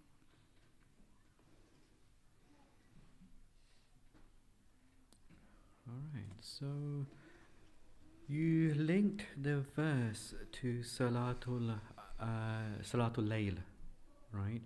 And where did you find that link? Did you look at a hadith relating to this verse? Yes, I said before, I read it in Tafseer and Amuna. Very good. Yeah, alhamdulillah. Did you come across the method of the Holy Prophet ﷺ performing Salatul Layl? No. No, okay. Because you mentioned how a number of ayat were revealed together in one go. So you've got 191 plus 190. Well, it's definitely connected as well, because it starts al-ladhina, those who. It refers to the previous verse. Because there's an interesting tradition about that, how the Holy Prophet ﷺ performed his Salatul Layl. And it's fascinating. So I won't go into it much, but basically he would wake up in stages and perform like a number of raka'ah every time he woke up. But every time he would, so first he would wake up, right, the first time, and he would recite verse 190 of Surah Al Imran, the verse before this, and he would look at the heavens and recite the verse, Inna fi khalqi samawati wal ardi wa ikhtilafi al-layli wan nahari ayatin li ulil albab, and then perform his 4 rak'ahs with lengthy sujood and rukus, then go back to sleep, wake up, he would brush his teeth, do wudu, pray, another 4, third time, the shafa and witr, right, prayers as well, and that's how he would perform it. Now, what's interesting is how he would use this verse, which talks about the signs, la ayatin li ulil albab. And so definitely he was contemplating on the heavens and the earth. And that's always, struck me as being such an amazing way to prepare for your prayer, where you are contemplating on Allah's signs, on His creation, and then you head to your prayer, perform it. And I was just wondering if you thought about the meaning of these verses here. What signs do you think are being referred to here, or what message do you think that you could get from these verses about the signs? Because it's talking about ulil albab, isn't it? Those who have intellect, they use their aql. And so what do you think about the signs that they managed to see? Well, they're all over, the moon, how the day and night happen, how even if you take a flower, how it's a seed first and then it grows and everything. These are all signs of Allah. Right. And even how a child, the stages of it growing in the womb, or even after it has been born, the way it grows and it understands the world all around it. Right. And then the verse that was mentioned on the list, 191, it talks about 2 qualities that the ulul albab possess that enables them to then achieve a very special result. Right, we'll come to that result in a moment. But what are those 2 qualities mentioned in verse 191? So they're the qualities of the ulil albab, right? Yeah, so Those. they think Yeah. and Wait, can you- remembrance of Allah. Very good. Can you just spot those things out? In the ayah. Yeah. So it's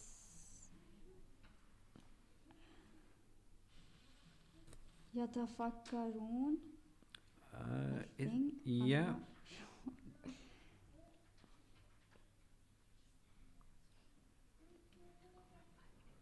That's okay. all I can. Yeah, and just before that, No, I don't know the Arabic as such. but you said it in English, yeah? So it was what? Remembrance of Allah Yeah. and thinking about Allah. Yeah, right. So we could say it's really the golden combination, right? These two things together, يذكرون الله قياما وقعودا وعلى جنوبهم, Oh, yes, right? there, That yeah. ذكر يذكرون, and then يتفكرون في خلق السماوات والأرض. That contemplation, like the Holy Prophet ﷺ used to do when he used to get up for his Salatul Layl and contemplate. It's when these two to come together that Yeah. an amazing result is portrayed in this verse. What is that result? When the Ulil Albab put these two, the golden combination together, they arrive at something. Oh, خلقت هذا باطلا. So he hasn't made it without purpose. Right. Yeah. See, they exclaim, Rabbana ma khalaqta hadha batila. What is that telling us if we were to put these two amazing qualities together? That is not without purpose. What is it? Everything has an aim. Everything has Allah has made it with a purpose, meaning that everything is like interlinked and everything. Yeah. Right. And then the verse goes on to say not just that, but what's the last part of the verse? So, Subhanaka, they glorify Him. Yeah. And Faqina Adhab an-Nar. Right. Protect us from the chastisement of hell. Yeah, exactly. So you pointed to the amazing result that occurs, and look how the verse just goes straight into that. So they remember God and they contemplate over the creation of the heavens and the earth. All of a sudden, it's like this amazing awareness comes to them. Rabbana. There's no preceding thing that they say this or whatever. Our Lord. Immediately it says, Rabbana ma khalaqta hadha batila. That's one thing that they realize. This whole world has not been created in vain. There's a purpose to it all. That's amazing blessing to get from this. And then, Subhanaka faqina adhab an-nar. Immaculate are you, and so protect us from the torment of the fire. What are they thinking about here? They're thinking about the punishment. So they're like asking Allah to protect them from that, because they know that He hasn't even made that in vain. That isn't without purpose as well. That is for people. Yeah. They're thinking after about the they've done their akhirah. good or bad deeds, depending on what they've done. Exactly. Yeah. They're thinking about the akhirah, that there will be accounting. Yes. There will be punishment for those who do wrong, and they are linking it all together. Isn't that an amazing result? Inshallah, we pray for the same. Inshallah. Yeah. Sorry, Sheikh. So you mentioned that these verses were recommended to be recited in namaz shab. But what if somebody wants to recite it in other mustahab prayers, or maybe during the wajib prayers? Is there anything specific about these verses that links them to namaz shab, and therefore makes it inappropriate to be recited, let's say for other mustahab namaz and for even the wajib namaz? No, I don't think so, but it's just that when it's quiet, that's why there's more emphasis on namaz al-fajr as well. Like everyone is sleeping, most of the, quite a lot of people sleep at that time, and then we are asked to get out of our beds and pray to Allah. So at that time, your concentration might be more than other times of the day when it's like busy doing this, doing that, and you have to come and read your namaz in the middle of like work or school or something. I don't know how. You could read it for other mustahab namazes as well, because in mustahab namazes you can read any surah. Okay, so the only link is the solitude Yes, at night. I Okay. think so. The Prophet sallallahu alaihi wasallam, you said, wept a lot till the earth around his place of Yeah. worship became wet, till his dress became wet. What is it about this ayah or the sequence of verses that is so moving and that is so touching that the Prophet wept, and that also profusely? Because of the way that it talks about the creation. If you think about it, Allah has made so many things. The whole universe, then there's like the plants, then there's like things underwater. There's like so many things. It's just so vast. And how those that think, like it says, those that think and contemplate, they remember Allah with how much He has done. And it's So that should give a sense of joy and gratitude. You should become even more thankful. Why weep? And that also profusely. because that's what happens when you think about how much somebody has done for you. I would cry. I wouldn't be happy. So it's the tears of joy, I guess you could say that. tears of yes. gratitude. Yes. Okay. Could tears have other reasons other than joy and gratitude?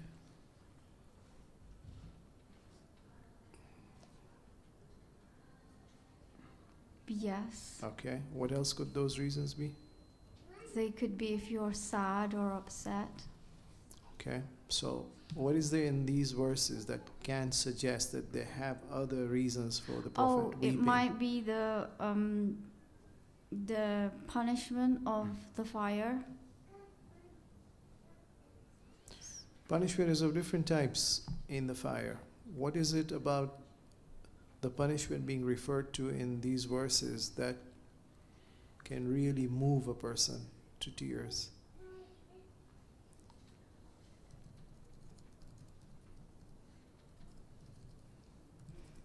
No, I can't. So can you recite the next ayah, see if it gives you an idea? ربنا إنك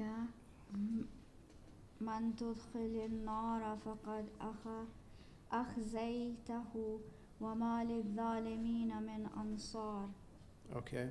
Our Lord, surely whomsoever thou makest enter the fire, thou hast indeed brought to disgrace, and there shall be no helpers for the unjust. Right. So you've reached the point of no return. Okay. So that's one of the reasons why you might. Okay.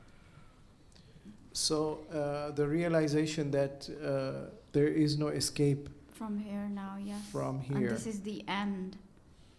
But isn't the Prophet sallallahu alaihi wasallam No. supposed to be ma'soom? So Why is he fearing وَمَا لِلظَّالِمِينَ مِنْ أَنصَارٍ? Why is he fearing khizyi and disgrace in the hereafter, and therefore he's weeping so much? Because he always had a soft heart for those that he brought the message for. And So he's weeping not for himself, he's weeping for his followers, or for the pagans who did not accept the truth. No, I don't.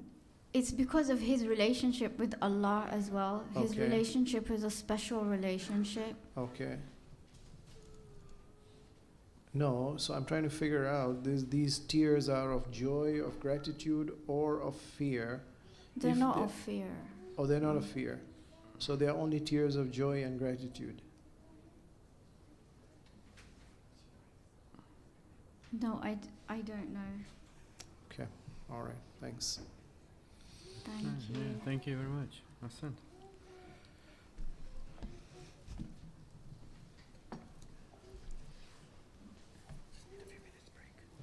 Sure. How many minutes? 10 minutes, or we just have 10 hours? Yeah, I think so. Yeah. Sorry. So can we take a break for 10 minutes or so? How many more candidates are there? Yeah, I'll be back in a minute. Beautiful day. Something here. Best in campus. Na feature hii. Inakuja kwenye camera na feature. Oh, Behind somewhere. It's yours, no? just keep it behind No, you. yeah. So I'll hide it here somewhere. Yeah, sure. Inshallah. Sorry. Haitasahau.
For you, it takes about 9 minutes. It's quicker than a meeting. This is why I'm 1 hour behind. How did you go, right?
So you'll be here till, I'll be here. till the Maghrib? Till Yeah. Okay.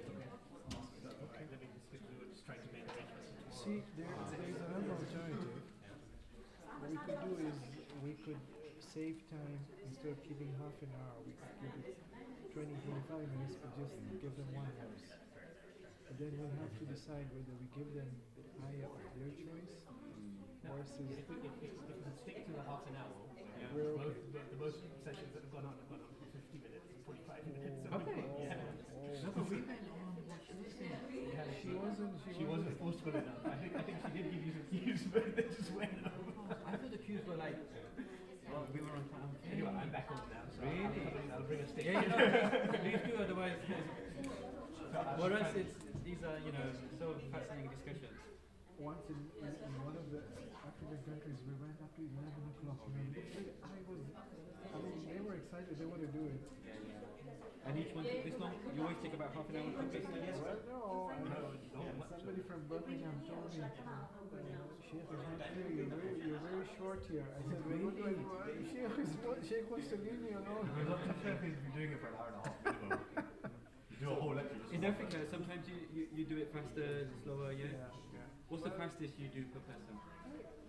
I've never done it so short. Wow. You know what? I think if we'd started, because of the way the day was, so madrasa as well on Saturday, had we had more time, we would have had Start early, yeah, before That would be Salah. better, but- 10 There's a o'clock, complaint something against like you. Yeah, like that I let you take too long. Yes. It's bit difficult to stop when you're talking. I was thinking that we were on time. I thought we It were. sounds like, oh, time's up. Ah, And I was like, time's up. yeah, right. Things are like the conversation is flowing, it's so difficult to Yeah, stop. yeah. And alhamdulillah, I think one of the key things that I think both of us are, you know, very keen to impart onto the contestants is, you know, just some extra learning for them and some pointers as to what they could look into a bit more in the future and just prodding them a bit further, you know, rather than just being strictly yes or no or right or wrong. Yeah. It's not simply judging. I think this is a need, not just for participants, but across the community. Yeah. To know how to Exactly. decipher Quran. It's all well and good reading a tafsir or taking something from a lecture and stuff, but linking ayahs together, you know, or concepts together. Yeah. And a lot of people that I think feel scared to sort of like think, you know, and it's like, oh, I see a similarity, but no one said anything, so I must be wrong because I create a link here kind of thing, or I haven't heard it, so are these two linked? No, I must be doing something wrong, and people then get scared to that way or to them, and you know, and they shouldn't be, you know, it should be that, okay, they come up with an idea, there should then be a way of then discussing it with someone to say that. That's very important. And if you don't get to talk about these things, Yeah. And you're not saying very this is what Allah meant, 100%, you know? You're not saying that either. Otherwise that could be problematic. Absolutely right. Alright, yeah. So how many? Sorry. Are we going to even finish, like, you know, until Maghrib, do you think? Yeah? Okay.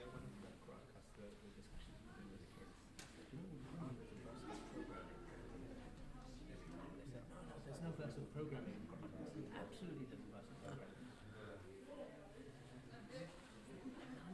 Like, okay, let's consider the verse on the story of Qur'an. إنه ليس من أهلك إنه عمل غير صالح. This is programming, 100% programming. So what do you mean? Like, if you ask any programmer, you code in families, when you're fault finding, if you do it linearly, often you'll never find the bug. You have to often go to different families to find, because the way it's code's called families. And I said, if you apply this in the you often find that the problem that you're trying to fix is in one of the families that you imported in your code. So this verse is 100% explaining debugging code. Interesting. But it takes a programmer to interpret it. Yeah, alhamdulillah. And now AI is going to do it. Yeah. So how many ladies do we have? 2 ladies, 2 more, 4 men. 4 men. Wow. 3 men. So 2 plus 3, 5. 3, maybe 4 men. One Okay, so Then is 5. And how much time do we have till Maghrib? 9 o'clock is Maghrib. 9, 10.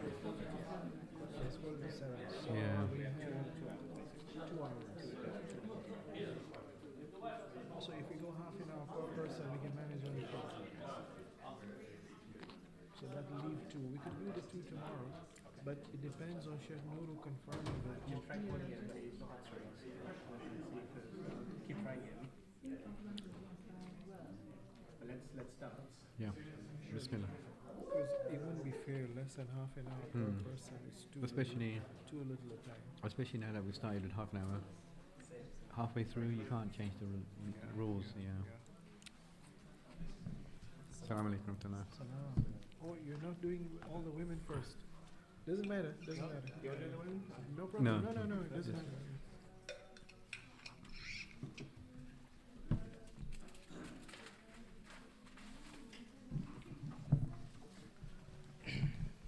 So, what's the name and code? What's your code? Wait. Yeah. Okay. 2B07. 2B07. His name and the verses. Have you chosen your verses? I have chosen mine, yes. Yeah. Suratul A'raf, verse 172. That is my one, and I think you pick one. Or do I pick another? Then you pick one as well, yeah. Thank you. Oh, Surat A'raf. Suratul Rum, 30.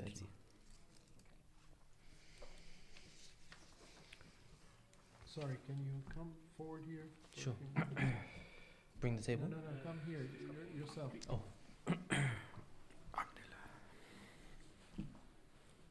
So we want just a quick introduction. What's your name? Sayyid Ali? Farashuri. What does Farashuri mean? Like you know, finish the carpet. Uh-huh. So I think it comes from that. Those who laid the carpet down. So tell us your educational background. I'm at university right now. What are you studying? Mathematics with statistics. Maths and statistics. And what attracted you to come and participate in this Quran?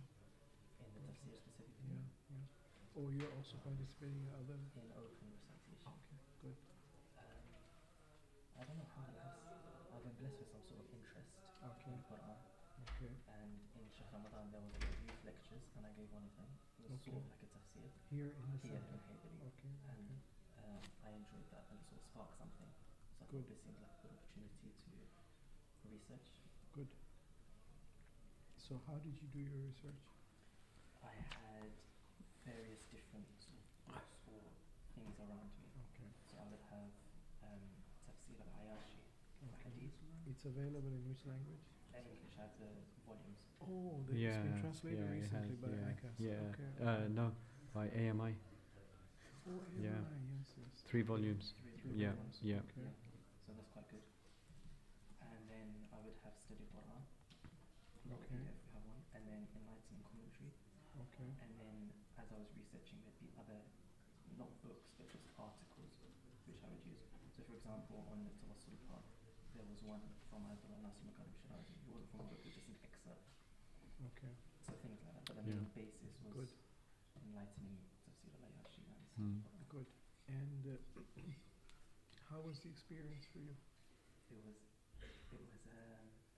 I enjoyed it. Good. What did you learn something unique that you didn't know before? In specifically, well, if you wait a few minutes, Other than that. He's saving it for us. There are 10 verses. Other than that. Other than these two. Probably the importance of a hadith actually. How much it answers our questions. Oh, hence Tafsir Ayashi. Because I've never looked at tafsir just based on hadith on its own.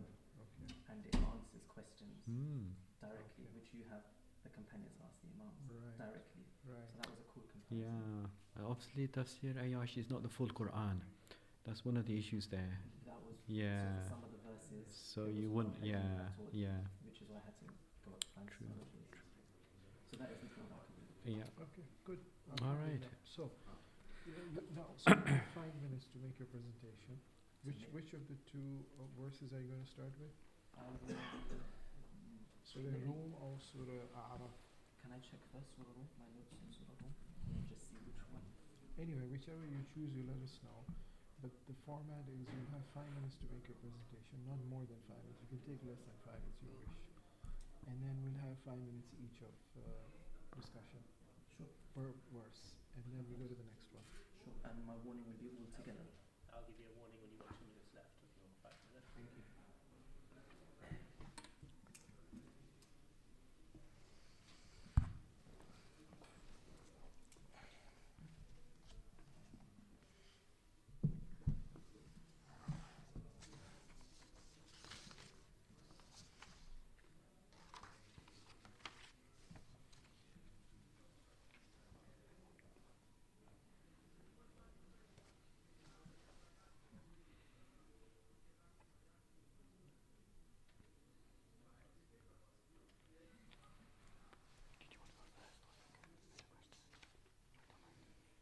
You can start, no problem.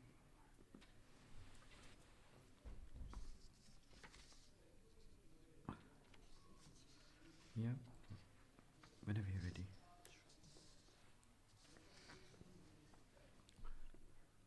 You starting with Surah Al-Araf or Surah I will start with Surah Al-Rum.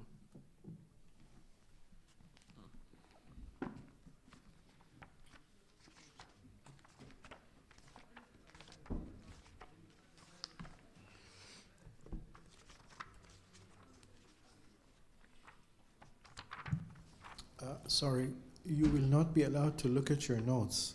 I mean, you can have a final look, but when you're presenting, you'll have to do it from your own understanding. So you would be required to close your notes, please. Can I use them as a reference? No, if you get stuck somewhere and we need to know the reference, we'll ask you. This is not an open open book. Okay.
Yeah, I'm ready. Bismillah. Oh, sorry. Let me get Surah Al-Araf out as well.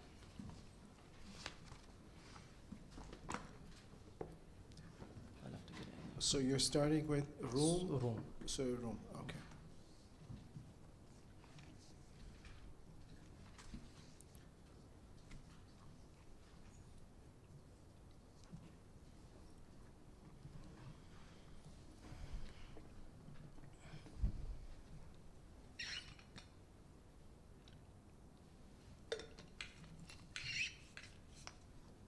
I can start.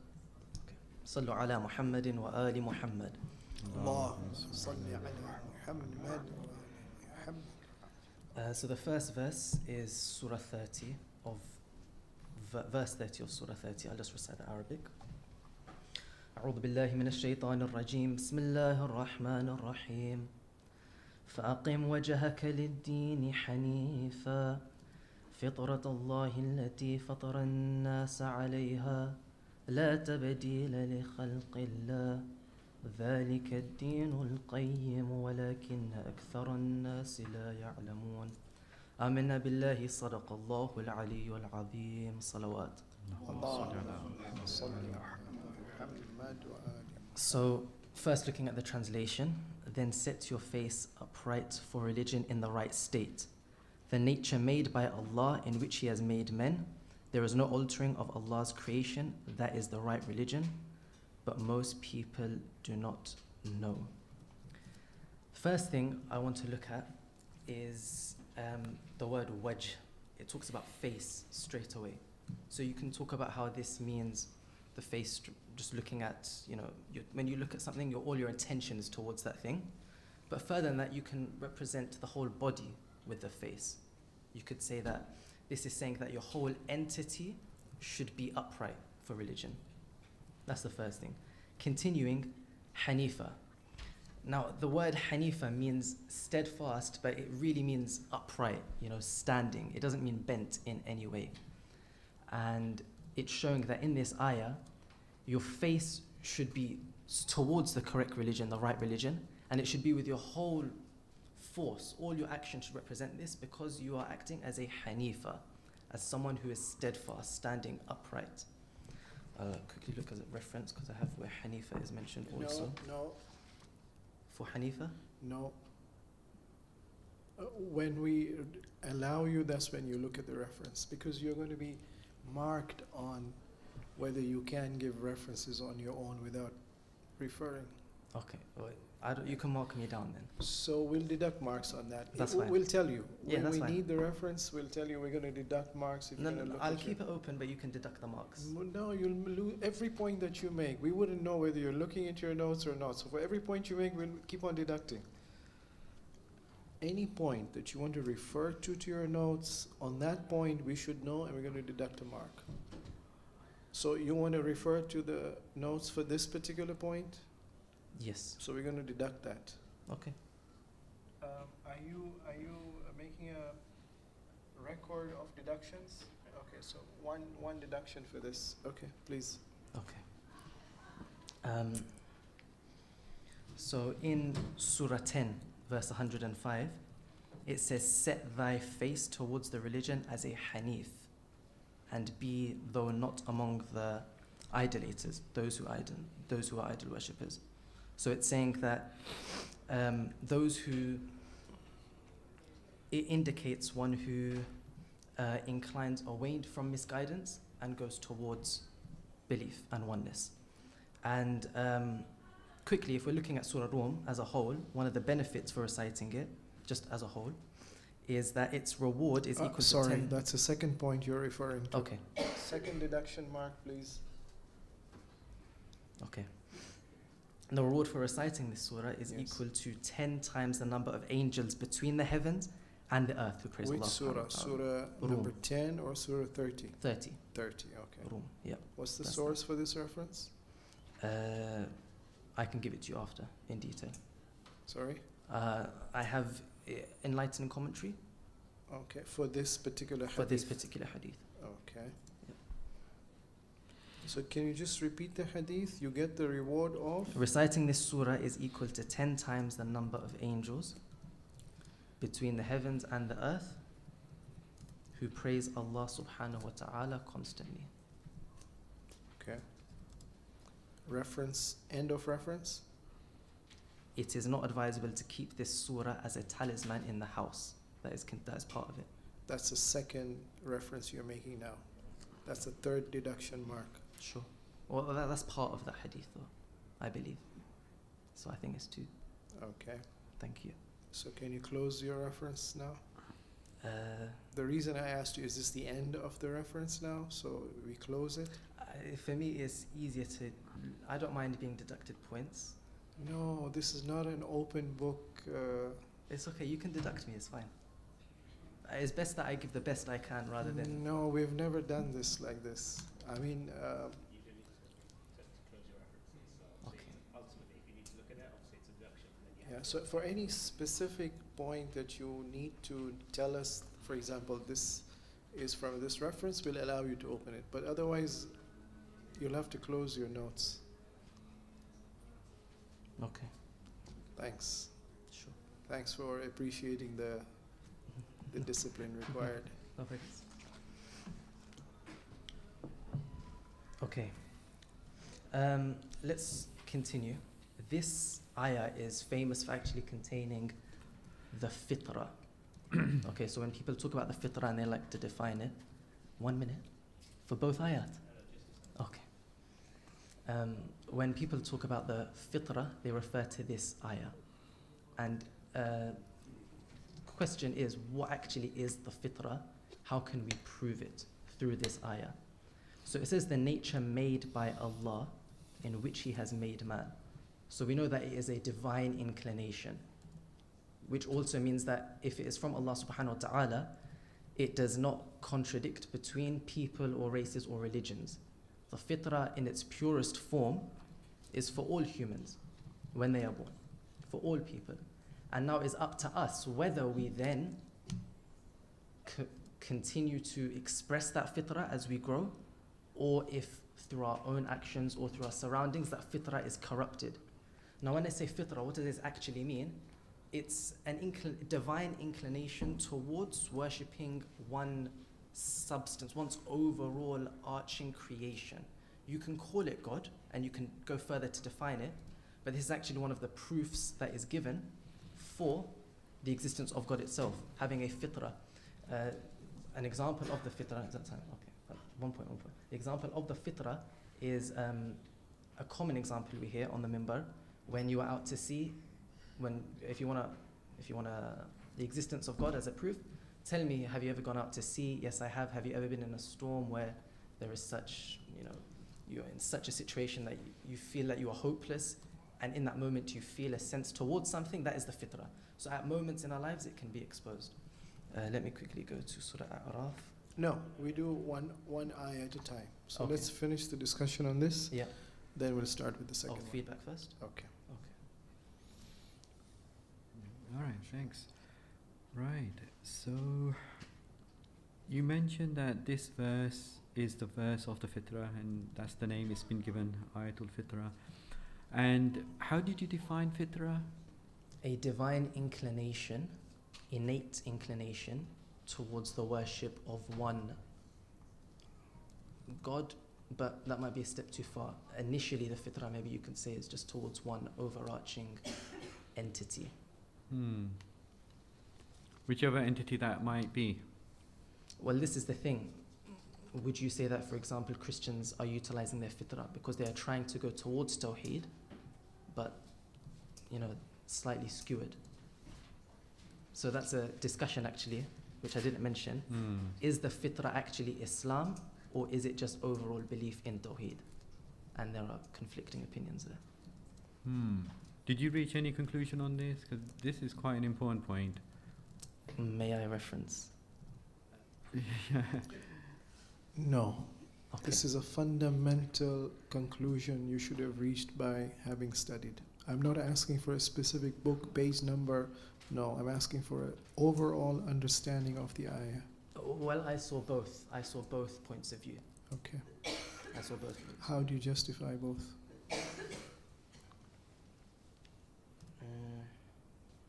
There was Yeah. There was one mention by, I believe, Al-Qurtubi, who is a Sunni scholar. This was in the study Quran, and he talks about the grammar in the verse and debates whether fitrah is additional to Islam or is included within Islam, and he uses that. And he says because it's part of Islam in the ayah, that fitrah overall means Islam. That's what it means.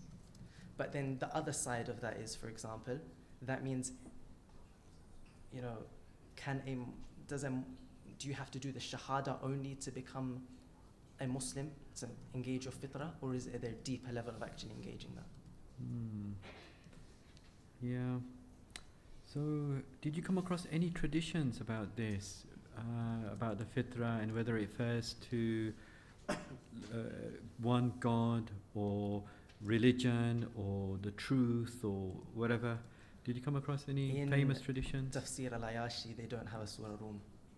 Okay. Or if it was only the first 2 ayahs or something. So I couldn't find any hadith from that main source I had. Yeah. Otherwise I would have mentioned it. Yeah. One very good point, I mean, not just for you, but for everyone basically who's interested, is looking at other works that talk about a hadith and do sharh and a commentary of hadith, such as Imam Khomeini's 40 hadith. Yeah. It talks about this in detail. Hadith number 11. Okay. So, kullu mawludin yuladu ala fitra, every newborn is born with the fitrah. That is a very, very significant tradition. every newborn is born on the fitrah. And then in some tradition, tawheed, right? It's specified as tawheed. So this is why Sheikh was saying this is very, very fundamental, and why scholars will say not just any inclination towards some, let's say, divine entity, but Allah subhanahu wa ta'ala and His religion. Allah and His religion. Now, that is quite a central point here. Yeah. All right, now, from this verse, because it is called Ayatul Fitra and it's so central to all discussions about our innate nature, can you pinpoint a few characteristics of the Fitra as mentioned in this verse? Just in this verse? Yeah.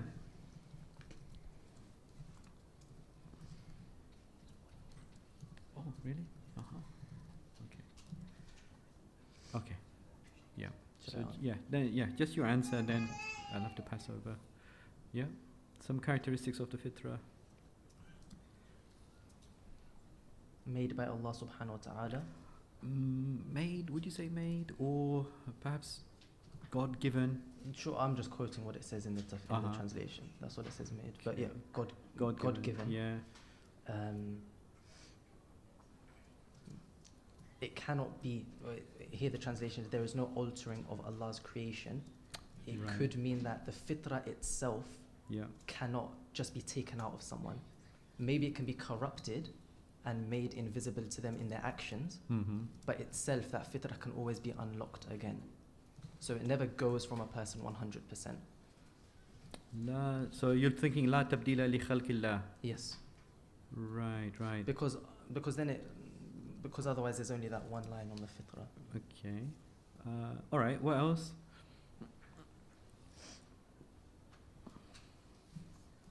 Nature. Time. Yeah. Sorry. I said their nature. Nature. Which means that it's a natural phenomenon, not something created by us. It's bestowed upon from Allah subhanahu wa ta'ala. Yeah. It's almost like we don't have any control whether we want it or not, or we take it when we are born. Right. Something like that. All right. Yeah. So he still has 5 minutes. Oh, then I'll encroach 1 minute of Sheikh's because you can just finish. Yeah. Is that it? Any others?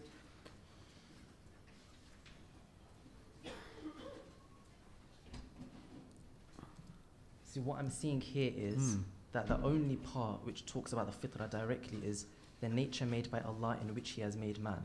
Yeah. So from that I have tried to derive a couple. So you could say all human beings possess it. Yes. Right? You could say awareness of it varies from person to person, isn't it? Because the last part, وَلَكِنَّ أَكْثَرَ النَّاسِ لَا يَعْلَمُونَ, why is that the case then? That most people do not know. Yeah. So it must be something which, the awareness of it, not its presence, because we said that that's present in everyone, but some people are more in tune with it or more aware of it than others. Yeah. Okay.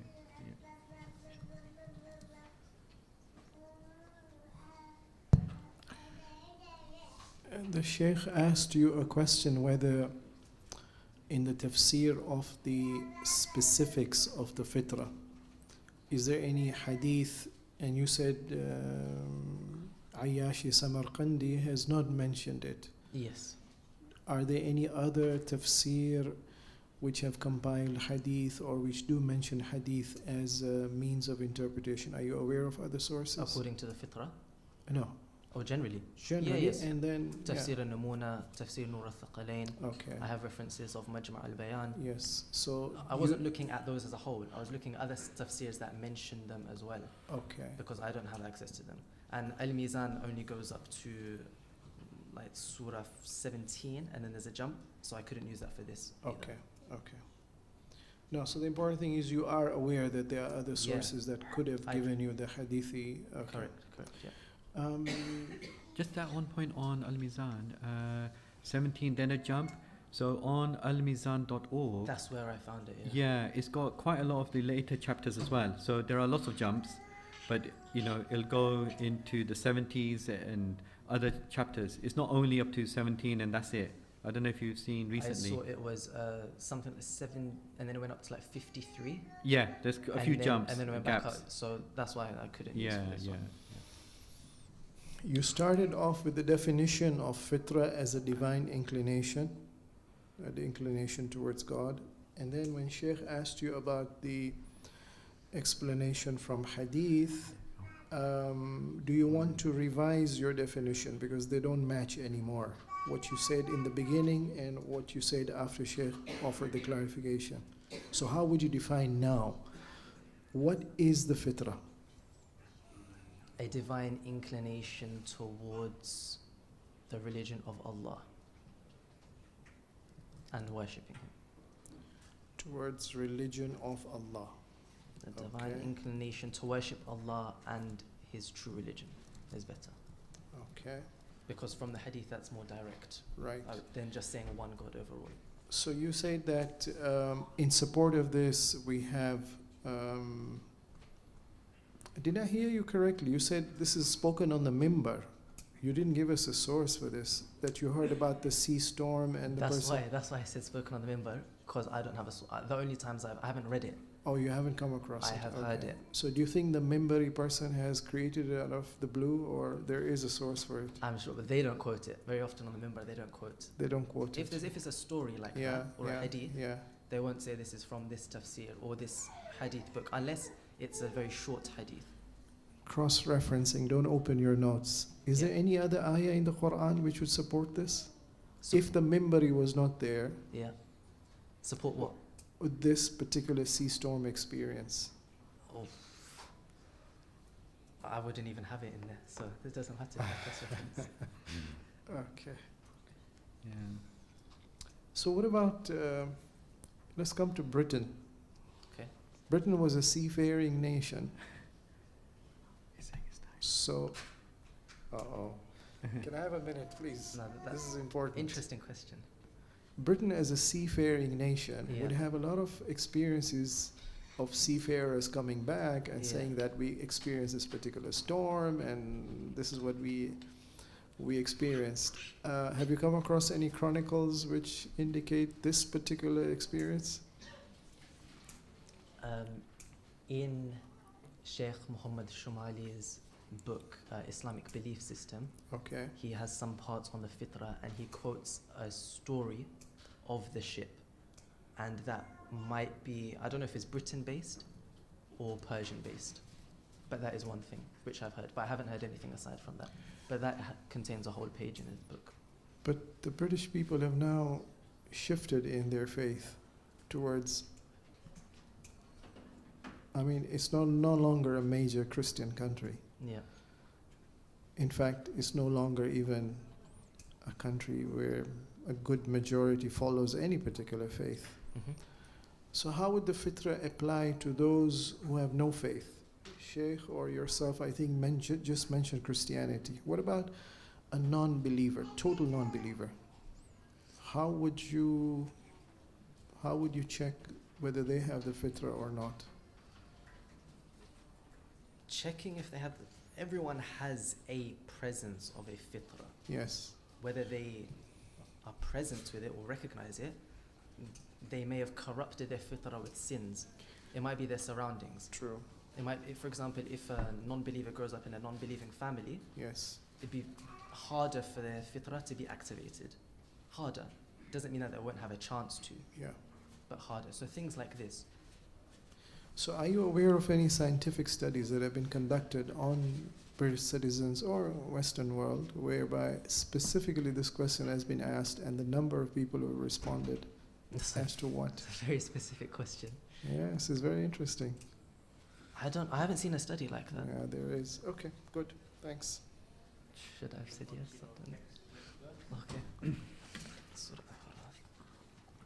Okay.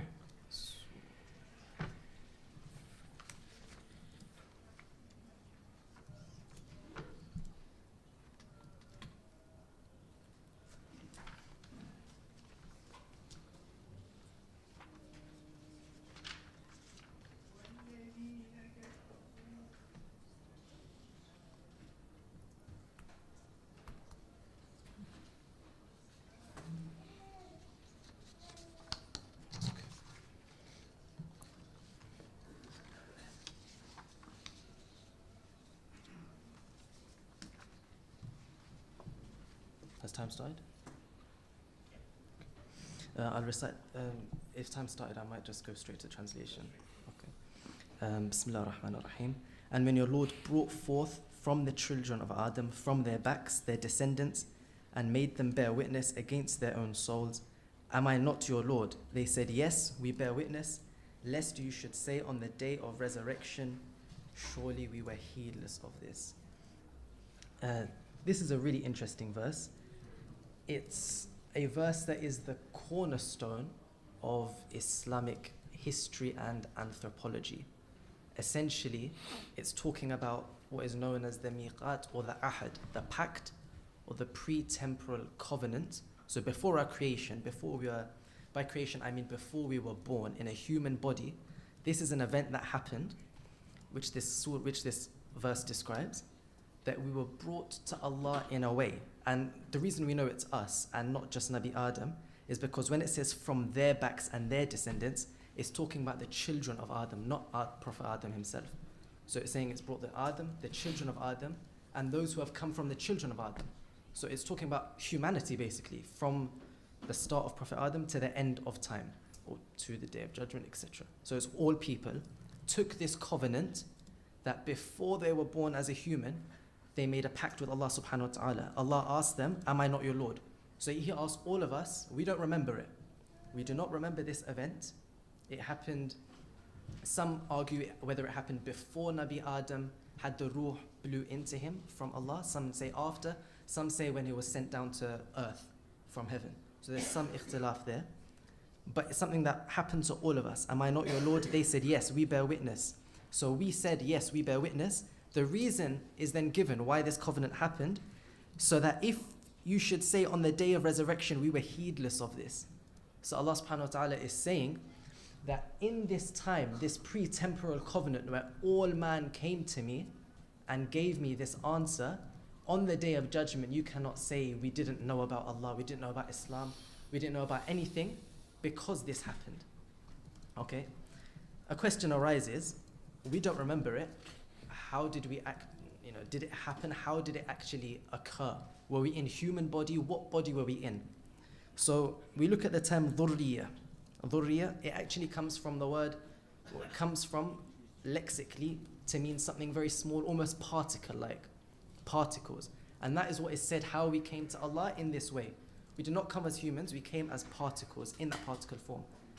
And there is a hadith, I will have to paraphrase, but it talks about how someone comes to Abi Abdullah and asks them, "Oh Abi Abdullah," along the lines of, how did we communicate to Allah with this ahad, with this covenant, when we were just particles? And the Imam replies, Allah made it so that we were able to communicate in this way. So Allah made the laws of whatever we were, whatever particle form we were in, so that we could hear and communicate back. You can also respond to this question with Quran ayahs, Surah 41 verse 11 and Surah 41 verse 21. They both talk about how, the first reference I gave, 41:11, it says that the earth and the heavens will testify. And then 41:21, our organs will testify on the day of resurrection. So it wouldn't be a stretch to say that if we were in particle form, we wouldn't be able to talk or in such a way, something like that. 1 minute, thank you. I've got 1 minute, so I will go to a hadith which someone asked another Imam, when did Amir al-Mu'mineen get the title Commander of the Faithful? The appellation, the virtue Commander of the Faithful, Amir al-Mu'mineen. And the reply is, when the covenant was given, at this time, when this is Prophet Muhammad speaking, when all people responded to me as their successor, Ali was first, and he was given the title of Commander of the Faithful. And alhamdulillah, on this verse there is many ahadith. There was a hadith after Umar ibn al-Khattab, his first, when he became Khalif, him, the Muhajirin, Imam Ali, Imam Hassan, Imam Hussein, Abdullah ibn Ja'far, they all went to Hajj for the first time. And Umar looks at the stone and greets it, but says, "O stone, I wouldn't have greeted you unless I saw Muhammad greet it." Allahumma salli ala Muhammad. And so Imam Ali says, Let me tell you why. And he talks about the story very quickly about how at that time the covenant was given. There was a parchment as thin as water. There was an ink. And all of us testifying to this covenant mentioned in the ayah was recorded. And that was then ordered, the stone, the black stone was ordered to swallow this covenant. And that is why one reason we give salam to that stone. Sallu ala Muhammad wa ali Muhammad. Allahumma salli ala Muhammad wa ali Muhammad.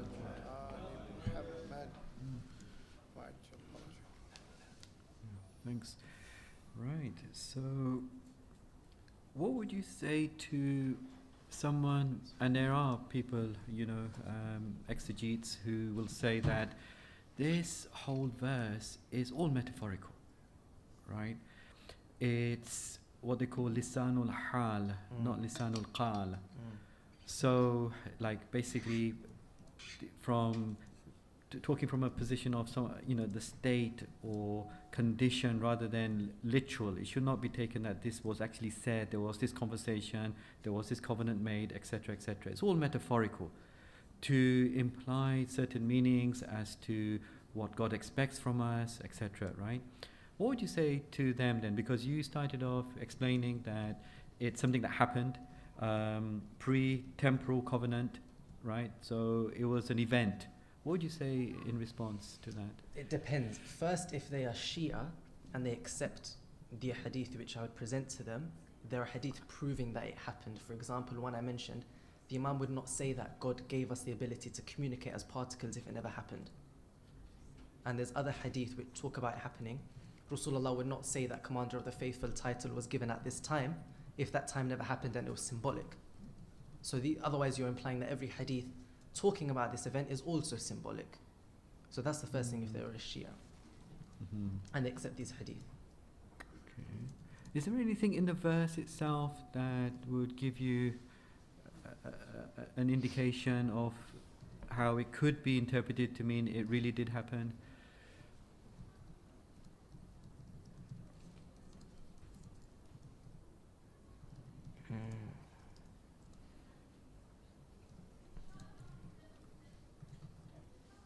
Usually in the Quran, when it is of the form English-wise, and when your Lord did this, and when this happened, it is usually, from what I can think of, it is things that actually happened. And when this Prophet did this, and when this occurred. Right. Why would that be the case? You're almost there, actually. It's a good answer. Just one more step and you're there fully.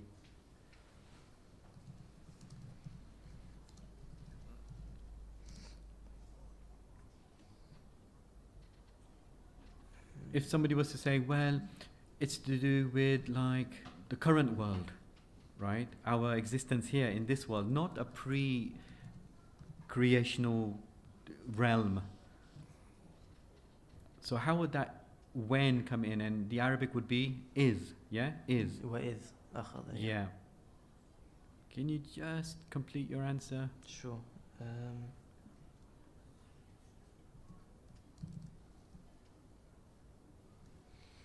Is it because it quotes the children of Adam first, implying that they were present there?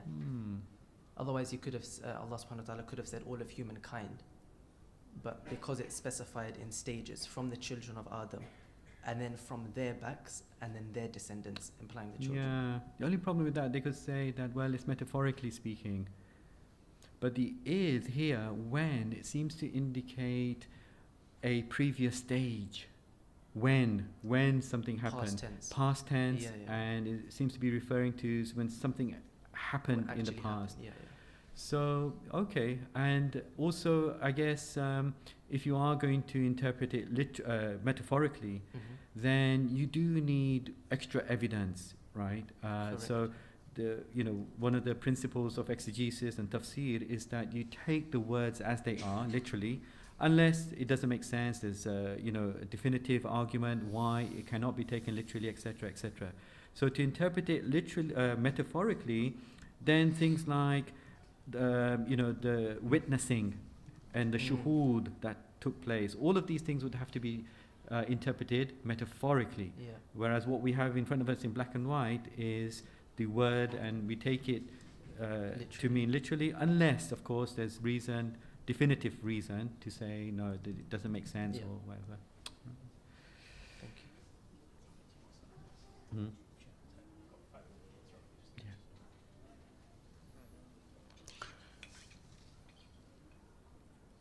This covenant that was taken definitely refers to the children of Adam alayhi salam.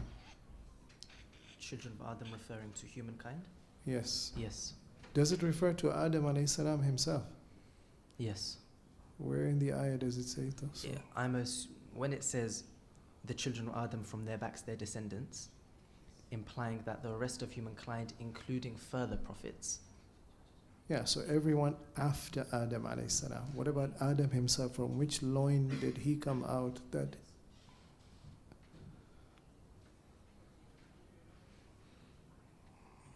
I'm thinking maybe the ayah could have specified Adam and the children of Adam. That's correct. So maybe either before that time he had given his covenant, or maybe because he was the first one when Allah subhanahu wa ta'ala blew his ruh into him. Yes. It was almost, that was him being able to take that and was part of his covenant almost.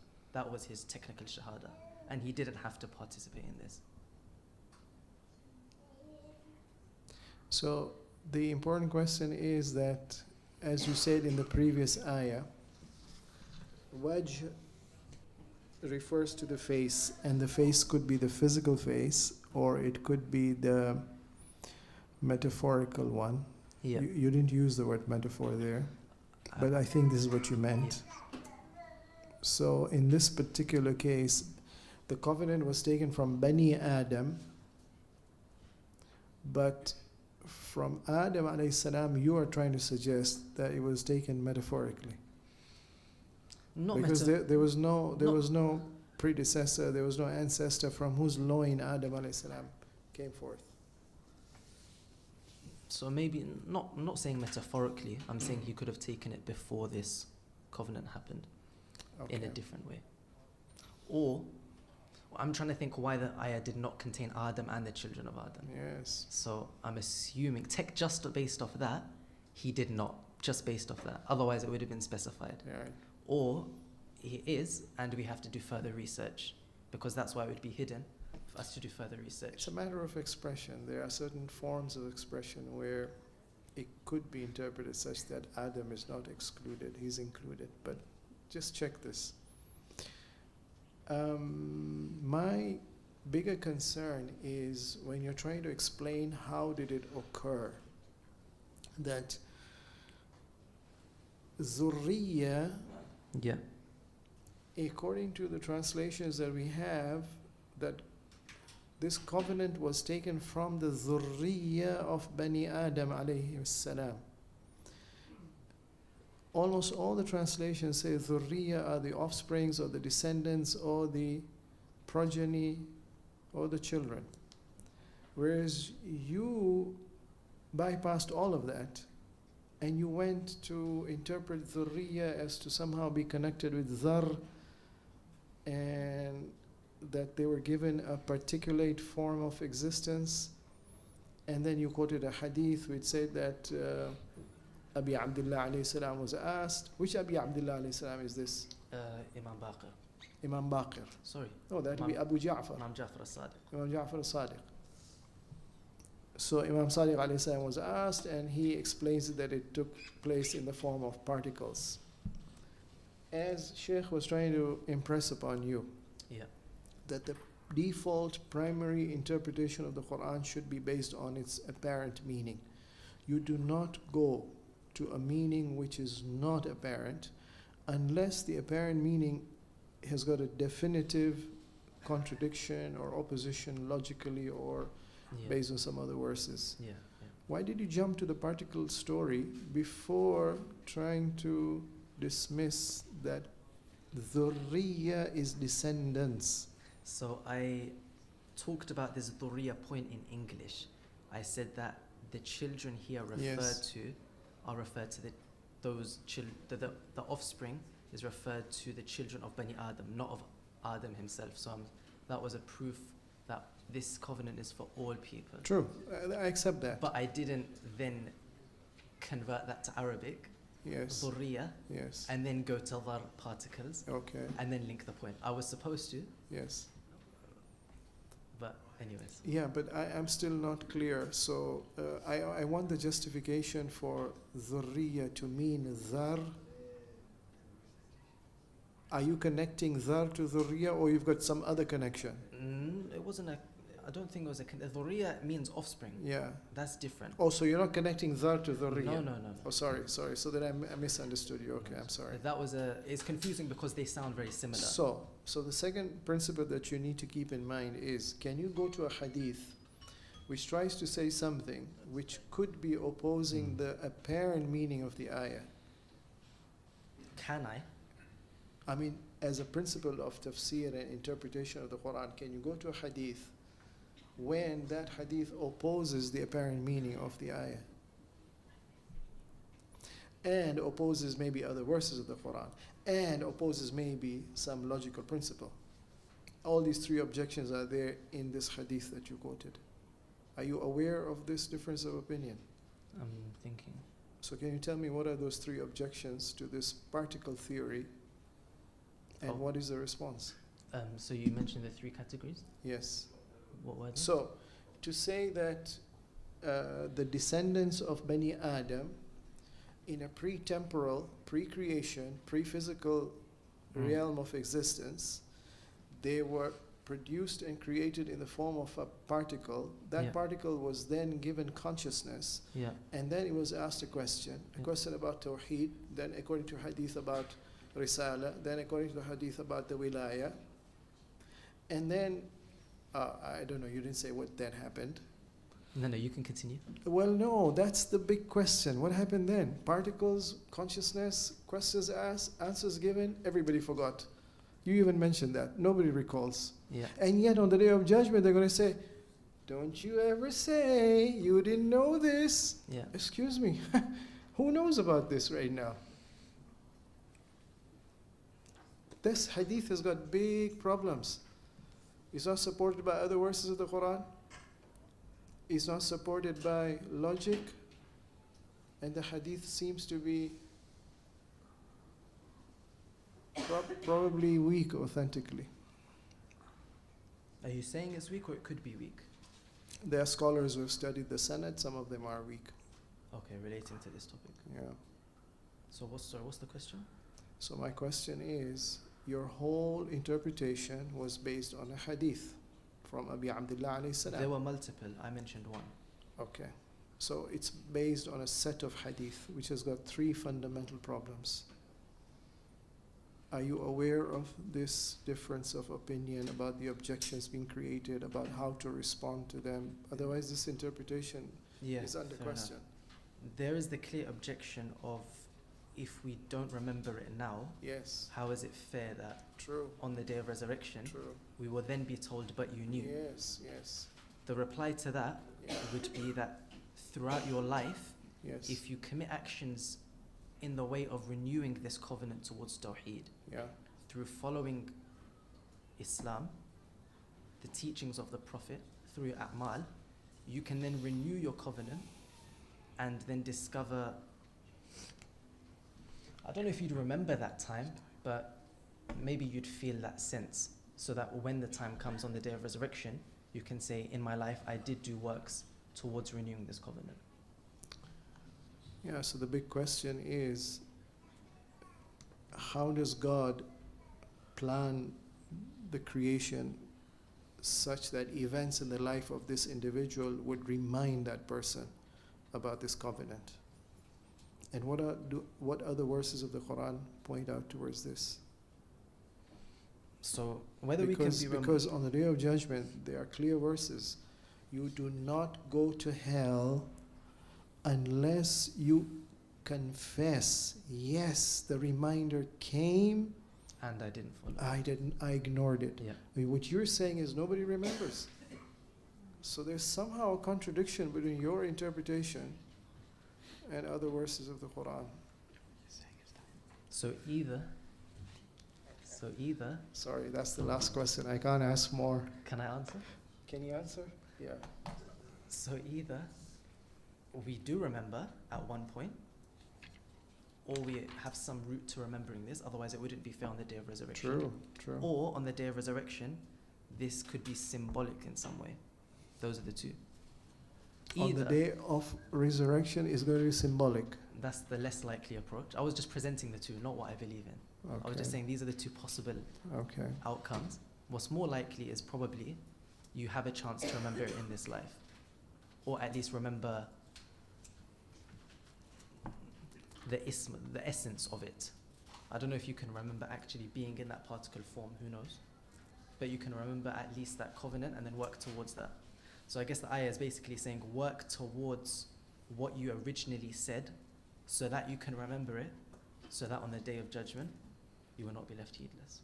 So can I rephrase my whole question, because you haven't answered the three fundamental objections to this interpretation, and that is, what if that interpretation is not the correct one? What if, I'm not saying interpretation based on hadith itself, I'm saying that interpretation for this ayah, that this ayah is referring to a totally different reality other than what those hadith are trying to say. Well, we've justified already that it is not a symbolic event. True. It did happen. Yes. So the question is, how do we remember? Yes. I'll end it there.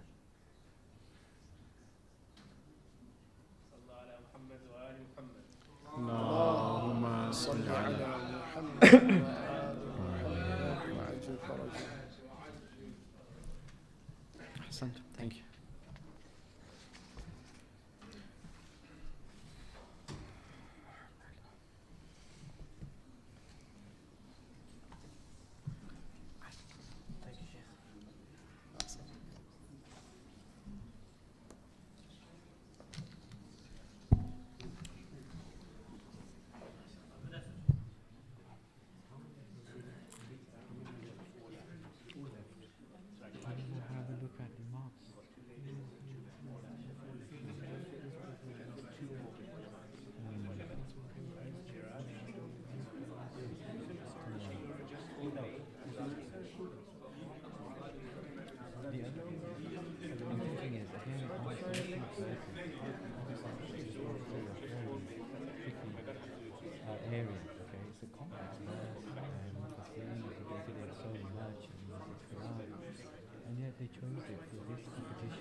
We'll stand up.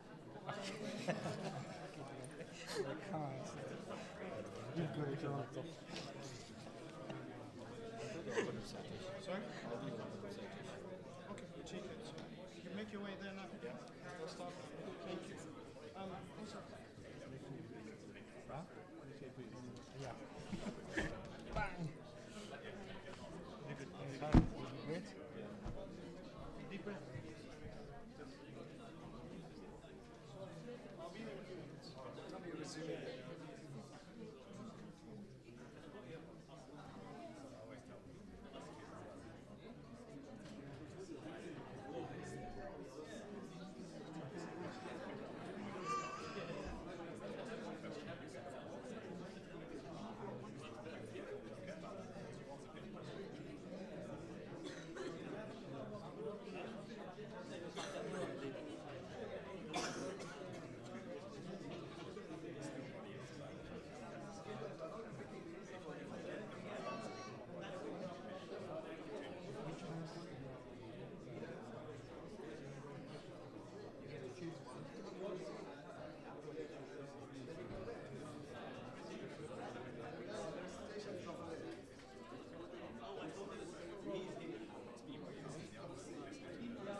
Okay. How would you like me to remind you? Tap the table or just point my pen up? And tap the table. Tap the table. Please, yes.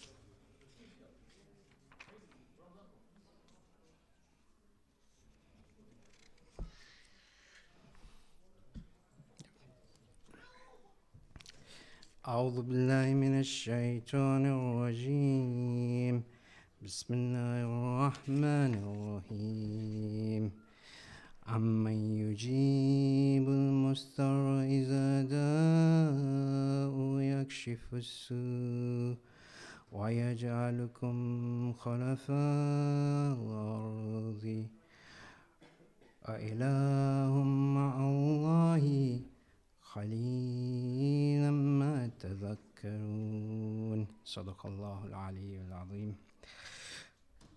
Or who answers the distressed one when he calls upon him and removes the evil, and he will make you successors in the earth. Is there a God with Allah? Little it is that you mind. So this verse, obviously, many of us are familiar, even those who are not acquainted with the Quran. We recite this verse to pray for, generally, to pray for someone who's unwell or at the time of distress. Some of us do amal of this verse, or at least the first part of the verse. I believe it's very effective. The verse really fills you with gratitude and thankfulness towards Allah subhanahu wa ta'ala. What a kind and merciful Lord. He answers you at the time of distress. Reminds us a line from dua in Saifa Sajjadiyah, where I think it's Makarim al-Akhlaq, where our Imam, our holy fourth Imam, Imam Sajjad alayhi salam says, "O Lord, make me leap to you in times of distress." Really in complete harmony with the Quran. He not only answers us in times of distress, but in other parts of the Quran, I believe it's in Surah Baqarah, he says he's Kareeb, he's nearmost, he's so close to us, and he equates the act of supplication to believing in him. He wants us to invoke him. In another surah, he says that he's closer to us than our jugular vein. And again, in another surah, he says that the act of supplication, the act of invoking him, is an act of worship. So when we actually supplicate to him, we're actually worshiping him. So really, what a kind and merciful, compassionate Lord. Coming back to this verse, I believe it's actually better understood if you read it from verse 59 all the way, if my memory serves me well, all the way to 64. Verse 59 starts with saying, I will read the English. أعوذ بالله من الشيطان الرجيم بسم الله الرحمن الرحيم. Say, praise be to Allah and peace on his servants whom he has chosen. Is Allah better or what they associate with?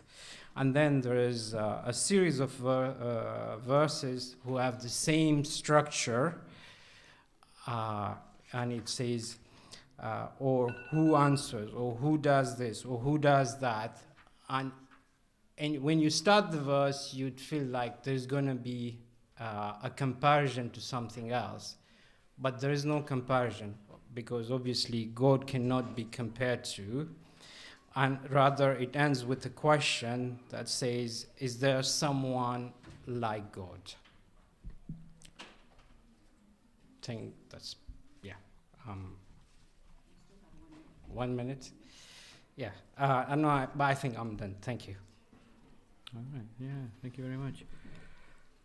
So, from this verse, can you point to 2 essential conditions that would ensure a person's dua is accepted?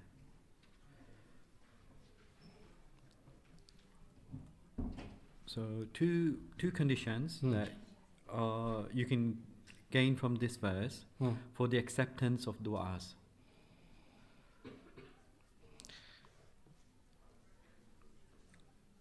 Is there a God with Allah? So if you only ask Allah subhanahu wa ta'ala, that would probably be at least one condition. What was that, sorry? That would be one condition for the acceptance of your dua, is you asking exclusively to Allah subhanahu wa ta'ala. Right.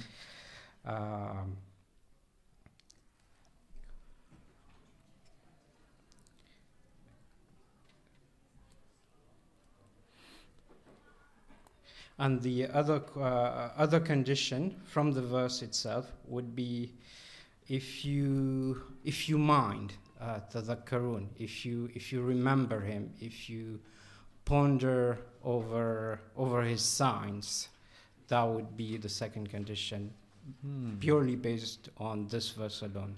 Yeah, that second condition you mentioned, isn't that related to something else? I'm just thinking a bit earlier than that. Have a look. Is there anything there very sort of like immediate? See, yeah. Right from the beginning, if you have a look at the wording. Who answers the distressed one when he calls upon him? So you have to call upon Allah and ask Allah exclusively? Is that where you lead it to? Okay. Yeah? Let's say that's one, right? Can you see another one? Well, he mentioned here khulafa, but I don't see how that would be a condition. Yeah. So the word al-mustar, how is yours translated in that Quran you have in front of you? Ammay yujibul. Then how is the next word distressed. Right. Yes. Oh, so you mean in the state of distress. Right. Yes. Okay. It didn't come naturally because you could ask Allah subhanahu wa ta'ala even when you're not in distress and he would still answer you, right? Right. So this is what I want you to come to. Yes. So what does that mean? The one who is distressed, does that mean they are somehow, I don't know, out on the streets, destitute? Is that what is meant? Or they are stuck somewhere? Yeah. Only at those times? No. I guess you feel that sort of need of Allah subhanahu wa ta'ala, the connection with Allah subhanahu wa ta'ala when you were in a state of distress. I can think of, and that's just reading from the Quran, is if you are at sea and the weather turns and you feel like either Allah subhanahu wa ta'ala intervenes or this is it. Right. But is it only limited to that type of situation where you are physically in distress? So those exceptional times at sea or ma'adallah, there's an accident you're involved in, you know, let's say there's some tragedies that's happened in your life. Only at those times? Is that what distress means here, you think? Or could it be other times? In the context of those verses, I think Allah subhanahu wa ta'ala is trying to impress upon him that, and actually these verses are probably addressed for the benefit, if you like, of the mushrikun. And he's saying, listen, when you are in a state of distress, who answers your call? Yeah, and that's something even the mushrikun can relate to, even those who don't believe. To be honest, even I've had discussions with people who are pure atheists, but still they would relate to such a situation where they would say, yeah, no, there is an intelligent being that runs the thing, but that's not enough for me to believe. Could somebody be in a state of being like mustar, but not in that commonly understood meaning of the word, i.e. spiritually? They are spiritually totally cut off from having any recourse or any reliance on a material object or material means. They, for example, they rely solely on Allah subhanahu wa ta'ala, either constantly or they put themselves in that state, and then they call to Allah subhanahu wa ta'ala to answer their prayer. Could that be a possible meaning of this verse? Not that they are physically really in distress because something bad has happened to them in life. So spiritual distress, putting yourself totally at the in the hands of Allah subhanahu wa ta'ala, not relying on any material means at all for your life and needs. It is possible, but I'll be honest, I didn't come across that in my research. Because the issue would be then that this verse would be quite limited, isn't it? It'd be limited to that person who's in that very tragic situation and then calls to God, and then Allah says, yeah, I'll answer your call. But that's limiting the remit of Allah's response to the distressed person, to those tragic moments. Yes. Granted, I don't have the depth of your understanding, but if I read the other verses that talk about supplications, the one that says, Inni Kareeb, I'm near most, let them ask of me, let them have faith in me, and I'll answer their prayers. There's another one that says,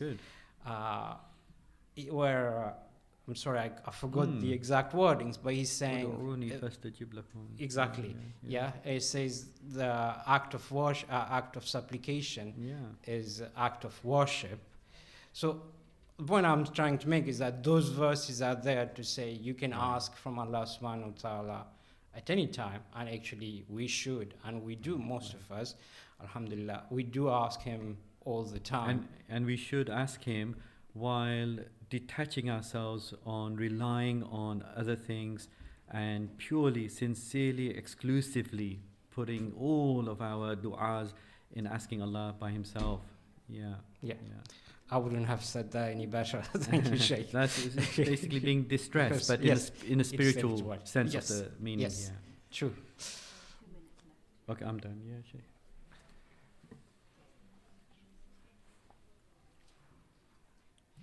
You mentioned that this ayah, أَمَّنْ يُجِيبُ الْمُضْطَرَّ, is one of the a'mal that we perform and we're all familiar with, and we call out to God during distress, this particular ayah.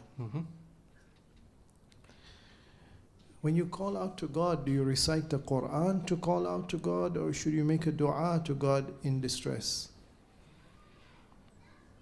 Well, you should, as Imam Sajjad alayhi salam says, O Lord, make me leap to you in times of distress. You should do dua to Allah subhanahu wa ta'ala. What is the source of this particular a'mal that we do, and that when in distress we turn to Him, and instead of making dua, we are reciting an ayah, and the ayah is not a dua? There are verses in the Quran which are du'as, but this ayah is not a dua. How would you, is there a source, a hadith, or what is the origin of this particular a'mal that we do? I suspect there is an origin. I suspect that it is recommended by the Ahlul Bayt alayhim salam, because I've seen that done at this center or in many centers. Generally, just before majalis starts, we're asked to recite the dua, the first part of the verse. So what 3 if to 5 I were times. what if I were to surprise you by saying there is no hadith from the Ahlul Bayt alayhim salam about this? Would this not therefore be a bid'ah? I would believe you if you said there was no hadith, but I would say calling that bid'ah is maybe a step too far, because ultimately all we're doing is reciting a verse from the Quran all together as a community. The ayah is not a dua. How would you justify a person in distress for himself or for the community members or for anybody else, Yes. to pray for them through reciting a verse of the Quran? Is there a connection? Yeah. So you don't necessarily need a hadith from the Imam alayhi salam. Sometimes the meaning of the ayah itself is good enough. Agreed. So what's the connection between this ayah and the a'mal that we're doing? Yeah. The one thing I can think of is sometimes, just like for example, for our sins, acknowledging the sins can be enough without asking specifically for. Agreed. So you're acknowledging certain powers of God, and therefore the justification to pray to Him. Yes. Give me 10 of those reasons. 10 reasons is in God's power. Yes. I mean, how many times do we recite this ayah? On one occasion, we want to pray for somebody. We only recite 3 times. 3 here. times. Yeah. Good enough. 3 times, but that means we need to. Sheikh asked you, what are the 2 essential conditions for the du'as to be accepted? And you went towards tazakkur, and you went towards a'ila. Yeah. So, and then Sheikh had to bring you back to muztar. I would like you to take you somewhere else, and through that give me 10 reasons. Something which you mentioned yourself. 10 reasons why we should recite this verse. It's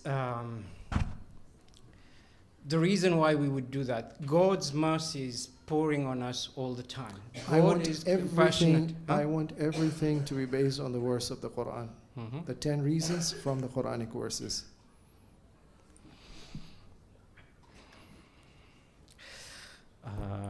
Okay, he says in one of the surah verses in Surah Baqarah, he's Kareeb. No, you've already mentioned that. I've accepted it. You said he's Qareeb, Surah Baqarah. You've said he's Aqrab, than the jugular vein in Surah. Which Surah is that?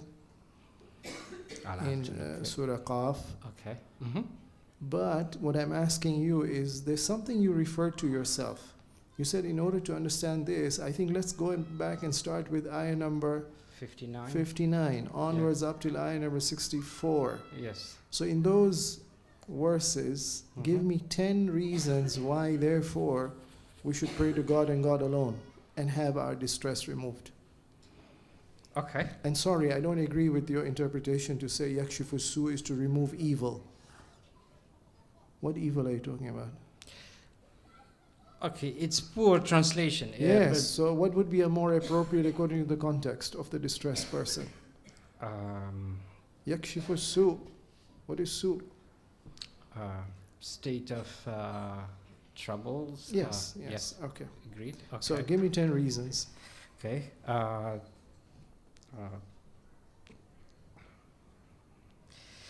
The first reason would be God is praiseworthy. Alhamdulillah. The second reason would be he created the heavens and the earth. Pause. So why should I pray to him if he's the creator? Connect it to the dua. I'm making an amal. Yes. The fact that he created the heavens and the earth, he sent down the water. We'll come to that. That's the second reason. Creator. Okay. Why should I pray to the creator? To get my distress removed. Because he is the creator. He... That's in the past. He created me. Because he's also the sustainer. Okay. But that's the second one. وَأَنزَلَ لَكُم مِّنَ السَّمَاءِ مَاءً. He's the one who sends down rain. So he's sustaining me. Yes. It's rain that sustains me. It's the basis of life. The water. But why should I turn to my creator? He created me in the past. Because he also created the heavens and the earth. He... Therefore? So he's the creator. I should turn to him. Why?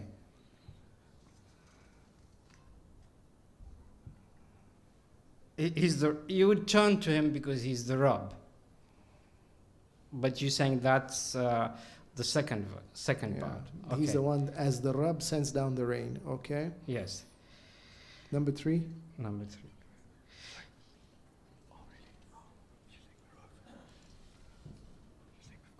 He's the other verses sort of express his might. So 61 express his ability, if you like, for lack of a better word.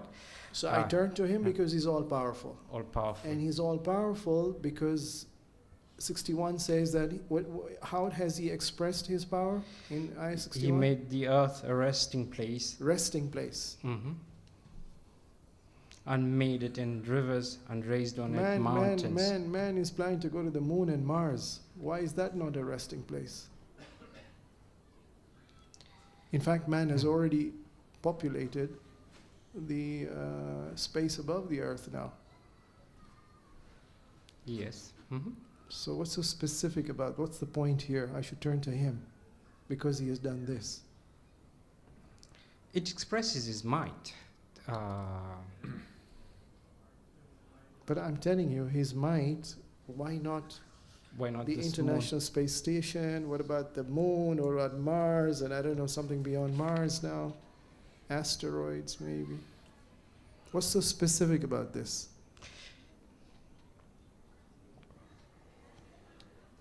Okay. Yeah. I'm sorry, my time is up. I hear you, but fair point. I would have to say, I don't know. Yeah. No, it's something we need to reflect upon. It's just that there's a very good point you made. Sheikh asked you, what are the essential conditions for dua to be answered? I'm exploring that further. And you said, tazakkarun, you should remember some things. But these are some of the things we ought to remember. Okay, Asad. Thank you. God bless you. Go to the next one, yeah. Next one. So Surah Yusuf. I'm just going to check which surah it is. Surah Yusuf, 106. 106, okay. Yeah, sure. Okay.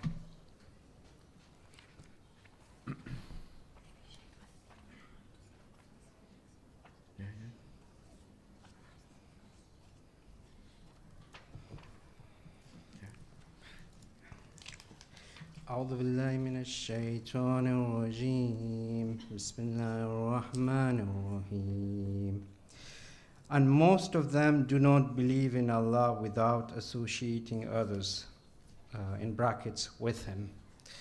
So this is obviously all the verses of the Quran are very interesting, but this one is interesting in many ways. It talks about shirk, but it talks about shirk of those who believe.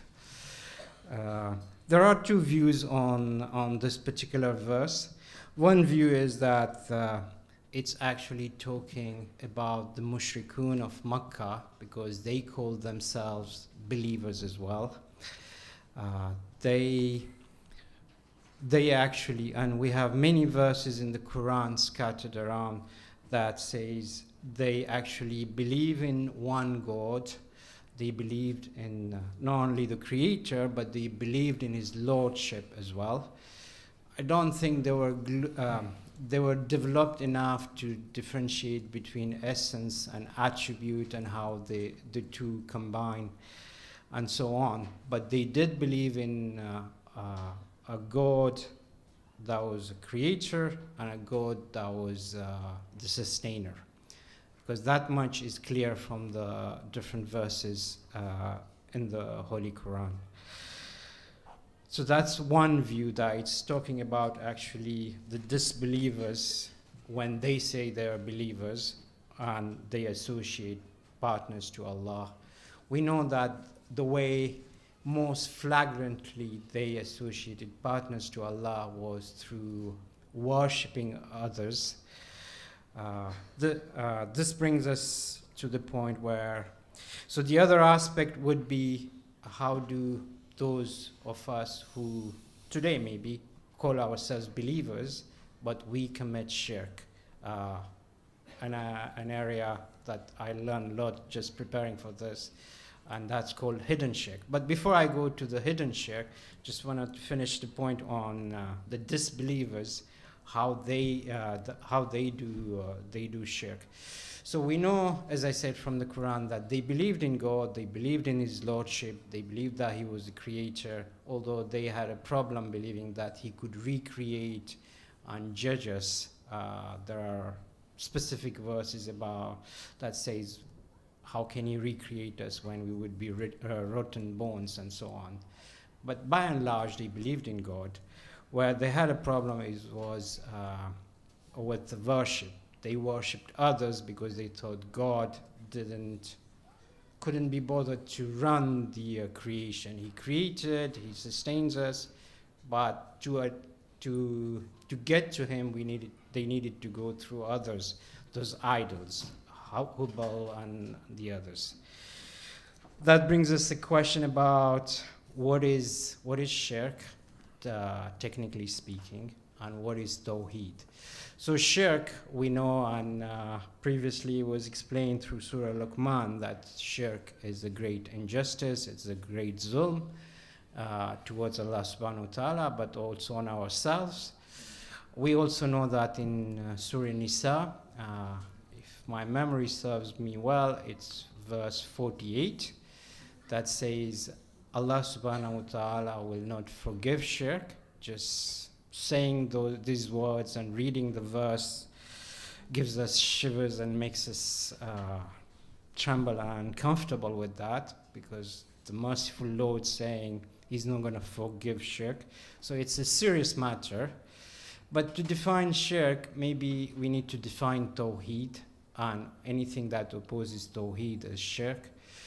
On this point, I refer to the commentary of Surah Kafirun that I read online from Ayatollah Sheikh Hyderi, and where he defined tawheed basing on Allama Tabataba'i's Al-Mizan in five chapters, if you like. The first one is tawheed in essence. This is to believe Allah is one. He's not the sum of compounds. He is not divisible.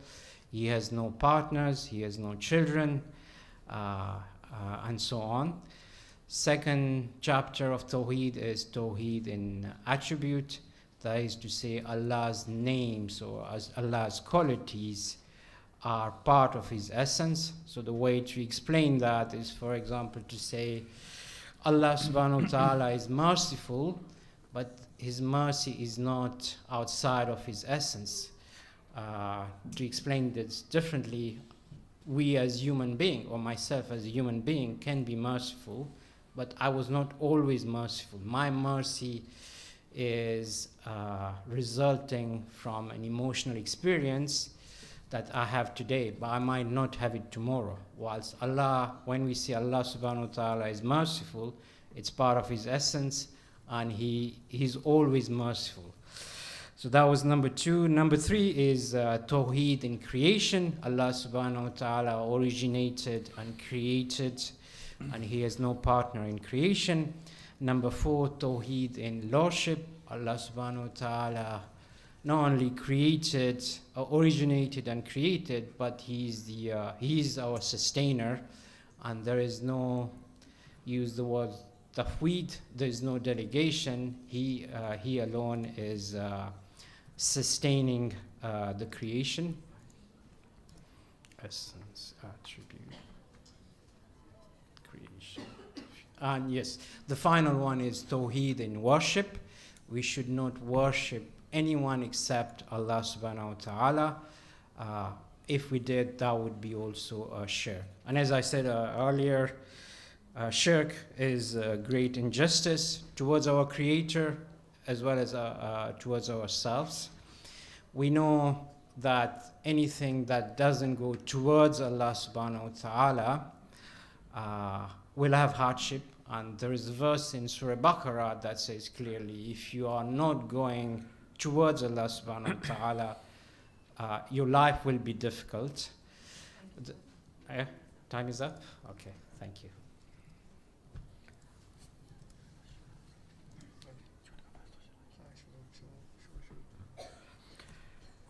Okay, so thanks for that. Now, you started off saying that it seems this verse is about the idolaters of Makkah, right? The mushrikeen of Makkah. Why would you say that? In the context, that's how it feels like. But there are mufassirun who think this is actually talking about believers who commit hidden shirk. I just run out of time to talk about that aspect. So context, do you mean the immediate context that comes before it? Yes. Yeah? Yes. Right. Yeah. Okay. And what is that immediate context? Can you have a look? What in particular made you want to say that, okay, because of this context, I think it's the idolaters of Makkah? If I read number 105, that's sort of typical language that Allah subhanahu wa ta'ala, again, personal understanding, it would use towards the mushrikun. So in 105 he says, how many a sign in the heavens and the earth which they pass by, yet they turn aside from it. That was typically sort of language Allah subhanahu wa ta'ala used to talk about the mushrikun of Makkah. But as I said, when I did my research, it felt like some people were going on this view that this is for the kafirun. Others were saying, no, this is talking about believers and hidden shirk. Right. Okay. Yeah. So essentially, an argument that Allama Tabatabai puts forward here is that it's not limited to the idolaters of Makkah. And he says there's no evidence at all to suggest that. The verse is known in Arabic as mutlaq, right? It's absolute. There's no qualifier to restrict it in any way. وَمَا يُؤْمِنُ أَكْثَرُهُمْ بِاللَّهِ إِلَّا وَهُمْ مُشْرِكُونَ. There doesn't seem to be any qualification to suggest otherwise. And the siyaq, the siyaq is the literary context that comes before or after an ayah. Looking at that, there doesn't seem to be any immediate literary context. So, okay. I mean, that is one of the principles of tafsir as well that we were discussing with some of the other contenders about, going about doing tafsir. And if there's some context, then yes, then you can say, all right, it looks like there's a literary context to restrict it. Otherwise, it has absolute applicability. Yeah.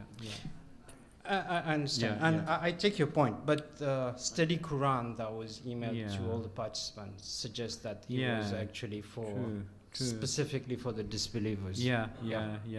There is a difference of opinion here. Yes. Right. Okay. Yeah. Right.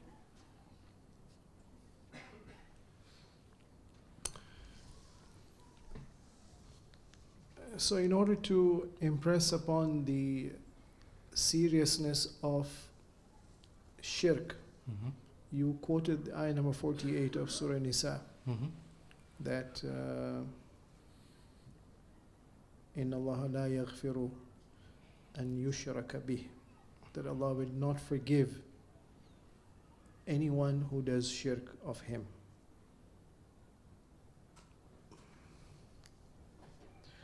What if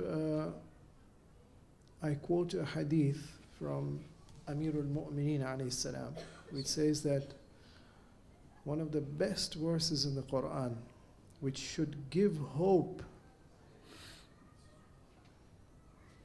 is this ayah which says, Inna Allah la yaghfiru an yushraka bih. How would you reconcile? You're trying to say, oh, it's the biggest of the sins because of this ayah. Amirul Mu'mineen says exactly the opposite. It's the biggest source of hope.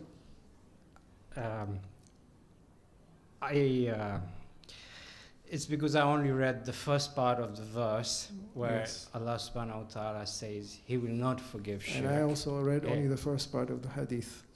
Okay, fair enough. But if you read the other part of that same verse, Yes, Allah yes. subhanahu wa ta'ala says He will forgive everything else. Yes. And So- that's why Imam Ali alayhi salam saying this verse gives him a lot of hope. Yeah, but Yeah. which part of the verse now? The Is it the second- first part of the verse that's very hopeful, or Well, or the second part of the verse, I or sus- or the whole verse? How would the- you? No, I would think it's the whole verse Okay. because in the mind of our master Amir al-Mu'mineen alayhi salam, shirk would not be something he would contemplate accepting either for himself or anyone who declares to be his follower. True. That's something he would not accept. He would not contemplate. So what is it about the ayah that is so hope-giving, that hope-inspiring? Because Allah subhanahu wa ta'ala, sorry Sheikh, I went too fast. Allah Please. subhanahu wa ta'ala says He will forgive everything else. Yes. Yes. What and about shirk? He will not. He will not forgive shirk, but He will forgive everything else. Okay. What if I say there are two types of shirk? A forgivable one and unforgivable one.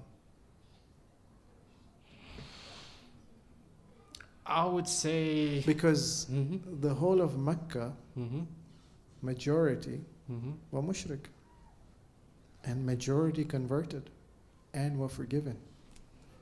What is this ayah talking about? Otherwise, the whole of the history of Mecca is... No, but that's I think the intended meaning is that before you die, Yes. you don't die. Actually, As there's a a- verse that says, "Don't die except as a Muslim." True. Yeah. So I just wanted to Yeah. point that out. Yeah. So when you Totally fair. mention this Yeah. ayah, Yes. it's a very serious sin. Yes. But provided you die as a mushrik, that's Yes. unforgivable. Absolutely. Okay, good. Yes, of course, God will forgive it, inshallah. He will Right. forgive it before if we Inshallah. repent and Ahsant. amend. Ahsant. Yes. Do I have time to explore this? 2.5 minutes. It's Good. very precise. So can we go to the second interpretation, which the Sheikh was trying to say is Yes. the original interpretation, which is that mu'mineen Yes. get embroiled in a Yes. hidden shirk. Okay. I'll go as quick as I can. So because I have that in my mind, would you like me Yeah. to go? So Sheikh Ali Al-Hilli, Yes. on this particular verse, he says that when we follow our desires, we as believers, when we follow our desires, we're committing sort of a hidden shirk, because we're forgetting, or when we're committing sins, we're committing sort of a hidden shirk, because we're forgetting that we're forgetting Allah subhanahu wa ta'ala essentially. That was his view. That's one way we're committing hidden shirk. Sorry, no, I'm not convinced. Okay. Shirk, how would you define shirk? And therefore, how would you justify forgetting God as shirk? And therefore sin as shirk? How do you define shirk? Yeah, he's saying when you sin, you are no longer mindful of God. You're mindful of your desires. You take your desires for Where God. is the shirk? Agreed. Yes. Where is the shirk?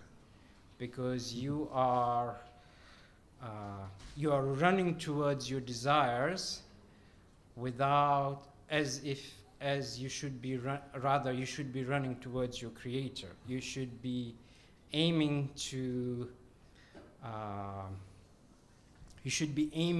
please and So if I can take you back, when you were explaining the types of shirk, you said Yes. that shirk of essence, shirk of attributes, shirk of creation, shirk of lordship, shirk of worship. Worship. Which of the... Worship. Because you're worshipping your desires. You worship your desires. Yes. What's the definition of worship? Worship is to obey someone unconditionally. That's ita'a. That's not worship. Okay, you got أطيعوا الله وأطيعوا أطيعوا الرسول. الرسول. Yes, Unconditionally. unconditional. That's not ibadah. Um, Unless you want to extend shirk to a sixth type, which is shirk of ita'a. okay, maybe I'm then misunderstood. But I can give you other examples. No, I want to support your. So Okay. there's an ayah in Surah Yasin which says that. Surah Yasin.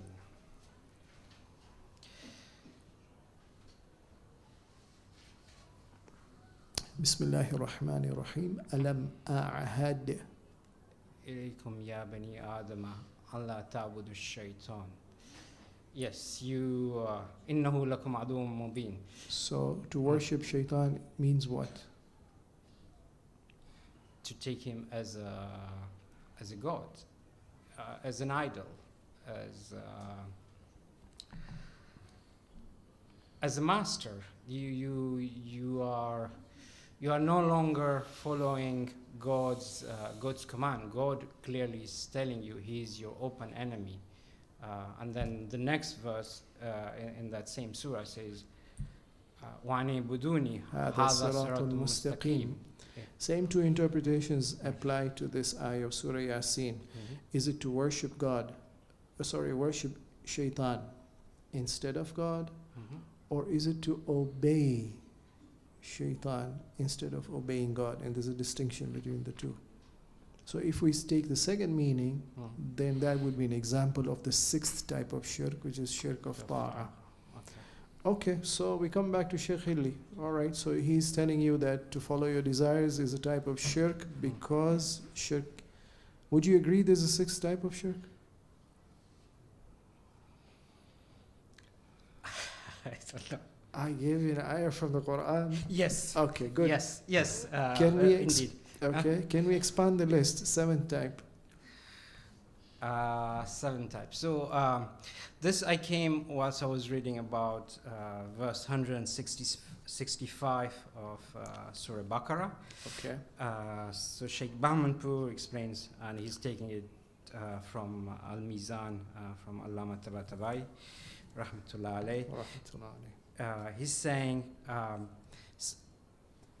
that sort of shirk where we take similar to Allah happens quite often, even for the Mu'minun. So he gave a few examples, and one of the examples he gave is saying, sometimes you feel that you're distant from God, and when that happens, you say, God doesn't want me to be close to Him, whilst in reality, your distance from God is probably your own doing, whilst God's mercy is always constant. He's always there. You are absent. If you're feeling distant from God, is because of your own doing. It's not God. So you're basically assigning some evils to God rather than to yourself. And in his view, people did that quite often, which they shouldn't. Another example that... No, sorry, I don't... you didn't... I don't understand that, how that is shirk. I'm not saying that is not happening, but to label it as a type of shirk is a bit difficult, unless you can justify it. So I feel distant from God, and I accuse God for distancing, for this distance, whereas I personally am responsible. How is that a shirk? Yeah, he's saying it's shirk because we're attributing qualities of the created to the creator. That was his word. So he's saying you should never say Allah subhanahu wa ta'ala's mercy is limited, or He doesn't want me to be close to Him. Were you there yesterday in the opening? Yes. Said Masumi recited an ayah. Yes, Surah Hush. Those who forsook Allah, Allah forsook them. And then in the morning, in the younger age group, yes, in the description of the munafiqeen, that they forsook God and then God forsakes them. So where is the shirk? God is the one who is forsaking His servant, according to that surah, Tawbah. Said Masumi, Surah Hashr, God does forsake. Why is there shirk in that? The shirk is, so yes, if you forsake God, God will forsake you, Yes. and it's your own doing. True. True. The shirk comes when you then allege that God forsook you because of His limited mercy.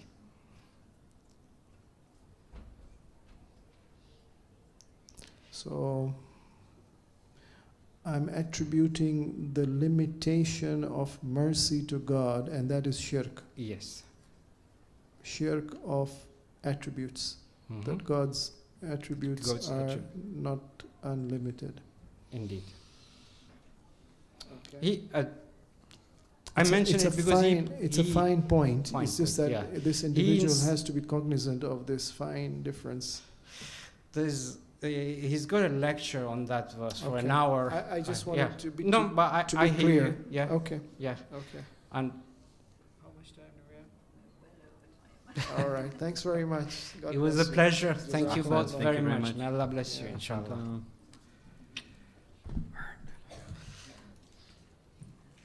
Sure. Thank you.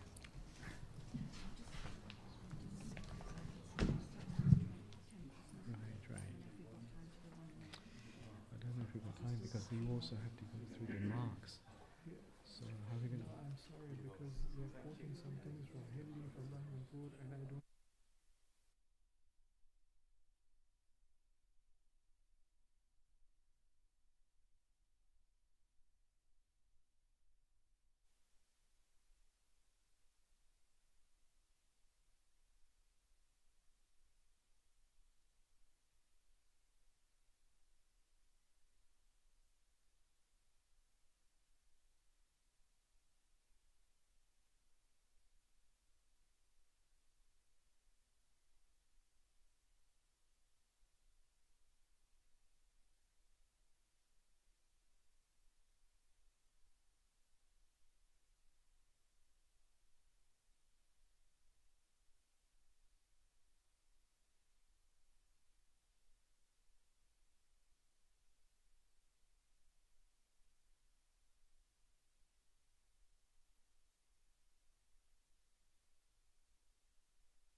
السلام عليكم.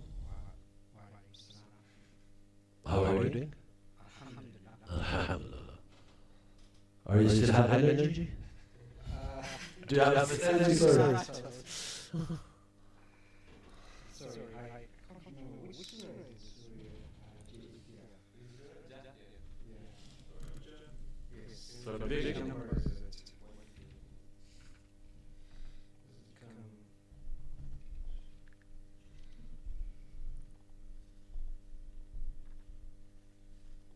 Full energy. One. Yeah. Yes.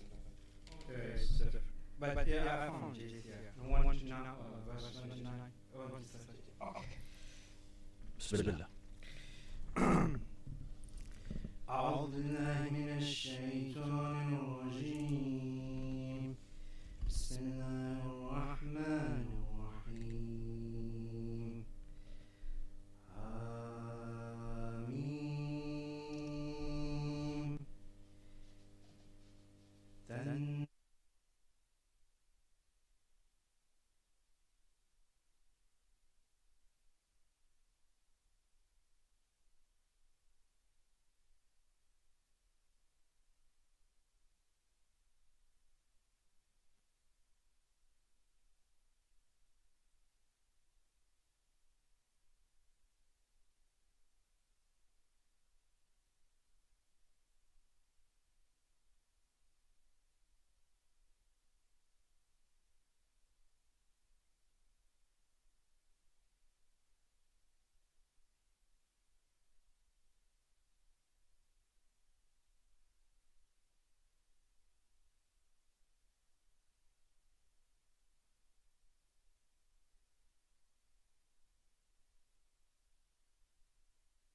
Is it now? Is it now? Yeah, 1 second. Right, it says Jalal. I will. Where's Sayyid Jalal? He's busy, I think he's eating. Okay, start. Start. إن الله وملائكته يصلون على النبي يا أيها الذين آمنوا صلوا عليه وسلموا تسليما الله أكبر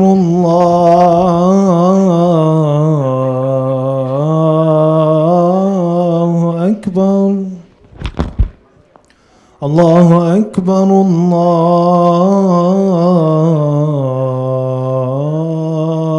الله أكبر أشهد أن لا إله إلا الله أشهد أن لا إله إلا الله أشهد أن محمدا رسول الله أشهد أن محمدا رسول الله أشهد أن عليا ولي الله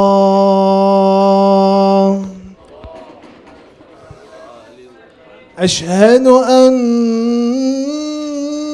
عليا حجة الله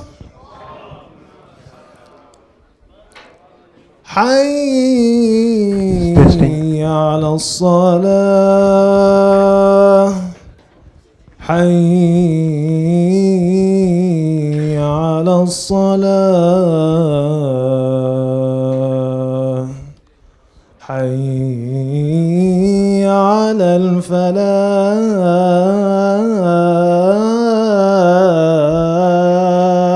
الفلاح حي على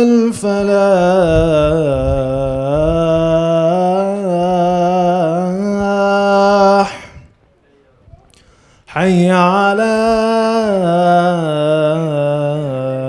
خير العمل حي على خير العمل الله أكبر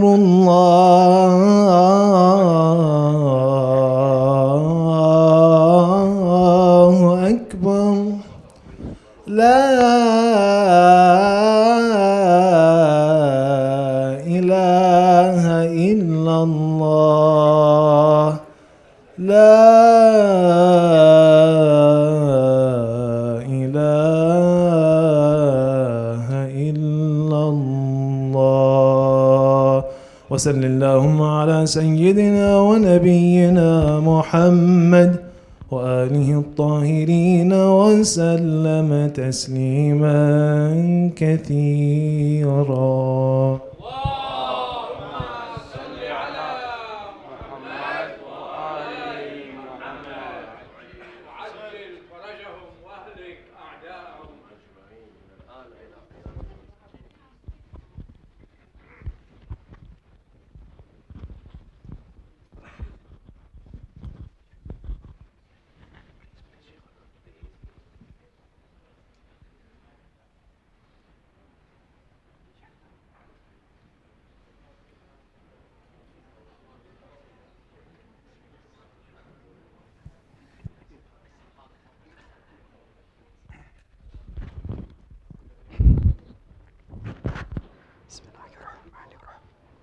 الله أكبر الله أكبر أشهد أن لا إله إلا الله أشهد أن لا إله إلا الله أشهد أن محمدا رسول الله اللهم صل على محمد وآل محمد أشهد أن محمدا رسول الله اللهم صل على محمد وآل محمد أشهد أن عليا ولي الله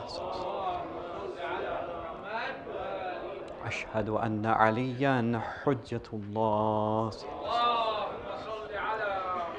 حي على الصلاة حي على الصلاة حي على الفلاح حي على الفلاح حي على خير العمل حي على خير العمل قد قامت الصلاة قد قامت الصلاة الله أكبر الله أكبر لا إله إلا الله يا محسن قد أتاك المسيء وقد مرت محسنا تجاوز عن المسيء أنت المحسن وأنا المسيء فبحق محمد وآل محمد صل على محمد وآل محمد وتجاوز عن قبيه ما تعلم مني أستغفر الله ربي وأتوب إليه الله أكبر بسم الله الرحمن الرحيم الحمد لله رب العالمين الرحمن الرحيم مالك يوم الدين إياك نعبد وإياك نستعين اهدنا الصراط المستقيم صراط الذين أنعمت عليهم غير المغضوب عليهم ولا الضالين بسم الله الرحمن الرحيم إنا أعطيناك الكوثر فصل لربك وانحر إن شانئك هو الأبتر الله أكبر سبحان ربي العظيم وبحمده سبحان الله سبحان الله سبحان الله سمع الله لمن حمده الله أكبر سبحان ربي الأعلى وبحمده اللهم صل على محمد وآل محمد الله أكبر أستغفر الله ربي وأتوب إليه الله أكبر سبحان ربي الأعلى وبحمده اللهم صل على محمد وآل محمد الله أكبر بحول الله وقوته يقوم وأقعد بسم الله الرحمن الرحيم الحمد لله رب العالمين الرحمن الرحيم مالك يوم الدين إياك نعبد وإياك نستعين اهدنا الصراط المستقيم صراط الذين أنعمت عليهم غير المغضوب عليهم ولا الضالين بسم الله الرحمن الرحيم قل هو الله أحد الله الصمد لم يلد ولم يولد ولم يكن له كفوا أحد كذلك الله ربنا الله أكبر اللهم صل على محمد وآل محمد رب اجعلني مقيم الصلاة ومن ذريتي ربنا وتقبل دعاء رب صل على محمد وآل محمد الله أكبر سبحان ربي العظيم وبحمده اللهم صل على محمد وآل محمد سمع الله لمن حمده الله أكبر سبحان ربي الأعلى وبحمده اللهم صل على محمد وآل محمد الله أكبر أستغفر الله ربي وأتوب إليه الله أكبر سبحان ربي الأعلى وبحمده اللهم صل على محمد وآل محمد الله أكبر بسم الله وبالله والحمد لله وخير الأسماء لله أشهد أن لا إله إلا الله وحده لا شريك له وأشهد أن محمدا عبده ورسوله اللهم صل على محمد وآل محمد وتقبل شفاعته وارفع درجته بحول الله وقوته يقوم وأقعون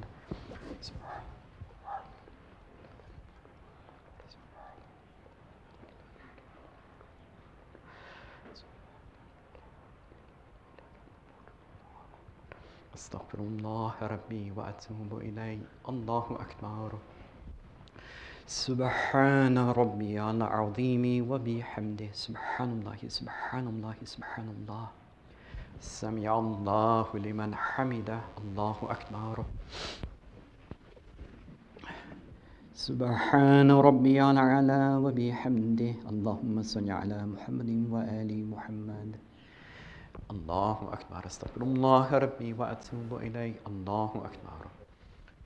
سبحان ربي الأعلى وبحمده. ربي صل على محمد وآل محمد. يا لطيف ارحم عبدك الضعيف. الله أكبر. الحمد لله. أشهد أن لا إله إلا الله وحده لا شريك له وأشهد أن محمدا عبده ورسوله. اللهم صل على محمد وآل محمد. السلام عليك أيها النبي ورحمة الله وبركاته. السلام علينا وعلى عباد الله الصالحين. السلام عليكم ورحمة الله وبركاته. الله أكبر الله أكبر الله أكبر. اللهم صل على محمد وآل محمد. اللهم صل على محمد وآل محمد. اللهم صل على محمد وآل محمد.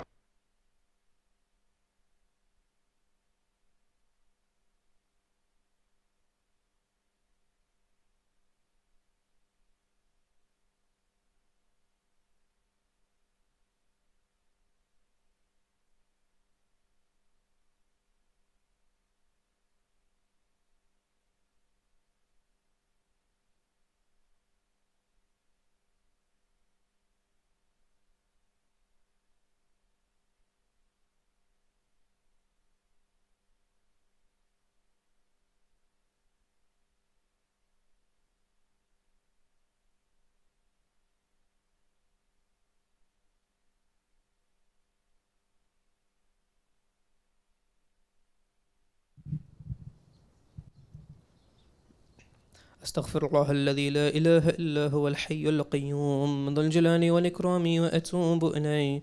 أستغفر الله الذي لا إله إلا هو الحي القيوم ذو الجلال والإكرام وأتوب إليه. أستغفر الله الذي لا إله إلا هو الحي القيوم الرحمن الرحيم ذو الجلال والإكرام وأتوب إليه. اللهم صل على محمد وآل محمد. بسم الله الرحمن الرحيم.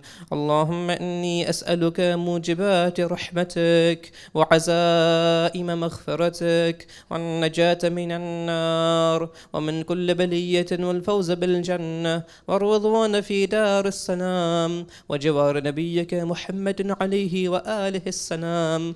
اللهم ما بنا من نعمة فمنك لا إله إلا أنت. أستغفرك وأتوب إليك.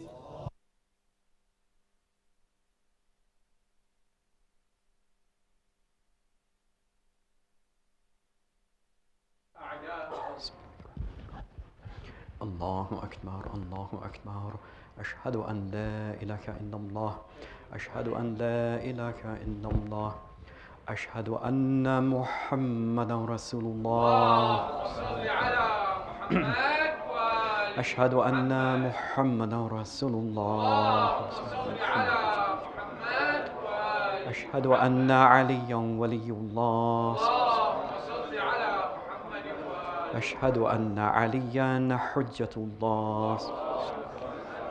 حي على الصلاة حي على الصلاة حي على الفلاح حي على الفلاح حي على خير العمل حي على خير العمل. قد قامت الصلاة قد قامت الصلاة. الله أكبر الله أكبر. لا إله إلا الله. يا محسن قد أتاك المسيء وقد أمرت المحسن يتجاوز عن المسيء. أنت المحسن وأنا المسيء فبحق محمد وآل محمد صل على محمد وآل محمد وتجاوز عن قبيح ما تعلم مني. استغفر الله ربي وأتوب إليه. الله أكبر. بسم الله الرحمن الرحيم. الحمد لله رب العالمين الرحمن الرحيم مالك يوم الدين إياك نعبد وإياك نستعين اهدنا الصراط المستقيم صراط الذين أنعمت عليهم غير المغضوب عليهم ولا الضالين. بسم الله الرحمن الرحيم والعصر إن الإنسان لفي خسر إلا الذين آمنوا وعملوا الصالحات وتواصوا بالحق وتواصوا بالصبر.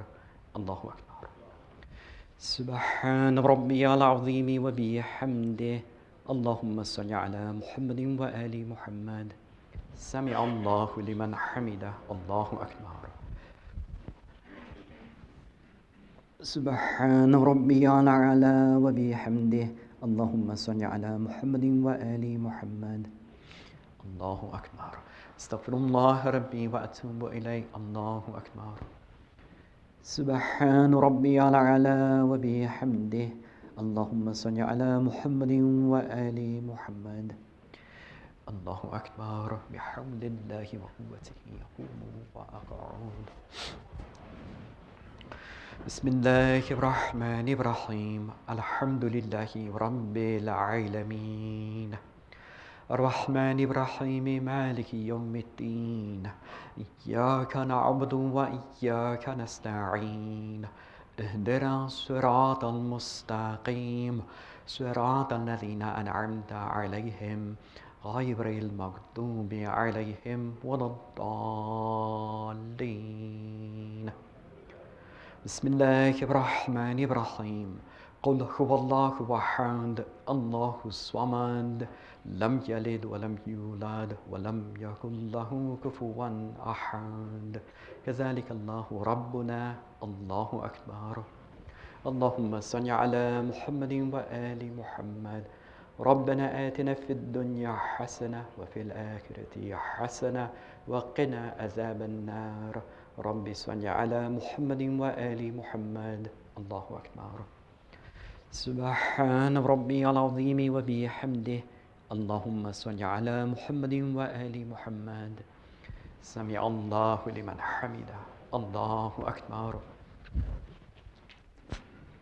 سبحان ربي الأعلى وبحمده. اللهم صل على محمد وآل محمد. الله أكبر. أستغفر الله ربي وأتوب إليه. الله أكبر. سبحان ربي الأعلى وبحمده. اللهم صل على محمد وآل محمد. الله أكبر. بسم الله وبالله والحمد لله وخير الأسماء لله. أشهد أن لا إله إلا الله وحده لا شريك له وأشهد أن محمدا عبده ورسوله. اللهم صل على محمد وآل محمد وتقبل شفاعته ورفع درجته بحول الله وقوته يقوم وأقعد.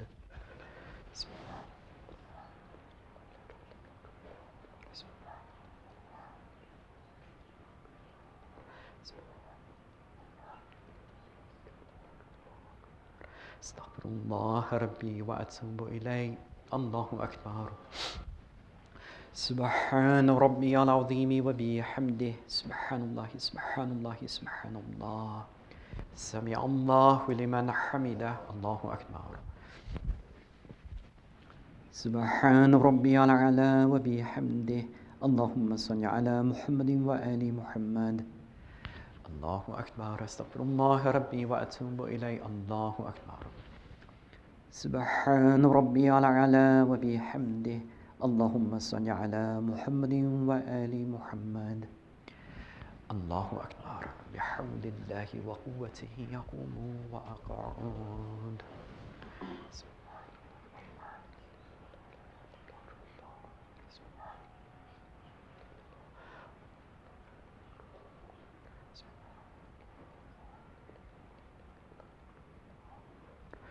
أستغفر الله ربي وأتوب إليه. الله أكبر. سبحان ربي العظيم وبحمده. اللهم صل على محمد وآل محمد. سمع الله لمن حمده. الله أكبر. سبحان ربي الأعلى وبحمده.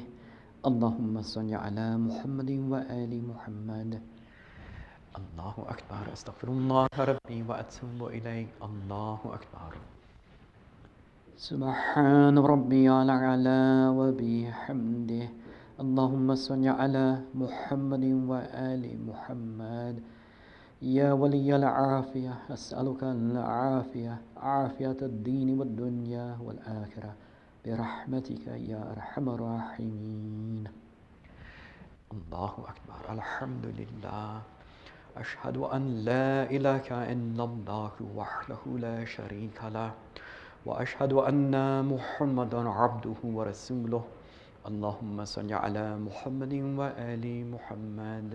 السلام عليك أيها النبي ورحمة الله وبركاته. السلام علينا وعلى عباد الله الصالحين. السلام عليكم ورحمة الله وبركاته. الله أكبر. الله أكبر. الله أكبر. اللهم صل على محمد وآل محمد. اللهم صل على محمد وآل محمد. الله.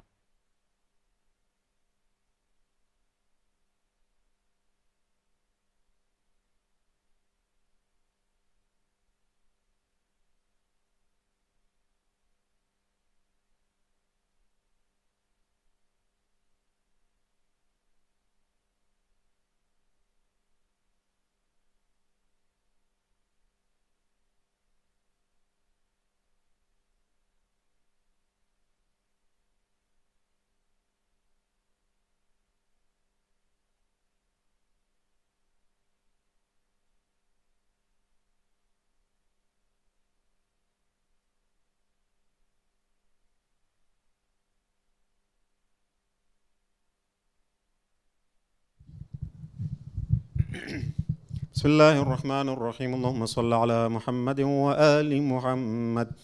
أستغفر الله الذي لا إله إلا هو الحي القيوم الرحمن الرحيم ذو الجلال والإكرام وأتوب إليه. أستغفر الله الذي لا إله إلا هو الحي القيوم الرحمن الرحيم ذو الجلال والإكرام وأتوب إليه. أستغفر الله الذي لا إله إلا هو الحي القيوم الرحمن الرحيم ذو الجلال والإكرام وأتوب إليه. بسم الله الرحمن الرحيم. اللهم إنه ليس لي علم بموضع رزقي، وإنما أطلبه بخطرات تخطر على قلبي، فأجول في طلبه البلدان، فأنا فيما أنا طالب كالحيران، لا أدري في سحل هو أم في جبل، أم في أرض أم في سماء، أم في بر أم في بحر، وعلى يدي من ومن قبل من، وقد علمت أن علمه عندك وأسبابه بيدك، وأنت الذي تقسمه بلطفك وتسببه برحمتك. اللهم فصل على محمد وآله، واجعل يا رب رزقك لي واسعا، ومطلبه سهلا، ومأخذه قريبا، ولا تؤنني بطلب ما لم تقدر لي فيه رزقه، فإنك غني عن عذابي وأنا فقير إلى رحمتك. فصل على محمد وآله، وجد على عبدك بفضلك، إنك ذو فضل عظيم.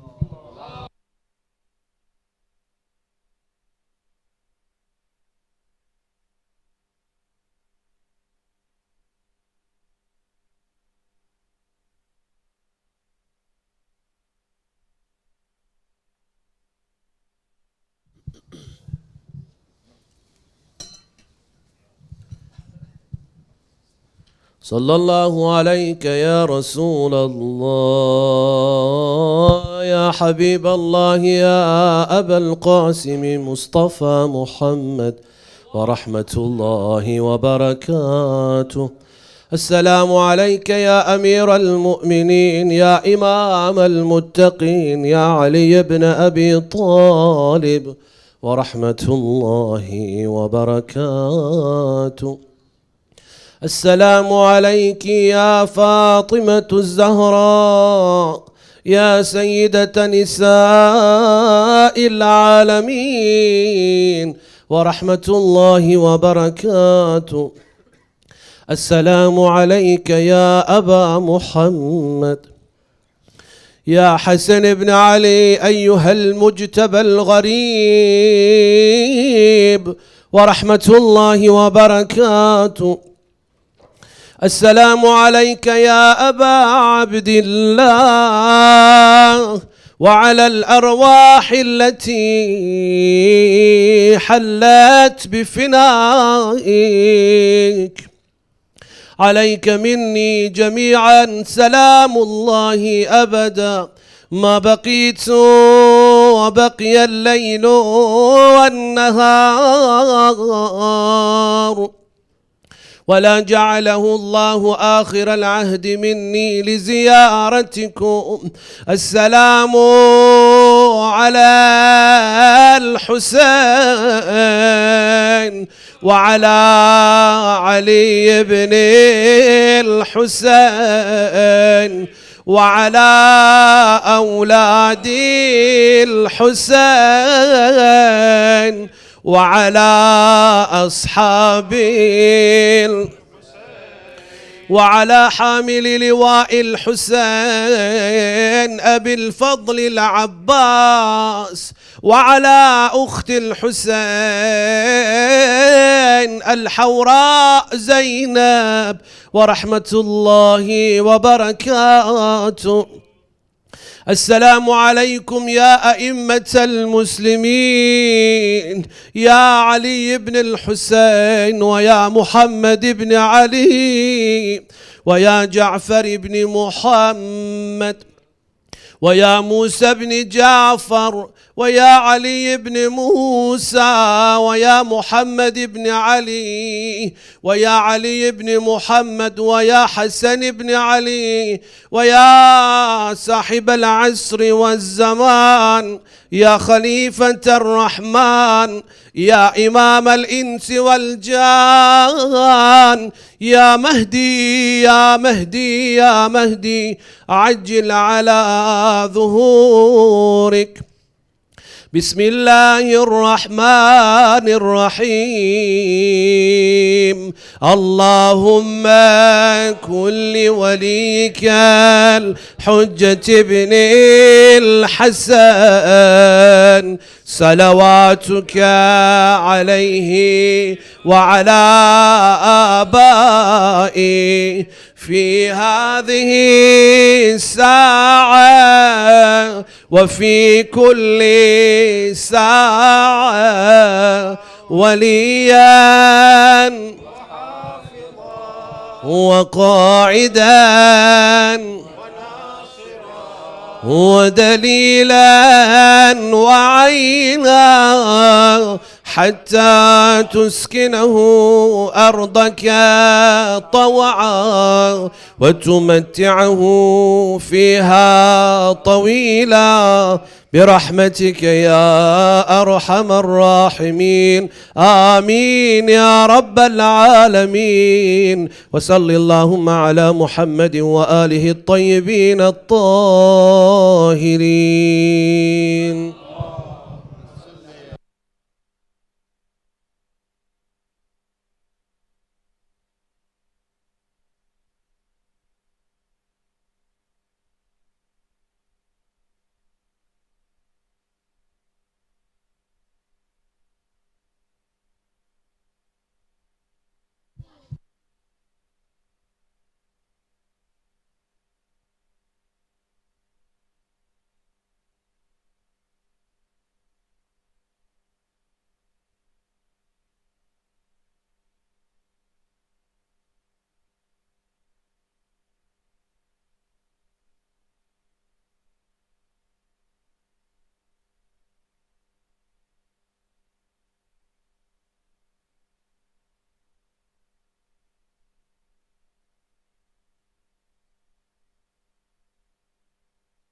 صلوا على محمد وآل محمد.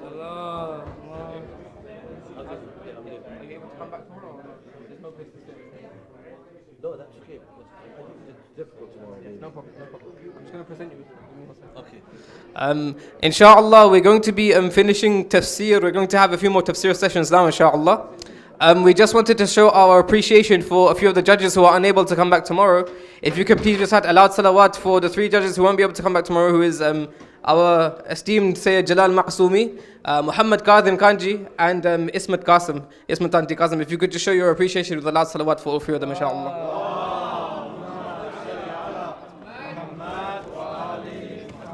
Thank you very much. Thank you. I'll see you again. Inshallah, inshallah. Thank you. Hey, come on Sunday. Thank you very much.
Tremendous differences of opinion about verses like this. Now, what are these poor people supposed to do with English resources, limited English resources, and not, Hosvi studies, etc., etc.?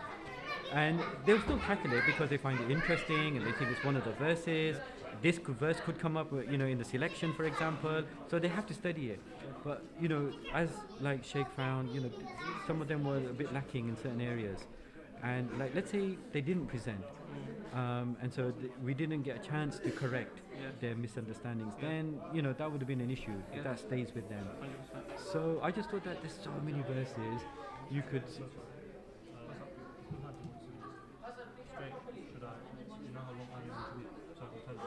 Yeah, my bow is sleepy. That's how long they take. 40, right? 40. You have to give 40. Yes, tell her 40 minutes. Because then my mum said she would follow. So, as in the idea, as in just from there's so many verses you could choose from. What I would do first is look, for example, on almizan.org. See which ones are there in English, and choose from them. Use that because normally you wouldn't do it like that. But because Al-Mizan is so rich, and if those verses are available in English, and there's plenty, there's like maybe a good portion of the Quran now, right? Half or I don't know, that's plenty to choose from. And then like I noticed some of the verses, even for the youngsters, they're not even available on almizan.org. So they've got very limited resources. That was it really. Either if I think that kind of got resolved, but I was a bit worried initially that for these youngsters, how are we going to talk about potential adultery and I don't know, all of this, and then I was trying to bring up the and then you've got the sectarian element there as well. Two stories, right? But all right. But the main thing is, verses which they can quite easily tackle. They're not those really complex ones. And the one. You can just turn it off over there, yeah? Yeah, but I don't understand it. No. Fair. When they come back on, just bring back on. So, no problem, boss. What are you saying?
صلوا على محمد وآل محمد. If you could all settle down, we're going to have the next Tafseer participant, inshallah. I think they talk to you first.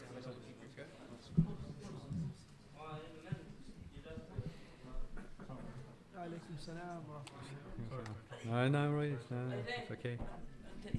Is that your brother or something? Are you? Is that your? No, that's just my friend. I'm dropping one of the Yeah. No worries.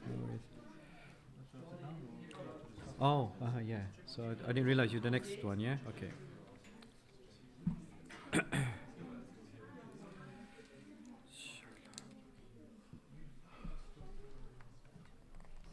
What is the verse that you have decided to? The one I would like to speak about is Surah Jinn, verse 18. 72, 18. That's your chosen one. That's my chosen one. And then have you taken one out, the pot? Yeah. Good. Yeah. So, 18. I don't know where they are. Okay, good. We haven't had that yet. Why? You didn't want that one? No. What's your name? Muhammad. Muhammad Abbas.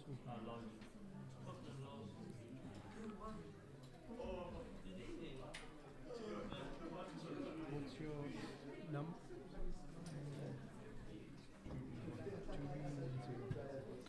2B10. Yeah. Okay. So which sources did you look at, Muhammad Abbas? So I entered very late, so I went at time. Okay. So I started with doing a writing commentary on all of the verses just to get a basic understanding. Yeah. For the ones I should, I went into Tafseer in Quran. I tried to do more of a little bit. It was very hard to find the right to do it. So the organizer sent me Tafseer as well, so I used that. The study Quran? Yeah. Yeah. Oh yeah. Okay. Yeah. Right. Nur Thaqalain. So is that available in English? No, so it's only like A little bits. Yeah. Okay. Right. Yeah. All right. What's your educational background? So currently at university. Which year is that? So what interested you in the Quran? I've just always been interested in language, even from the very time I read some Quran. I think my teacher, I don't know if you know Sheikh Abu Jawad. Sheikh Abu Jawad. Is he a teacher here? Okay. He studied in Syria. Oh yeah. Probably I've met him or seen him. Okay. Alhamdulillah. Sheikh Abu Jawad. Okay. Yeah. Alhamdulillah. Very good. Yeah. So in your preparation, what experience did you have? What new things did you learn that you didn't know before? I've no experience. This is my first time. It's your first time. Tafseer. The only other times I've done Tafseer is more when I've attended like lectures and stuff, rather than doing the research myself. So I learned a lot. Yeah. So what do you do when you get stuck and you don't understand something? To be honest, I try to read like different tafsirs just to try and maybe something else explain it differently. So maybe if there is a lecture online about a specific verse, I'll look at that. But most of the time I look through different tafsirs because there's not really many lectures that I know actually run. Alhamdulillah. So the format is going to be, you'll be given 5 minutes to make your own presentation, and then we'll take 5 minutes each to discuss. So start with one verse, let's finish that, then you go to the second verse. Am I allowed to look at my notes? No. Like between the first and second verse? Oh, between the two, yes. Yeah.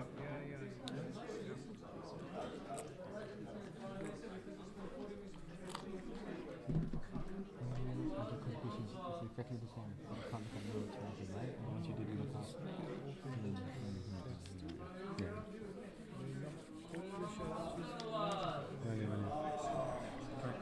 Thank you. That's it.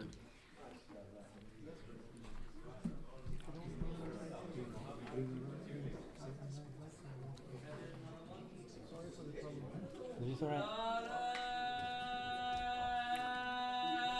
Hyderi! Ya Ali!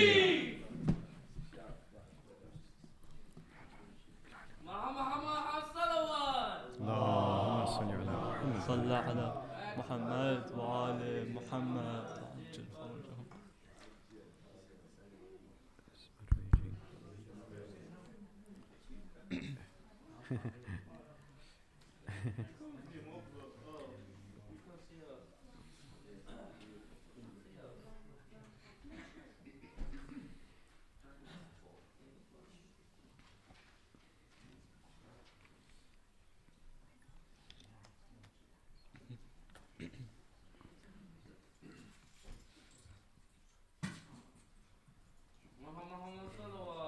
اللهم صل على محمد وآل محمد. Yeah, so whenever you say, he'll start.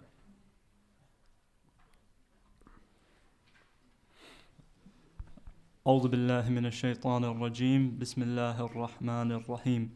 وأن المساجد لله فلا تدعوا مع الله أحدا. صدق الله العلي العظيم.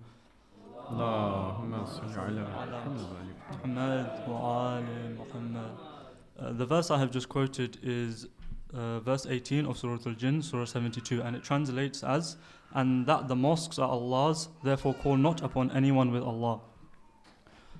This verse has many different ways it can be interpreted, so I'd like to talk in my time about a few of these interpretations. Firstly, I'd like to pinpoint the word masajid. The word masajid is the plural of the word masjid, which basically means anywhere where prostration and worship is done to Allah. And the word masjid itself comes from the root word sajada, which obviously means to prostrate. So one interpretation is that when it says the mosques are Allah's, it is mosque meaning anywhere where prostration and worship is done to Allah. And some people interpreted the verse as an answer to the polytheists of the time, at the time of the Prophet. And this is because, as we know, in the Kaaba, in Masjid al-Haram, the polytheists has put up idols. And they had made it a place not to worship Allah, but to worship idols who they put alongside Allah, which as we know is shirk. And this verse can be interpreted as saying, and the mosques are Allah, so you cannot worship anyone but Allah. So it is something saying to the people at the time who were worshipping idols alongside Allah, and that is saying, therefore, call not upon anyone with Allah, as they were calling upon idols alongside Allah. Also at the time, there were Christians who, while Christianity initially was a monotheistic faith, at this time the people were starting to err towards the idea of the Holy Trinity, where they were putting, again, people alongside Allah. So this verse again can be seen as talking to these people as well, along with the Arabs who had gone astray. Another interpretation of this verse is that some people use it as a counter towards intercession and tawassul. And of course, within Shia Islam, intercession is a very important concept, and we believe in it strongly. But a lot of people use this verse as one of the things to counter the concept of tawassul, where they say, therefore call not upon anyone with Allah. This is saying, they say that when we call upon the prophets or the A'immah, we are going against this verse where they are saying, call not upon anyone with Allah. However, we can see that the concept of tawassul is highly accepted in Islam, and there are many proofs for this. One of the proofs here that we can see just in this verse is the word ma'a is used, which is with. Okay, that is putting someone alongside Allah, as the polytheists did with idols. However, when tawassul is done, the people that we use as intermediaries are not put with Allah. We rather call upon them to ask Allah for us because of their high station with Allah, or we ask Allah through their position. We never put them alongside Allah. And anyone who does do intercession in the way where they put the holy personalities on the same level as Allah is incorrect and it is not accepted. So that is one of the things we can say. Also within the Quran, there are numerous occasions where the concept of tawassul is spoken about. One of them, this is in Surah Ma'idah, verse 65, where it says, where the word wasila is used, and it says, call on someone to get near to me. My translation is a bit loose, but the word wasila is used. Also within Surah Yusuf, the sons of Prophet Yusuf, after they admit to their father what they had done to their brother, they asked their father to intercede with Allah for forgiveness. In verses 97 and 98, they asked their father to ask Allah for their forgiveness. So this is another example of intercession and why intercession is accepted, and why the people who interpret this verse as saying intercession is not allowed are incorrect. Another thing I would just like to talk about is the concept of sajda. As we said, when we talk about masajid, it's somewhere where we prostrate to Allah, and the importance of this prostration and sajda. So sajda means to prostrate, and of course we have many examples. One of these main examples being Imam Sajjad alayhi salam, who got his title of As-Sajjad because of the amount he was prostrated. He was actually given the title of Dhul Thifanat because his skin would peel because of the amount he would prostrate to Allah. And we just want to talk about how important this prostration is within our lives, because it says here, and the mosques are Allah's, therefore call not upon anyone of Allah. And we discussed that a mosque is somewhere we prostrate, and this is very important within our lives, and it's something that we have often neglected. But there are many hadith talking about how the hadith that would say if the believers knew how much blessings they are given while in prostration, they would never get up. And there are other narrations saying that the believer is closest to Allah when they are in the position of prostration. So these are the interpretations of the verse. There are many different interpretations, and as we said, this verse is also something used to counter the concept of intercession, but within Shia Islam we believe strongly in the concept of intercession. Sallallahu ala Muhammad wa ala Muhammad. Allahumma salli ala Muhammad.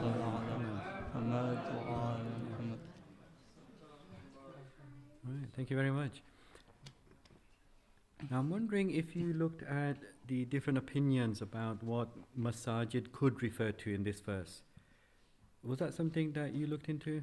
I did a little bit, yeah. So one of the interpretations was that it was just referring to like the mosque itself, the monasteries, like the Christian monasteries, the Masjid al-Haram, where, as we said, the people had started worshipping idols and the Christians were erring towards the concept of the Holy Trinity.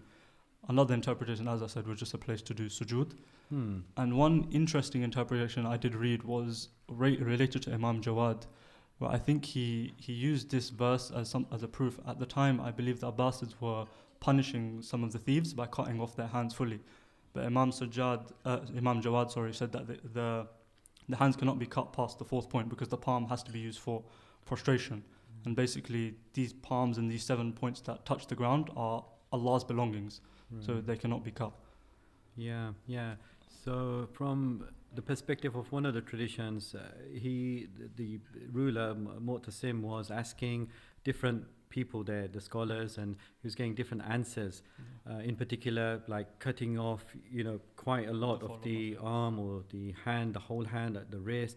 And so then when Imam Jawad alayhi salam was asked, he stated that it should only be the fingers because, yes, as you said rightly, the palms are among the masajid, the things that have to touch the ground in prostration. That's good. But I wonder if you know about those other possible interpretations, like there's one about the Kaaba. So masajid in this verse is the Kaaba. How would you refute that possibility? Well, I think the first thing I could say, just from my basic understanding, is the word masajid is used, which is plural. And very good. The Kaaba itself is just a singular, so maybe that could be something to refute it. Yeah, very good. All right. And what about the beginning of this verse, right? So you've got a waw there. Do you know what that normally means in Arabic? And is the most common meaning. Otherwise, there are some other meanings. So when you come across a verse like this with waw at the beginning, what would you think would be a good approach to take in understanding this particular verse? Probably reading the verse before, because it's connecting. So what do you think? I can give it a try now. Yeah.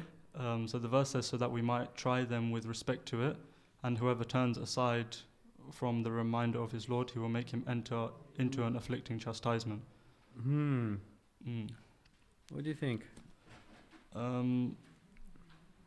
So I think the start of the verse says, so that we might try them with respect to it, and I think that would probably refer to again the verse before, because I'm not sure what he's talking about being tried, as in respect to what. Yeah. So this is one of those situations where you'd really have to look, possibly quite far back and to see exactly what this waw, it's called the waw of conjunction because it's linking two things together, what this waw relates to. And it's not always the case that it will be what immediately precedes it, because sometimes you would struggle to find what's the connection here. So Al-Tabatabai talks about that, and That's just something which I thought, it'd be worth looking into, especially because so many verses start off with wow. Yeah. All right. Yep, Sheikh.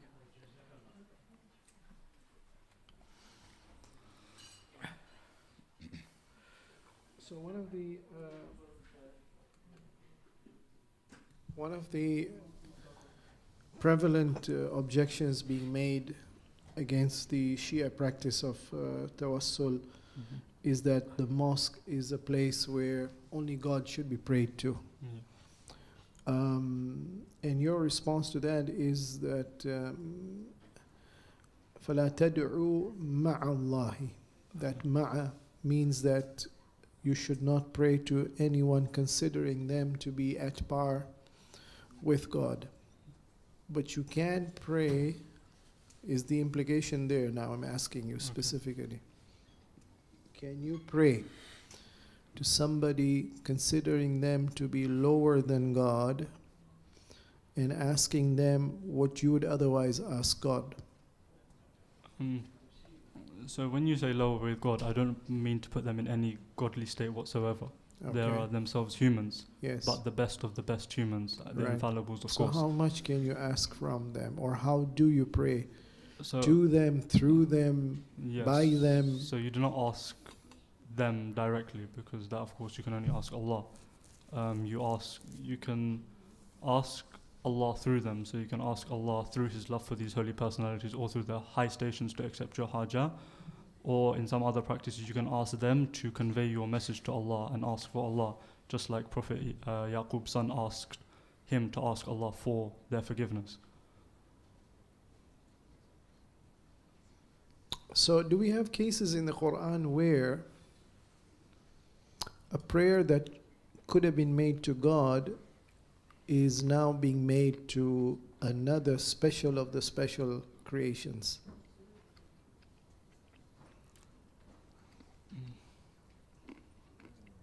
So a prayer to God is in the Quran being made to one of the... Because your argument is that we can ask these special people to pray for us, but we can't pray to them. Yeah. Off the top of my head, I cannot think of a situation in the Quran where this happened. So how do you define prayer? Sorry? How do you define prayer? So in this time, I'm not talking about the prayer of namaz, the 5 daily prayers. I'm talking about like a supplication where you ask Allah something that maybe you want or you need in your life, or maybe if you have an affliction, you want the affliction to go away, something like that. So a supplication between you and Allah, not the 5 daily prayers.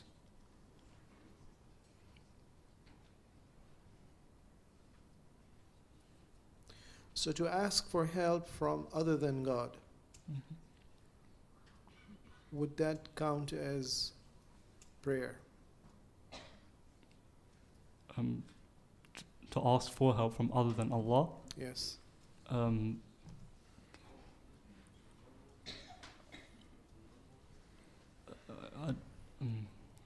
can only... I guess you could consider a prayer, but it's more reliance on someone else rather than Allah.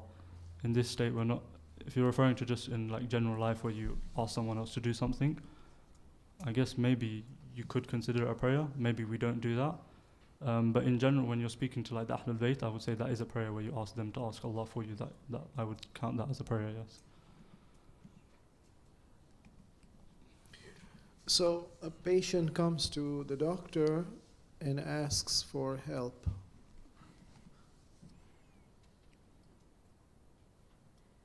So is this seeking help from other than God?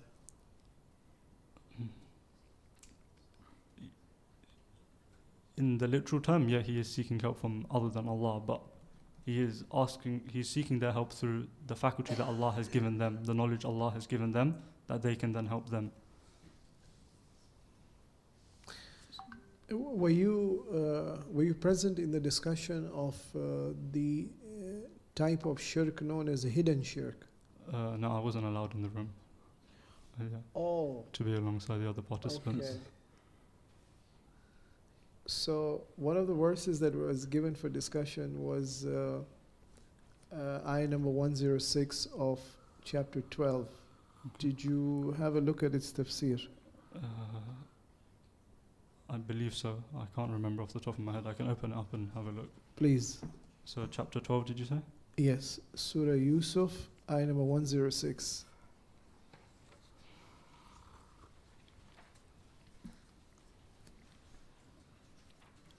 Chapter 12, 106. Yes. And most of them do not believe in Allah without associating others with Him. Right. So you have mu'mineen, he's a believer in God, but this ayah says the majority of the believers also do shirk. How do you explain that shirk?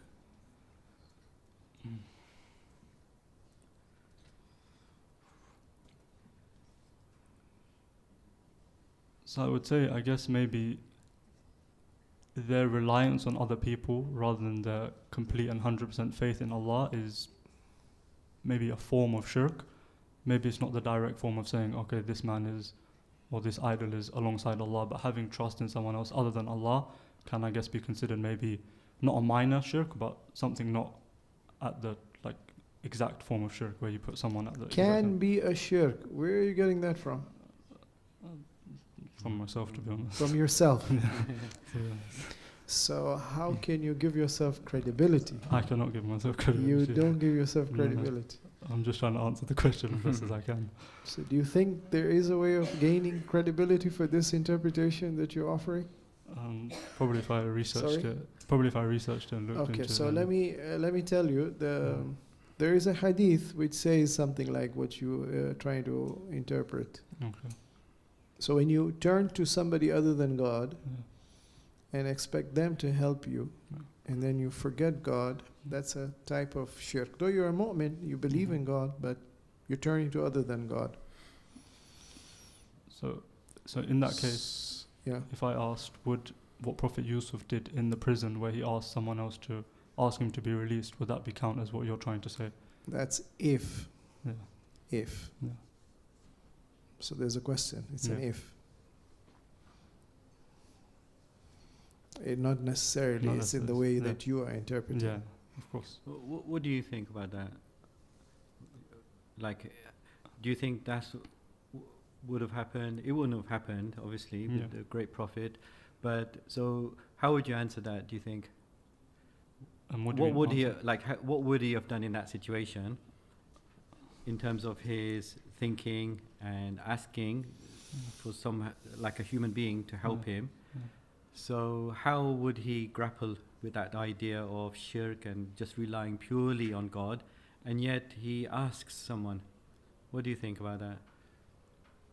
I'm not really sure, to be honest, because obviously my knowledge on it isn't great, but from what I ascertained from what might have happened, is that when one of the prisoners was released from the two, that one was killed, executed, one was released, one of them was a servant in the house of the king or something like that.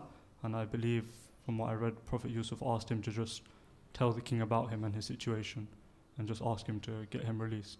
Obviously my knowledge is quite limited on it, but from what I've read, I believe that's what I remember. Yeah, I didn't mean like the actual like facts of the story, but like in order for that not to be shirk, right? What would have been the thought process, the intention that Nabi Yusuf would have had? Obviously I can only think for myself, I don't know, but maybe it could be Prophet Yusuf might have just asked the person to remind, rather than telling him, okay, you help me, instead of Allah, just send a reminder to this guy that I'm here, and then Allah will deal with the rest or something like that, to make it not that he's relying on the king. But again, I'm not very sure. Right, yeah. So coming back to the discussion on tawassul. Okay. To seek help from other than God, in what cases is it justifiable and tawheed? In which cases would it be shirk? So I gave you the example of referring to the doctor for medical diagnosis and treatment. So when is that reference to a doctor shirk, and when is it tawheed? According to this ayah that we're I referred to Surah Yusuf. Oh, The majority of the believers are also doing shirk. Okay, yeah. So, according to this ayah, it's saying that most of them do not believe in Allah without associating others with Him. So, I guess in your question, for the example of going to the doctor, if you did not have if your idea in your head was that through the doctor, Allah is helping me through the knowledge that He's given the doctor, I can get help, or the doctor has this knowledge to treat me, then I would say that way you're not associating anything, you're not putting your faith in the doctor, you're understanding that Allah is helping you through the doctor. That would not be shirk, because ultimately your trust is fully in Allah, you have full tawakkul in Allah. But if you, for example, forget Allah and you go to the doctor and say, only the doctor can help me now, or you have a thought like that, or say, without the doctor I'd die, then maybe that would, you've lost your 100% trust in Allah and you put your faith in somebody else. His brother here, let's say, is good in computers, and I go to him and ask him for medical diagnosis and prescription and treatment. Would that be shirk? Again, I'd say depends on your thought process of what you're doing. If you're saying he's going to save me, it's all up to him, then I'd say that would be shirk. But if you're saying, oh, maybe he has a bit of knowledge, through Allah can help me. To be honest, I'm kind of a bit confused. But all right, so that's as far as the patient is concerned. Yeah. When does the doctor become a mushrik? Oh, when he's diagnosing and caring and prescribing and treating the patient. When he forgets that Allah is the one who's given him this ability, given him this intellect, giving him this responsibility. When he forgets that and takes it upon himself and says, I've got this level myself. So when you go to the doctor, yeah, you say, excuse me, by the God-given power that you have, the God-given mind that you have, the God-given stethoscope that you have, the God-given instruments that you have, the God-given, please treat me. Is that the way you talk to the doctor? No, I don't talk to them. So when you go to the imams and you go to the Prophet and you go to these holy beings, how should you talk to them? Which is the right way of talking? Tawheed versus shirk? Tawheed, of course. Yeah, like I gave the example that we have two types of du'as we make using the names of the imams. One, in Laylatul Qadr, we keep the Quran on the head, we say, Bika ya Allah, bi Muhammad, bi Ali, and we mention all the 14 ma'sumin. That is one form of dua. The other one is as we traditionally do it before the ziyarat of Imam Hussein alayhi salam or the other ziyarat, we say, Ya Ilahi azum al-bala, and then we end by saying, Ya Ali ya Muhammad, unsurani fa innakuma nasirai. Is that shirk? Is the Quran, placing the head on the Quran and using the name of the Ma'asumin alayhi salam in the dua to God, is that shirk? No. Because you're not putting anything alongside Allah. What about asking for help directly from the Ma'asumin alayhi salam? Again, if you're asking directly to them, yes, or you're asking for them to ask Allah for you. You went to the doctor, you are the sick person, what do you tell the doctor? That would be a different situation, because doctor is an example. You go to the brother engineer, he's going to help you for your computers. My dear brother, by the God-given mind that you have, by the God-given education that you have, by the God-given expertise you have, by the God-given skills that you have, by the God-given... Is that how you speak to him? No, of course not. So, is that shirk when you ask him for help? No. So when you go to the Ma'asum alayhi salam, what is shirk? Ya Ali ya Muhammad unsurani. Is that shirk? No. No, it's not shirk. It's not shirk. No. Okay. Yeah, sure. You, okay.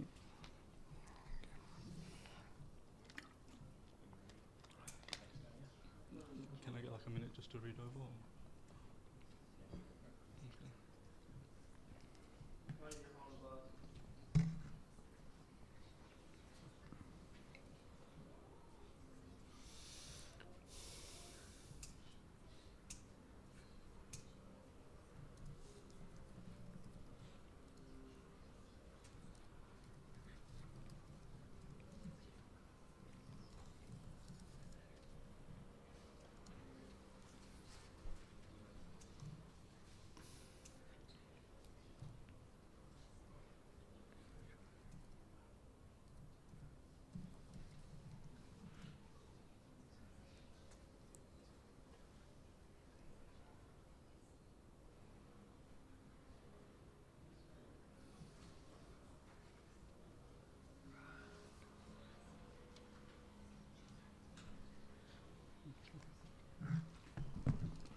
Sorry, I don't know which voice did you get. Ankabut, Ankabut. 61. So the verse is Surah Ankabut, verse 61, which says, "And if you ask them who created the heavens and the earth and made the sun and the moon subservient, they will certainly say, Allah. Whence are they then turned away?" So from my research, this verse is talking to just the people at the time of the Prophet who had obviously gone astray. And this beginning of the verse is saying, and if you ask them, so it's like a question, saying, if you do ask them this question of who created the heavens and who created the earth and who made the sun and who made the moon, obey these laws, they will say Allah. They know that there is something that created. They don't believe that those man-made idols that they created this whole universe and created it all in perfection. They will certainly say that there is a creator or something that has made this, not these idols that we have made. And then the second part of the verse is saying, whence are they then turned away? So despite knowing all of this and despite understanding that this universe is created in a perfect way and the sun and moon go on this perfect order and make sure we survive to, make the plants grow and make the waves go, despite knowing all of this, they still have gone astray. So the question is, what is it that has made them go astray? How is it that despite having all this knowledge, despite having all this information and having this understanding, what is it that has then led them to go from believing in these idols which they know didn't create this universe? And yeah, that's all I have on this verse.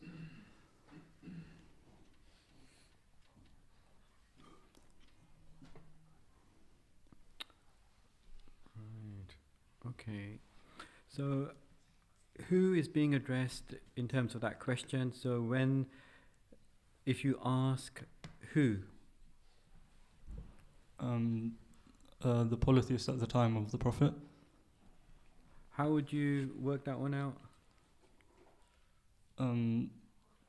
So as we know, the people of Makkah originally, their ancestors were monotheists themselves. They were, at the time of Prophet Ibrahim, they were Abrahamic faith, part of the Abrahamic faith, which was monotheism. But over time, they had started to go astray. But they still had the knowledge of the creation of the universe. Right. And so what you're saying is then this whole chapter is Makki? I'm not sure, to be honest. Yeah. So which policies are you talking about? So you must be talking about Quraysh, right? So Makki, you're talking about, it's a Makki surah. Yeah, it could be a Makki surah, I guess. So do you think that would be a good way of finding out, like, who are being addressed, which non-believers? Definitely. Yeah, that is one of the techniques that the exegetes would use to find out, okay, what period are we talking about here? In order to find out who are these pronouns, them, they, he, she, whatever it might be. All right, so if this is, let's say it's the Quraysh of Makkah, why do you think this type of verse, look at the type of verse it is, what type of things it's addressing, yeah? And can you link that with it being of that early period? Let's say it's Makki. Can you link the two, Makki, it's being Makki, and the content of this surah? I think just talking about the things like the creation, like the heavens, the earth, the sun and the moon, and especially the Quraysh at that time, if I'm not mistaken, had a lot of reliance on things like the moon and the stars, and they used to use it for like direction and things like that. So I think something like this would just like hit them specifically. If I was correct in saying it is a Makki surah, maybe that would, because they had that connection with the stars in the night time, especially with things like direction when they would travel to different parts to do business and things like that. Yeah, interesting. What if you were to expand a bit more, right, beyond just like them looking at these things? How about the type of content is looking at, the sort of like overall theme of this whole verse? What do you think it's all about? I guess it's mainly pointing at just like creation in general, the universe, the perfection of creation, how everything is, like the sun and moon are in a specific system and everything is controlled perfectly. Yeah, and basically Tawheed, and God is the creator of everything, and He manages everything. So where's the link then between that period and the content of such verses? What's the link between the two? Think about what was happening in Makkah at that time. Try to put it in context. That's what I'm trying to get at. Yeah, so obviously the Makkans were, as we already said, they were originally, their ancestors were all part of the Abrahamic faith. They were all monotheists, and they had started to go astray. They were monotheists? That was part of the Abrahamic faith, so they believed, not them specifically, but their ancestors more earlier, were companions of Prophet Ibrahim. Right. Because obviously it's dealing with monotheism and a fundamental belief here. So definitely there would be a great need for such verses and the most fundamental beliefs of Islam. So we know that they were essentially idolaters. And so it's not, we do have Ahlul Kitab obviously being addressed in verses, but here, would you say it is, the Ahlul Kitab here? That's what you're saying, yeah? The Abrahamic faith, Ahlul Kitab. Yeah. No, I'm not saying it's addressing the Abrahamic faith. I'm saying that the Arabs did have that monotheistic faith within their ancestors, so they had a bit of knowledge of it, but they weren't following it. They had gone astray and been polytheists. So this kind of is like a reminder of saying, look, this is all being created, it's all perfection. There is a creator. It's reminding them of the concept of Tawheed, I guess, and the perfection and grandeur of Allah and His creation. Okay. And then finally at the end there, فَأَنَّا يُؤْفَكُونَ. What did you say that means? So it's translated as whence are they then turned away? Right. Turned away from what, or what do you think it's referring to? Turned away from this idea of just monotheism, the belief in Tawheed, because they have this knowledge and they can see that the creation of Allah, the creation of the heavens and earth is also perfect, and there's a creator there. And as it says in the verse, if you ask them, they would certainly say Allah is the creator. So what is it that has made them go astray? What has made them ignore this fact that they know all this information and understand that the idols that they worship do not create all this perfection? What has led to them now ignoring that fact and worshipping the idols anyway? Yeah, because obviously there will have to be a connection between that turning away and the remainder of the verse, especially as, it's jointed on fa anna yu'fakun is connected very clearly through that fa. So it's like, then why do they turn away from Him? So clearly it's referring to the first part, and so it's referring to that fundamental belief of God being the creator and the administrator of everything. Yeah. All right.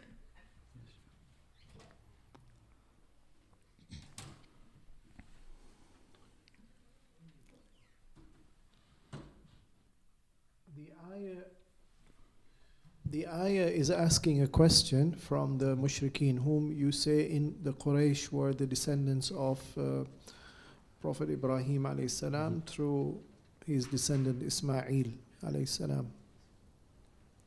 So they started as mu'min or as muwahid, monotheist, and then over time they became mushrik. What is it that they understood about the creation, which modern man, the atheists of the modern era, are failing to understand? That illiterate pagan Arab turned to idols, but did believe the creator was God, did believe that the sustainer was God. It's just that for some other minor affairs they turned to idols. What is it that they perceived? Based on what evidence? Which modern man now is failing to understand. Modern man, if we were to ask them, وَلَئِن سَأَلْتَهُمْ مَنْ خَلَقَ السَّمَاوَاتِ وَالْأَرْضِ, they will say, what does modern man say? How was the heavens and the earth created? Big Bang. Big Bang. Something like that. Okay. Personally, how would you respond to the Big Bang Theory as the explanation for the beginning of the universe? how would I respond? Yeah, I mean, if that's the prevalent scientific explanation. Well, I guess to me, obviously, it doesn't make sense. From my understanding of the Big Bang is that they said that there was sources of energy that came together and collided, which created an explosion or a Big Bang, which led to creation of certain founding elements, which then grew and combined together to then start creating land and sea and things like that, and volcanoes. And I'd say that for me that doesn't make sense, because where did the initial energy come from, or the initial thing that sparked the Big Bang? For everything we believe there has to be a cause, which we obviously believe is Allah has created everything, but for them they don't believe that there was the cause for this, or from my limited understanding of the Big Bang, they don't explain what the cause of this, the whole initial cycle of events was. There had to be like a specific thing that triggered it or started it. Okay, so modern science ignores the origin of the Big Bang. I mean, the origin, what caused the bang? It was a big one, but what caused it? I wouldn't say they ignore, as I don't know, maybe they do have an explanation. But I would say that if you keep going back, there will be a point where something had to start it, and I don't know how they explain that start. Okay, so the cosmic egg which burst and created the universe, you're asking where did that cosmic egg come from, and what explains the bang of the... Yeah, I guess how did all this randomly just happen, and now you have this perfect universe and everything is perfect and the sun makes us live, and we're this specific distance from the sun so we survive. And how did that all happen from just a random egg that was there that just then exploded? So they say it comes from another previous egg. Universe, yeah, a chicken before the egg. Yeah, just one thing here. Yeah. I'm just thinking, so what about the possibility of the world being created through the Big Bang, but that in itself is all part of God's plan? And that is, of course, possible. If that was the argument they made, then obviously we have verses in the Quran which explain how the world was made in 6 days, I believe. Yeah, I don't want to incorrectly quote anything. Would that be contrary to the 6-stage creation of the world? I guess if the way they explained the Big Bang was that, this started and then on day one, or however, it abides by what we have from narrations and what we have from Quranic evidence, then I guess it's possible. Obviously my knowledge again is very limited on the subject. Yeah. Then just as a quick note, you might be interested to look into verse number 30 of Surah Al-Anbiya, where Allah subhanahu wa ta'ala talks about the heavens and the earth being closed up, ratqan, and then opening them up, فَفَتَقْنَاهُمَا, right? Fatq. So Allama Tabatabai talks about this, and he brings in the possibility of this is how the world was created by Allah subhanahu wa ta'ala through the Big Bang. It's a possibility that this ratq, everything being closed and then being opened up, that's mentioned in the verse. So if, in case you did get a chance later on, Surah Anbiya, verse 30. Thank you. So just continuing on where Sheikh has indicated this and relating to medicine. Okay, yeah. So the next phrase in this ayah is وَجَعَلْنَا مِنَ الْمَاءِ كُلَّ شَيْءٍ حَيٍّ. And then we created all life. Medically speaking, how is life a miracle, the beginning of life, in such a way that the atheists cannot explain it? And therefore it relates to the ayah that we're discussing. And if you ask them who created that pagan Arab, illiterate, unscientific, did believe in God. Incidentally, what was his proof? What was his proof? Remember, the answer that he gives to the question is Allah. I think it's Allah. What's the answer does he give? And certainly they say Allah. Certainly, without doubt, it is Allah. Where does he get all this certainty from? that pagan Arab. And modern day atheist is doubting, if not dismissing God. What was the proof of the pagan? Interesting question. Okay. Modern day atheist, if you were to convince him that God is the creator, so Sheikh says, have a look at the Big Bang, the way it's alluded to in the Quran. I'm asking you to go one step ahead. The origin of life. It's a miracle. How so? And therefore it needs a super intelligent designer or creator or maker. Origin of life. Origin of life. So the universe, so the stars are there, the sun is there, the solar system is there, the earth is there, the oceans are there. There's water. Yeah. How does life emerge from water? Yeah, so that is the miracle of how plants are able to grow from this little amount of water in an earth that wasn't maybe fertile at the time, and from there there's more growth, and then the animals are created, and from the animals they live off the land and they start to multiply and reproduce. So so the assumption of the atheist is that take the primordial soup, add into it some elements, carbon and oxygen and phosphorus and nitrogen, and then you expect the RNA to form. And then you expect the RNA to be able to organize itself to become, to replicate, and then go on to become a DNA, and then that replicates. This chance, by chance, for all these elements to be in the right mix, to organize themselves and arrange themselves, to form that RNA. How can chance explain that? As I said, it can't explain that. There's definitely a creator and something who's designed it. So can you say, based on the verse that Sheikh has alluded to, Surah Anbiya, that is the proof for the modern scientific mind about there being a creator? So two things are being indicated in that ayah 31, or ayah 30, sorry. The Big Bang and the origin of life. Yeah, I guess it could be a proof for them if they accept that there is a creator. It would be a proof, because obviously in the Quran it does talk about it and how it all happened, and I guess the possibility of the Big Bang from verse 30. But if they accept, then of course it can be a proof. So are you aware that amongst the scientific community there are those who do accept God because of science? Yeah, of course. For example? For example?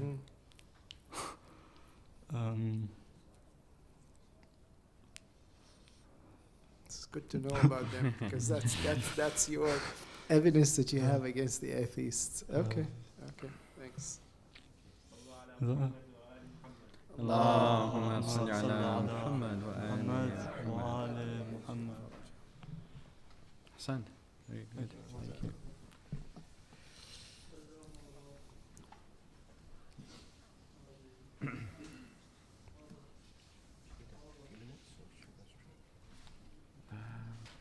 Do you want a few minutes or should we go straight?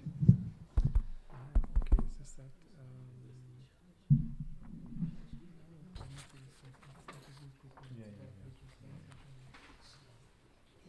Yeah, sure.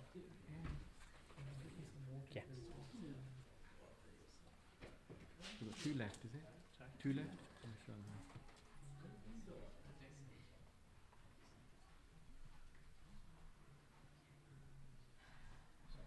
We should go easy on them since.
forgot the ayah number. Just what's the ayah number? 91, Okay. chapter 23.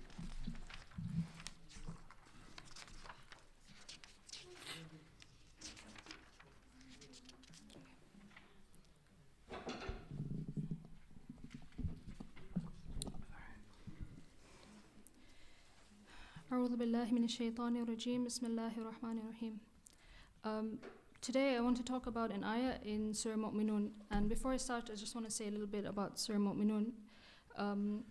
Surah Mu'minun basically talks about the virtues and the attributes, begins by talking about the virtues and attributes of a believer.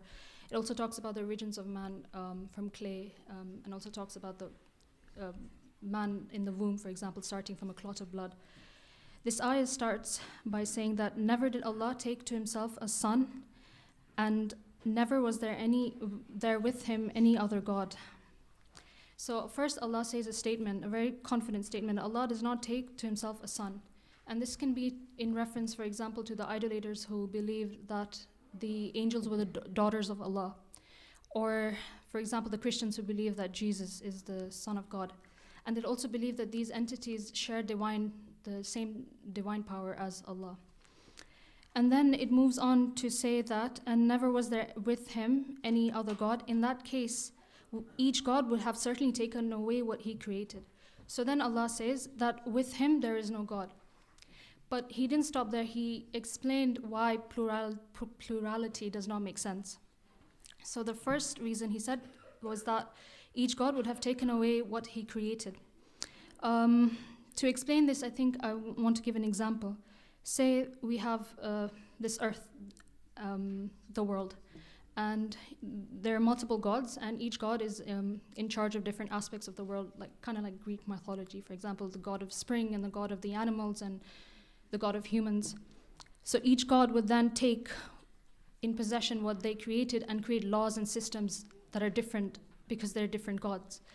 And the result of that would be chaos and things that are not unified. And it's very contrary to what we see in this world. We see a very symbiotic relationship between different things in this world, for example. And also similarities, like an example would be an atom. If you were to look at an atom and you magnify it, it would look like the solar system. And it's almost like everything is made by someone who is omniscient and knows everything and the best fashioner. The second thing that Allah says is that they would rise up against each other. And what that means is that because these gods are not perfect, they don't own one realm, or they don't own all of existence, they will seek to perfect themselves. They will then rise up against each other and try to take everything in their dominion. And so that would be the result of having multiple gods. One might argue that what if all the gods were wise, and what if they made like a system where they rule in peace because they're all knowledgeable, all of them are wise, and all of them have similar qualities. But then the argument is that if they were like that, if they're all similar, they would in essence be that one God. But if you have more than one God and you have multiple gods, because if they were all the same, it would be one God. Naturally, they're different, and with difference comes chaos and chaos and things that are not unified, let's say. And then Allah ends by saying, "Glory be to Allah above that which they describe." There's another argument. Do I have time to? What if they would say, what if there was a higher God, the God at the top, and then he had subordinates, so he basically delegated tasks for them to do? Again, that doesn't make sense, because a God is a being that is a necessary being, a being that does not depend on anything else, a being.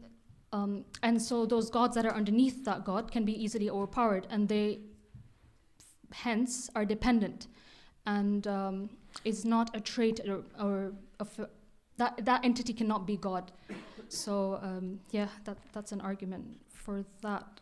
And there's a ayah that goes with this ayah as well, like a cross reference. For example, in Surah Anbiya, God said that if there was another God, everything would be vanquished, basically.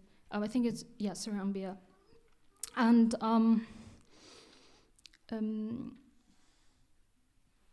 and also I guess I'll end there. I don't have anything much to say other than that. Right.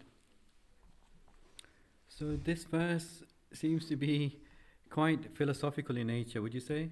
Yeah, pretty much. Yeah. Yeah, and proving the existence of one God. Now, you mentioned quite a few proofs that the theologians and the philosophers do present. I don't know if you are familiar with some of the terms used for these types of proofs, like the necessary being. Yeah. Is it wajib al-wujud? Yeah, good. And contingent being. Mumkin al-wujud. Yeah, very good. All right, so these types of proofs, you can say that these proofs are alluded to in this verse. The exegetes have presented them as well. Just a couple of things with regard to them, though. So you said that if there were multiple gods, that would lead to difference. Now, you did argue this point that, well, could they not all somehow agree and keep everything nice and harmonious, right? So what was your response to that? Why can't there be multiple gods, right? And yet still be, the world still be very harmonious? Sorry, so your question is, can there be multiple gods and there be harmony on this world? Yeah. And an argument against that? Yeah. I think I mentioned two. One was if those gods do not own everything, they're imperfect, and so they will seek towards perfection, which is basically try to get those different realms in their dominion. And then the second was that when you have multiple gods, you can't, plurality leads to differences. You can't say that, according to what I read, that you can't say that they're all one, because in essence that would be one God. But the difference, for example, you can't say, so the differences, for example, would lead maybe one God to be power hungry, or one God to want to deal with the world in a different way. And so this would cause discord within. Why would that be a necessary concomitant of that first premise? Why can't they all agree and just have their own patch? This one's sovereign of this patch, that one's sovereign of that patch, and that's it. Why does it have to lead to chaos? Why do they even have to be hungry for another one's patch, or another one's power, or another one's anything? Yeah, it's very interesting. I think when I read about that, the argument I read for that is, even if they own different realms, for example, the realm we live in now, which is our Earth, the solar system, the universe, outside of that, the gods, let's say there were many gods, they don't own the realm that our God owns. And so they will seek to put that realm in their power, and then maybe that would lead to him destroying the world that we live in right now, to then, or we'd see... Yeah. I was almost wishing you stopped halfway through that, because that was the answer, not the second part, that then they would want it or it would lead to discord or anything like that. The fact that if another god owned a particular area or was in charge of it or whatever, then it means that this other god doesn't own that area, it's not in charge of that, and therefore that's incompatible with the whole concept of a god. A god cannot be deficient in anything, even to the extent of having another god being in charge of another area that this one cannot be in charge of. Right? As soon as you say cannot, it's not his, I don't know, belongs, that's incompatible with the idea of one, or the idea of a godhead. So that's the problem. The discord and everything, you could argue, that's more of, that's slightly different, and you could just go down the route of this and leave it at that anything that is not totally under the kingdomship of a god, that being cannot be a god, because it's deficient in something. And just keep it at that. The other thing is about not wanting, I mean, again, there's no need to go down that route. Not wanting, wanting or being hungry for someone else's, that's not, the point here. And also your argument about multiplicity, right? This was, I thought, you were almost there as well with this. You said that if there were two, what exactly did you say? You said if there was two, they would be the same.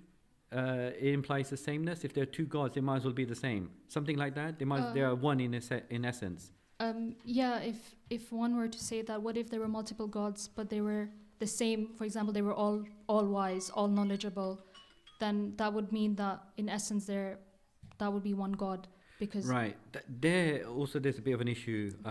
So almost there again. So if there were two gods, both wise, all powerful, etc. First of all, it would never happen because it would mean that this one doesn't have something that this one has, and vice versa. So it wouldn't, from that angle. But also, whenever you have two of anything, right, the concept of two-ness means that there has to be a difference. Something has to have something different from the other. Yeah. Again, that's incompatible with one supreme being that absolutely owns everything and is in charge of everything, and it's under that supreme being's power. So the whole concept of two-ness is not compatible with the concept of one supreme, necessary being, and everything else being a contingent being of that necessary being. Yeah. So just looking at two-ness itself, implies distinction, difference, which is incompatible. Yeah. Yeah. Yeah.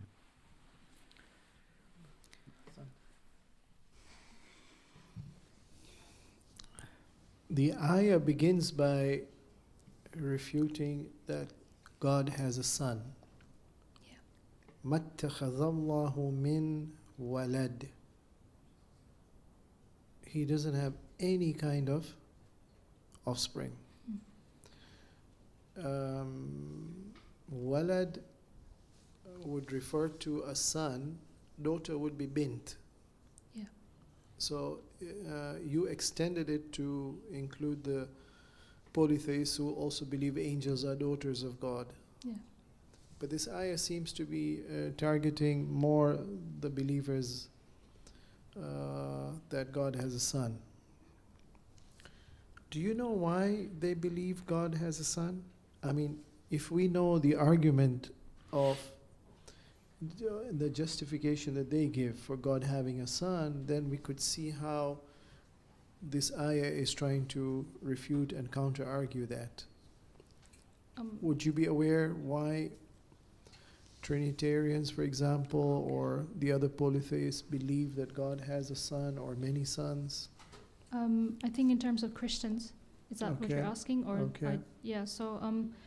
They believe that he has a son because he has no father. He has no father. As in Jesus has no father. And they believe that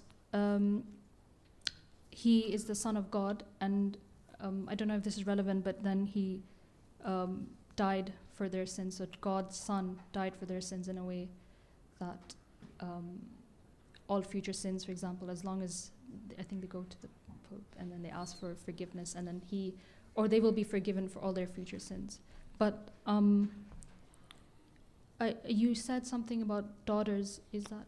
I don't want to enter that discussion because this is not talking about daughters. It's talking about more sons, about the son. Yeah.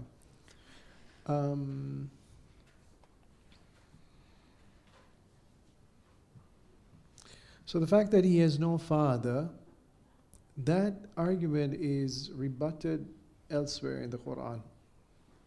It's not discussed here in this ayah.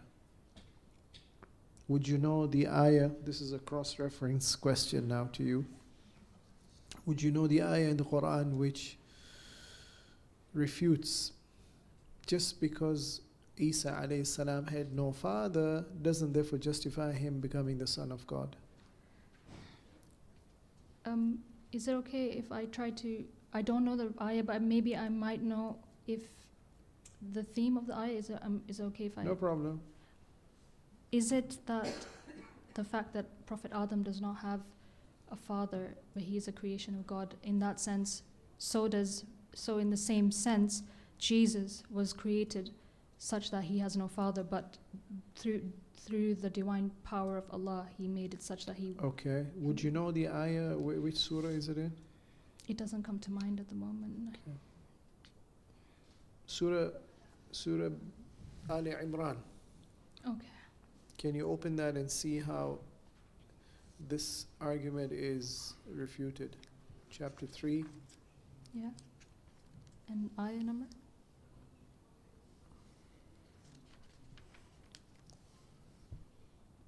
59.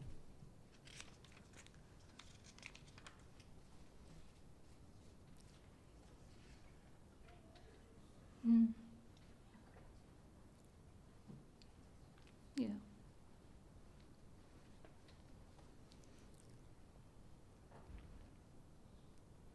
Okay, so coming back to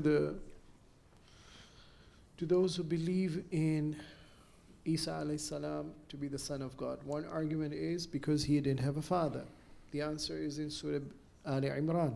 What's another argument they have why Isa alayhi salam is the son of God? Any idea? Sorry? 1 minute.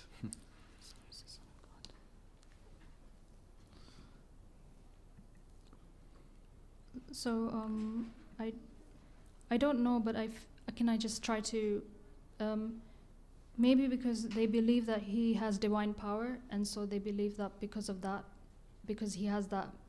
Good. What's the answer to that?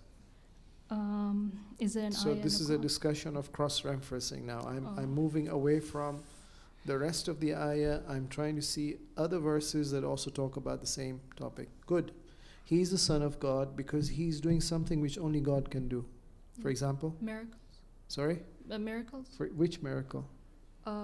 Curing the leprosy. Sorry? Leprosy, like he would curing the blind people Cure as the well. incurable. Yeah. You can help restore sight maybe by, modern technology, surgical technology could perhaps help. Yeah. So that doesn't make the Isa of the time. Yeah. A miracle is something that cannot be reproduced neither in the time of that prophet or.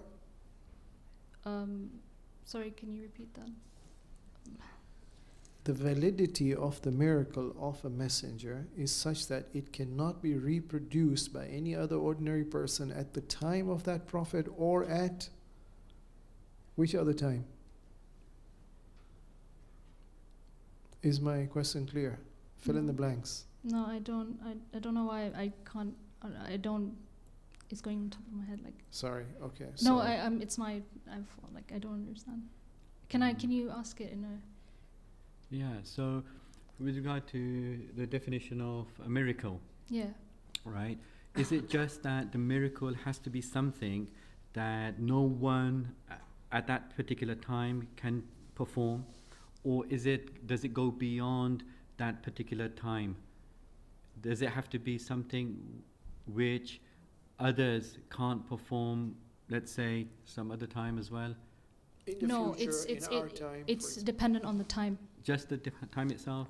So if somebody in the future manages to cure leprosy or heal the blind and etc., then what would happen to that claim of that prophet all those years ago? It's like, oh, we thought he was a prophet, but he's not, because we can do that now.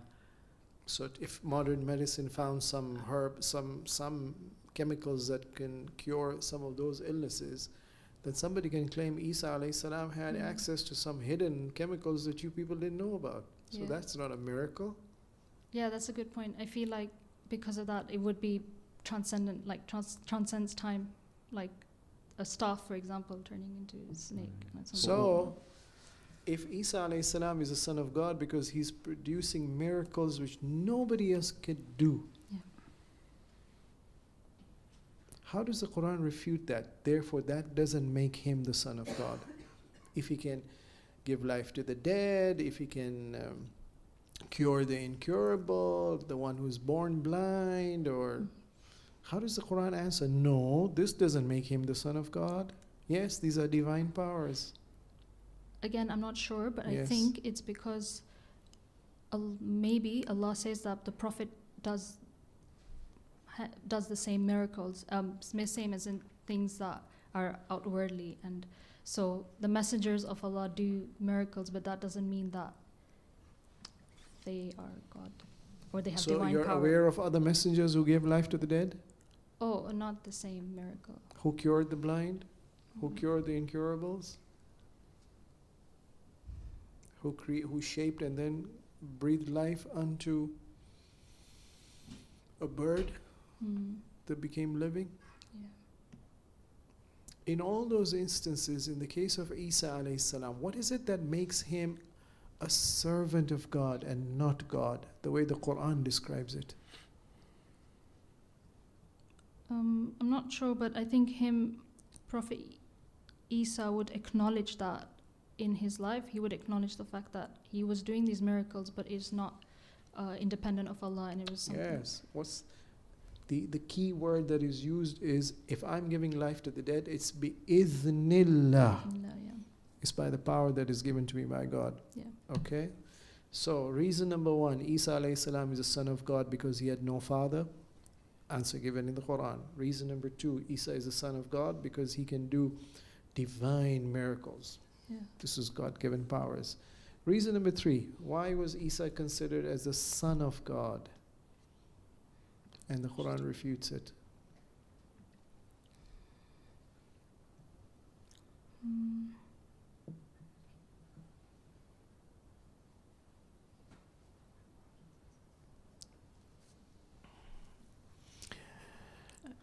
If I give you a clue, then we'll have to minus a mark. No, don't minus a mark. You don't want to minus a mark. This time? Oh, okay. Okay. Saved by the bell. I'm sorry, I'll have to minus a mark. No, you don't want. I'm sorry, there's no time. For the second part? Sorry? For the answer. Yes, I'm giving you a clue. Where'd you go for Easter? Where do I go for Easter? Where did you go for Easter? Sorry, where did I go? Oh, yeah. I was at home. Sorry? I was at home. Oh, it was at home. So why were you at home and not working? Easter is a holiday, right? Holiday, yeah. What is Easter for? I'm actually not sure. Oh, okay. Easter is a celebration for something, and that is used as a proof for Isa alayhi salam to be the son of God. Reason number three. Okay. And then the Quran has an answer for that. Okay, Asantu. Thanks. Can I please have the... Oh yeah, sorry, okay.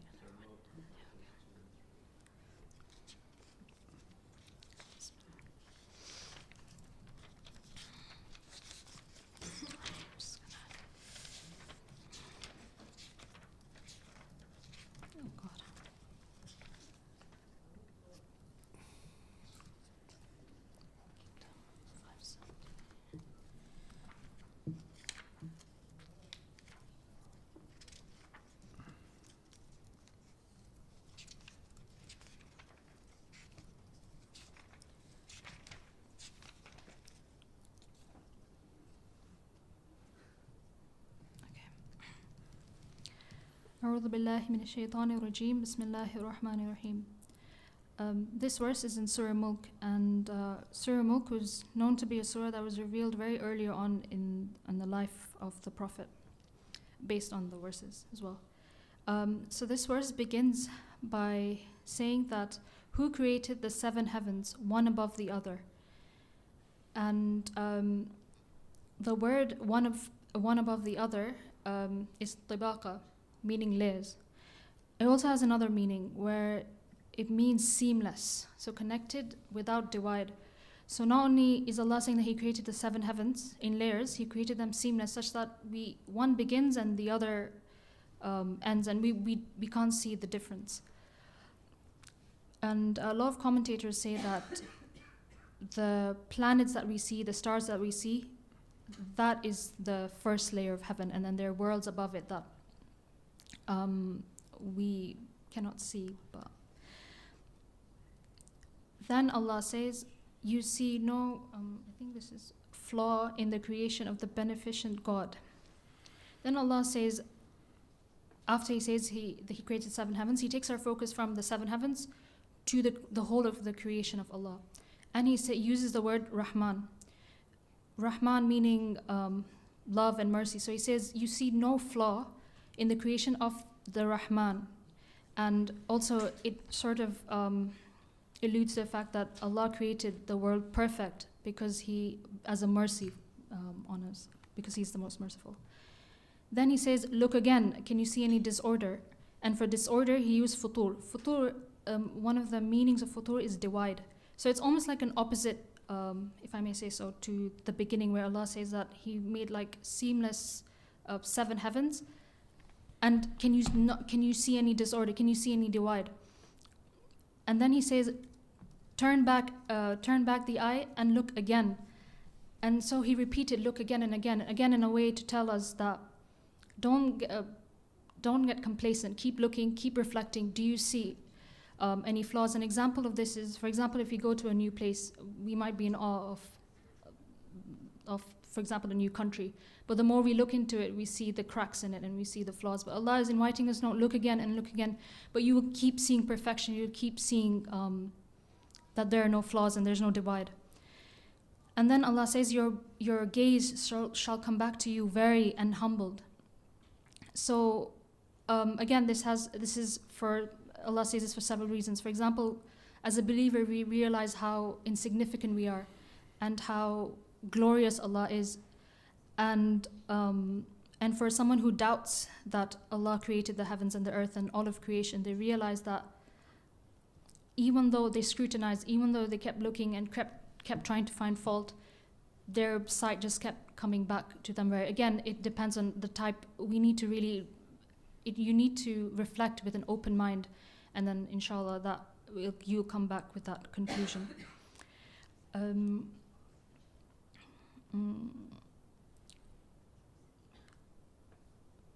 how long do I have? Okay.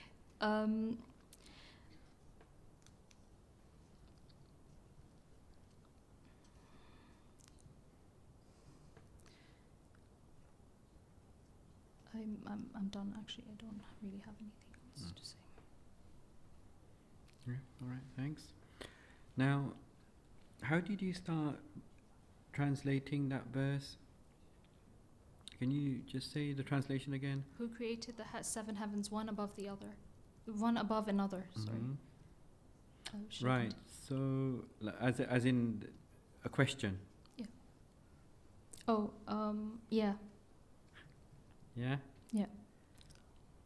Can you see a question mark in the translation? As in at the end. At the end, how does it end? Can you see any disorder? Right. So that's a separate question. Okay. So there should be a question mark there. That's fine. But the beginning, is it a question? Is it who created the 7 heavens? I think it is He who created so like a statement. It is He who created the 7 heavens, one above the other. Right. It is He who. Okay. Yeah. It's one of those things that you need to look at the preceding verses, right? So this who is when we ask, okay, the person who, the next person who enters the door, right? The next person who is that type. So you are describing the next person, right? You are adding some other things. The next person who enters the door will receive a prize, whatever the case might be, yeah? It's that type of who. It's not the, who will enter the door? It's not that who. The reason why the English here starts with who is because alladhi has that same type of meaning. Alladhi. So what would you have to do here in order to get the right translation and to see, is it a questioning who or is it one of those descriptive who's? What would you need to do here? Like you said, look at the verses before it. Very good. So can you do that? Can you have a look at the previous verses? Where do you think this alladhi or the who part goes back to? I think the first one where he says Tabarakalladhi. Yeah. It's blessed is He. Yeah, very good. Right, carry on. Blessed is He. So he's talking about Allah. Allah, right? Blessed is He. Now we've got the He, we've got the person coming in the door. Yeah. Now we can say, the one who comes in the door, who, and we can start saying all sorts of things, right? Who will be, who will bless this place and whatever. We can say 1,000 things if we wanted. So now the verses continue, don't they? Saying who, describing that He. Is it? So who's the next verse, number 2? Who created death and life. Right. Who? So blessed is He who. just finish the first one again. The Tabarakalladhi. first ayah, blessed is he in whose hand is the kingdom, and he has power over all things. Good, right? So we've got a few descriptions there of the he. Yeah. Then the second verse. Who created? Yeah. So who again? Allah. Right. Who And then the third. Who created the seven heavens, one above you get it? another? So these are all descriptions rather than a question. Why do you think في خلق الرحمن من تفاوت? Why do you think خلق here, creation, is annexed or connected to Ar-Rahman here? Why not just في الخلق, in creation? Why say ما ترى في خلق الرحمن من تفاوت? So in the English it would be you will not see any flaw in what the Lord of Mercy creates. Well, there's no need to say Lord of Mercy, is there? Why not? You will not see any flaw in creation. I think with my understanding that the reason he used Rahman is because he is telling us that he has made this creation so seamless, so perfect, without any flaws, and it's because of the love and the mercy that he has for creation that everything is without discordance, and the main reason is because he's a beneficent God. Good, yeah. It's really pointing to the ultimate aim in creating everything is his rahmah, his rahmaniyat, his rahmatul rahmaniyah, his extensive mercy. You know, he has these two types of mercy, very extensive, and then that which is more exclusive to the believers. So here, Rahman, his extensive mercy, that's the ultimate aim. And we all are benefiting from that every single moment of our existence, as is everything else. So it really is pointing to that ultimate aim in creating everything being his extensive mercy, which is really worthy of contemplation, isn't it? Yeah. Rather than just saying fil khalq and leaving it at that. Especially in the context of these verses, Tabarakalladhi, blessed is he, and really exalting Allah subhanahu wa ta'ala. Yeah.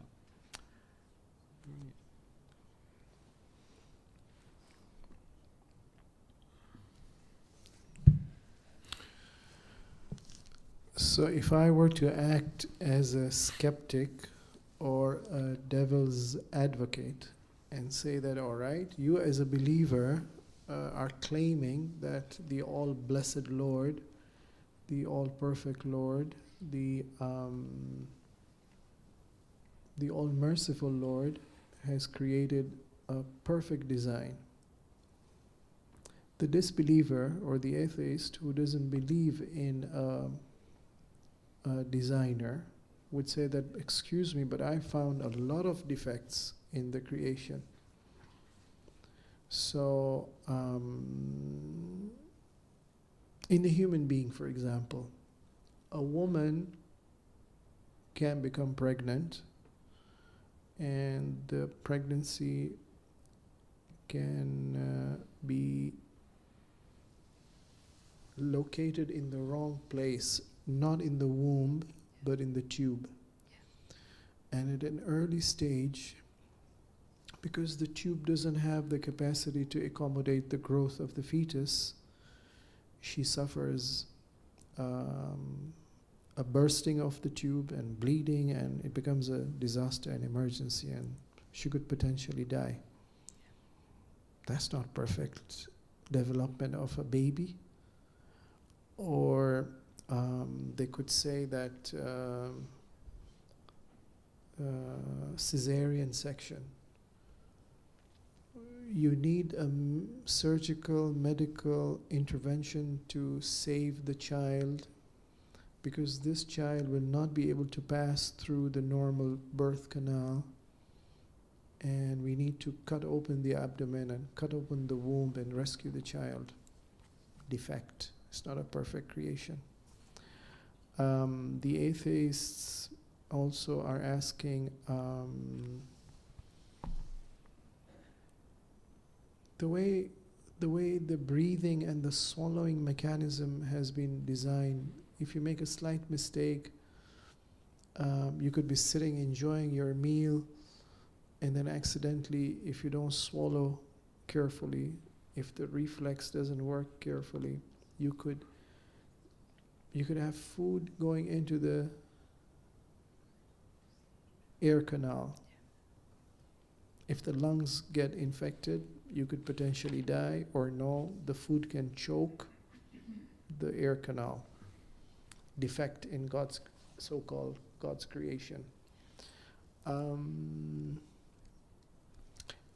Some organs in the body don't make sense. The appendix, if the appendix gets infected, appendicitis potentially could lead to death if not detected early enough, and if the infection hasn't burst open and spread all over. And so these are just examples. And they give other examples in the animal kingdom and other examples in the human kingdom.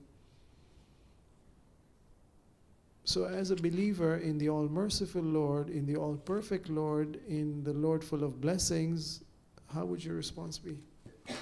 You're saying, look and look again, and you'll come back tired.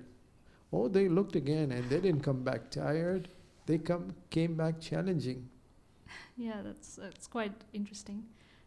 I think, I don't know if my arguments would be sufficient for an atheist, but what I'd say is Allah has made this world a test for the believers as well. Okay. And that might be very vague, but disease, for example, is a test for mankind, and it's and also cure, for example, is showing the rahmah of Allah. Allah says that when there's disease, there's Allah who cures it, for example, and that's a sign of His existence and His mercy. But maybe another thing is also, like, this is based on the example you gave about the wind canal. Things like that. Again, I don't know if this is for an atheist, but the fact that we're so fragile and it's so easy for us. Allah tells us that your life can end in moments, for example. And again, I don't know if this is a compelling argument, but it may look like false, but it in fact is tests, and also some things are because of human, for example, some diseases are caused, if they were to give that example, some diseases are also caused by humans who created mischief, for example, I don't know, it's like so debatable, but coronavirus, for example, like that was something man-made. So you don't believe in the Wuhan no, theory? I don't. Oh. Sorry. So you didn't get vaccinated? I did, yeah. You didn't? I wanted to. I did. I had to travel. Yeah, I had to. It's just like an example. Okay. But again, it's very interesting. I can't think of a compelling argument to give to an atheist. But because this is present in our scripture, it's not ruled out. And Allah has said that He's placed these things as something that we need to reflect on. So, again, yeah, not entirely sure. So I'm looking from you for two answers. Answer number one is, I just mentioned a few examples. If either you do or you don't have specific answers to these specific defects that are being listed. But a second answer is a more general one. So you're trying to attempt to respond to that by saying that, yeah, diseases could be a test. Or you're saying, no, diseases could be caused by human evil plotting. Is there a third overall response to there being potentially what is being perceived as a defect based on the same surah that we're discussing, Surah Mulk? So I was intrigued. Your approach to the previous response was that you were going to discuss ayah number 91 of Surah Mu'minun, but then you gave us an introduction to Surah Mu'minun. So what about the introduction to this surah? Does that give an overall response to this question? I think Allah is omniscient and He knows all things, and there are things that are beyond the scope of our understanding at this moment of time. And certain things, as man progresses and learns, it proves once again that there's a limited understanding. And maybe in this verse, how Allah says He has power over all things. I don't. Are you asking from the verse specifically, or just? Yeah. Oh, okay.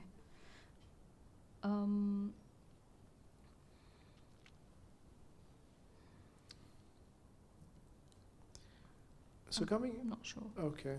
The introduction does have some indication. If you come to ayah number 3, you say that it's the 7 heavens which have been created seamlessly. Yeah. And harmoniously. So are you trying to suggest that these defects that I mentioned as an example are all defects in the human realm of existence, but in the higher realm, in the 7 heavens, the lowest heaven being the starry heaven, and then the 6 heavens, we don't know, they're beyond, there is no defect. Could that be an argument? No. No. I think Allah has created everything perfect, but I think there's this our limited understanding where we think it's flawed. And I'm not saying that, I'm saying contrary. I think the 7 heavens, because from the 7 heavens, Allah moves to all of creation. So He's saying all of creation is made without flaws, without divide. So that includes humans, and that includes everything in our realm of creation. So I wouldn't say that. Okay. All right. Okay. Yeah. Ahsan. Thanks a lot. Jazakumullah. Thank you. اللهم صل على محمد وآل محمد. Ahsant.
Did you want to look at your notes or anything, or are you right to start? Sorry? Did you want to look at your notes or anything, or are you right to start? I had a brief look, but if we've got time, I don't mind looking. Yeah, we gave everyone a chance, so.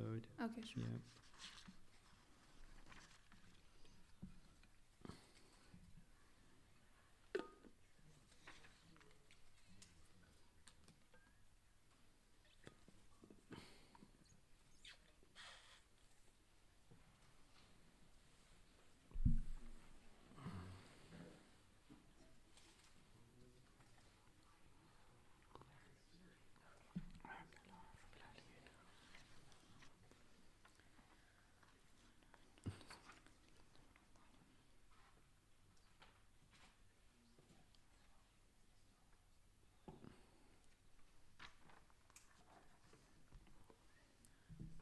Yeah.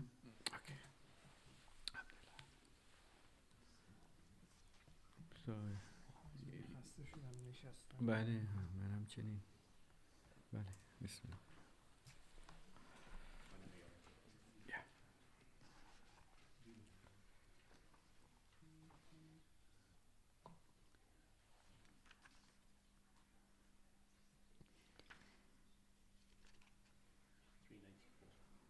Sorry? 394.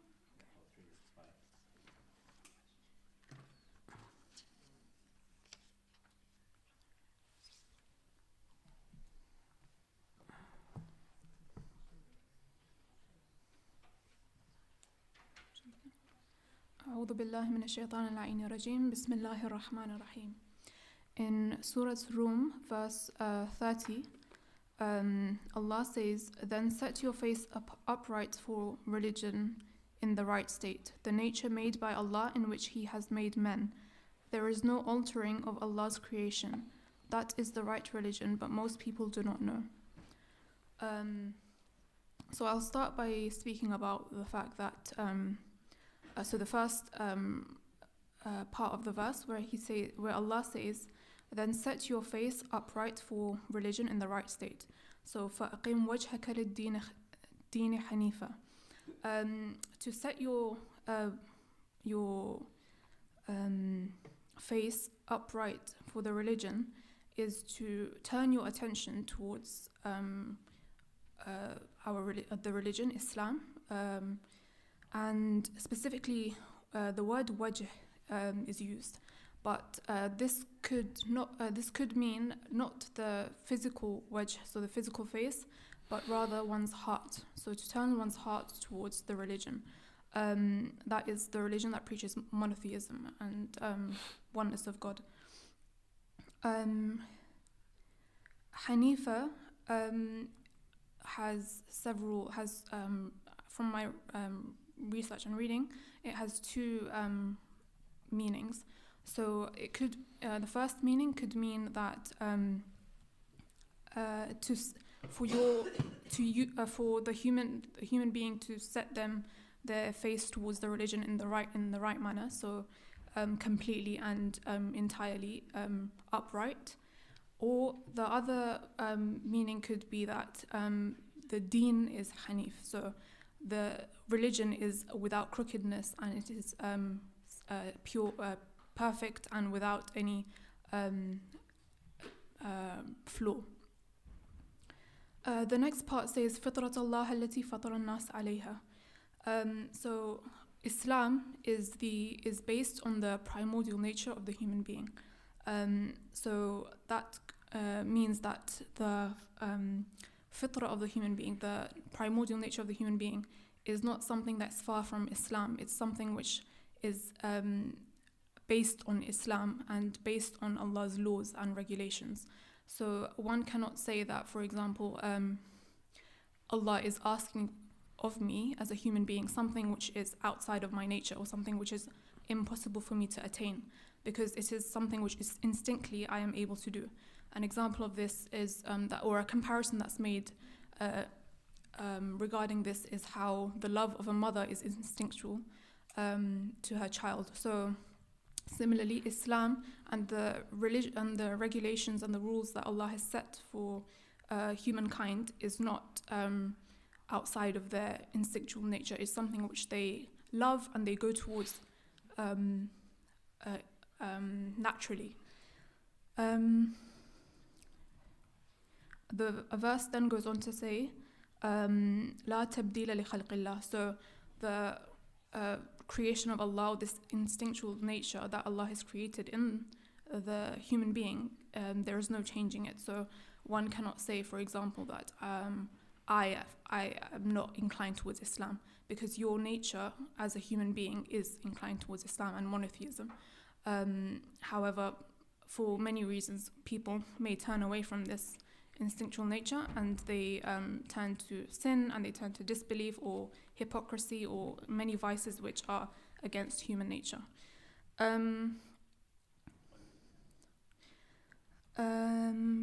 There is no altering the creation. That is the right religion, but most people do not know.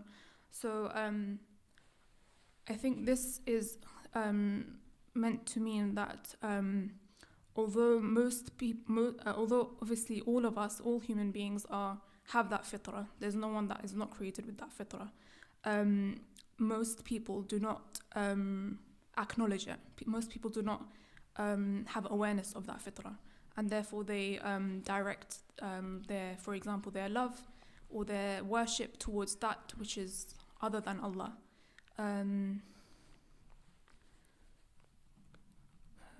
Yeah, that's about it, I think.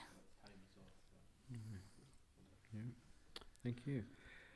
So, starting with that last point then, why do you think then most people don't know about what this verse is talking about? There's several reasons. I think one of them is lack of reflection. So not reflecting on or not paying attention, or not being aware of your conscience, which I think is which automatically leads one towards the correct faith, leads one towards righteousness. Another is obviously listening to the whisperings of shaitan. I think there is a hadith Qudsi which says that where Allah says, I have created all my servants as hunafa, so as hanif, but it's Satan who leads them astray. So it's shaitan who leads the human being away from their fitrah, that is Islam. Right. And when you spoke about the harmony between the fitrah and the religion, so there are important implications of this conclusion, because surely then that means that whatever the religion says is totally in line with what our innate nature is telling us, right? So I'm just thinking about the practical application of this, especially for people who might be opposed to certain laws of Islam, right? Can you give an example of, a case where somebody might be in disagreement with a particular law, and you could argue why that makes perfect sense? Why it makes perfect sense that they're against the... No, why the law itself makes perfect sense, even though you might not know, all the hadith behind it and where it's derived from and all the fiqh stuff. But based on this verse, how could you argue that the law makes perfect sense for us human beings? I'd say there's many examples we can give. Yeah. I'll pick one.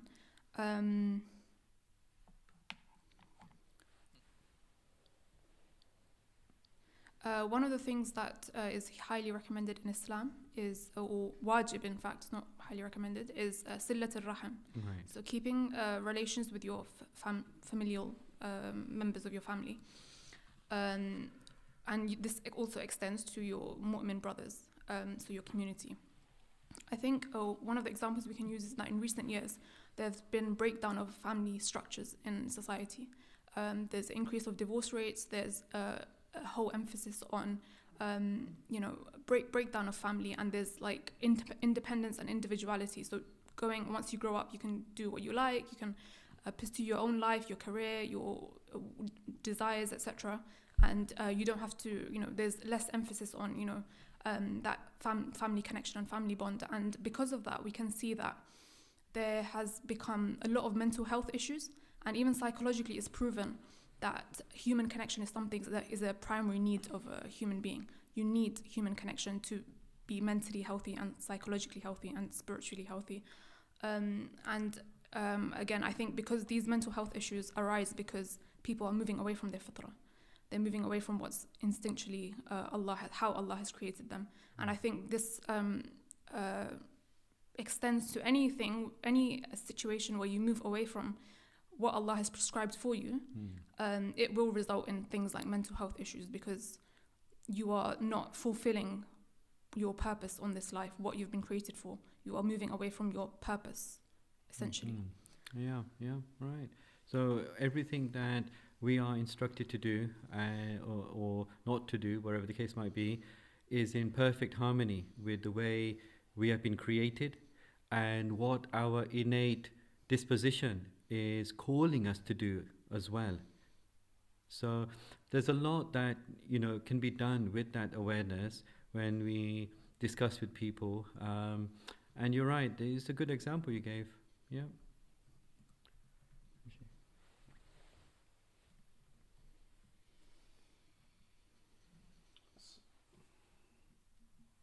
So if the fitrah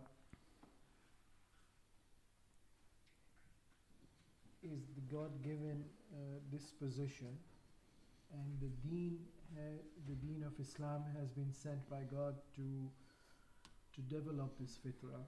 Sheikh asked you, how come many people aren't aware of this? And the response you gave was because they're not reflecting and because they're sinful.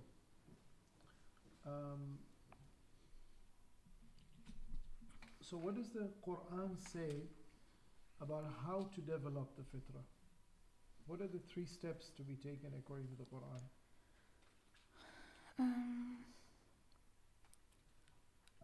I think in the ayah following, ayah 30, it says turning to Him, so turning to Allah, being careful of your duty to Him, keeping up your prayer and not being of the polytheists, if that's what you're referring to.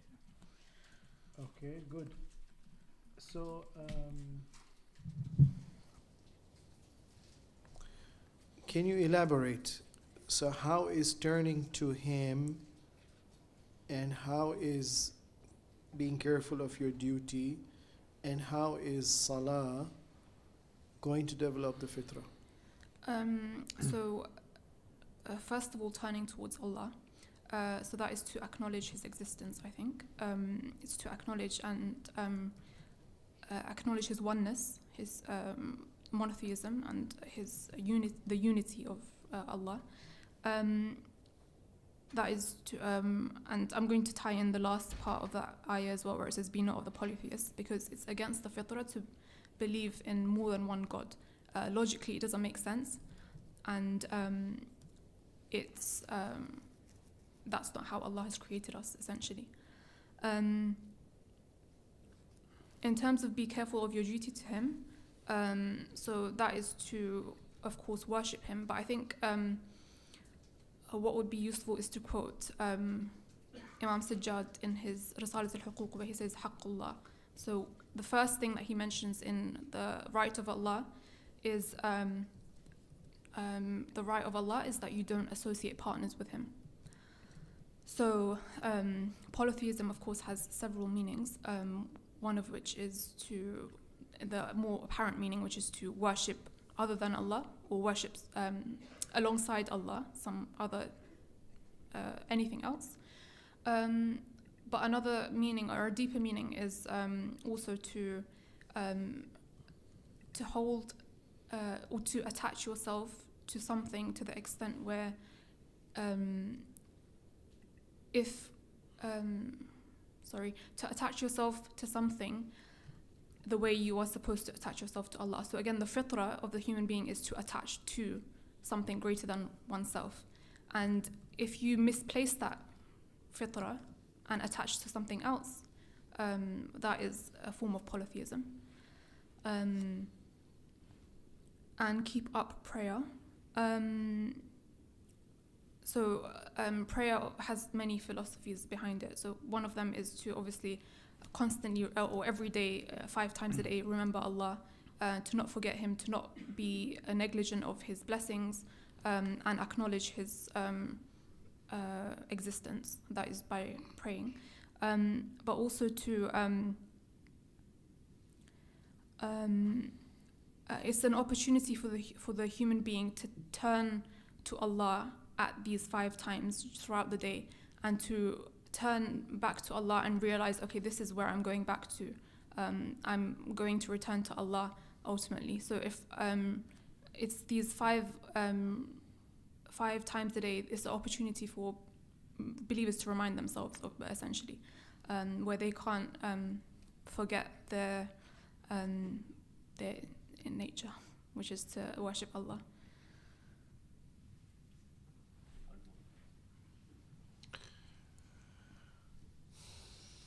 Are you familiar with the Arabic language? Yes. Okay, so I would disagree with your explanation because it doesn't fit with the Arabic of the verse. I think either the translation is misleading you or your interpretation doesn't seem to be. So just read the Arabic and what are those 4 steps in the Arabic? Munibina ilayhi. Munibina ilayhi. You translated that as to turn to Him. And you said to turn to Him means to acknowledge Him and to accept His unity.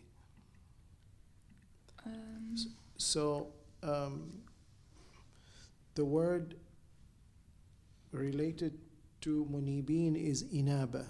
And inaba is synonymous with tawbah. Muniba, to turn. Munib, inaba is to turn back. And in a state of penitence. So would you want to reinterpret now? Yeah, sure. Okay, yeah, that makes more sense, of course. So it means to repent from one's sins, okay. Turn to, and through that repentance, that innate primordial nature is reawakened, because as other ayahs, or another ayah of the Quran, I believe, mentions how sins create veils upon the heart, and tawbah is a way of removing those veils.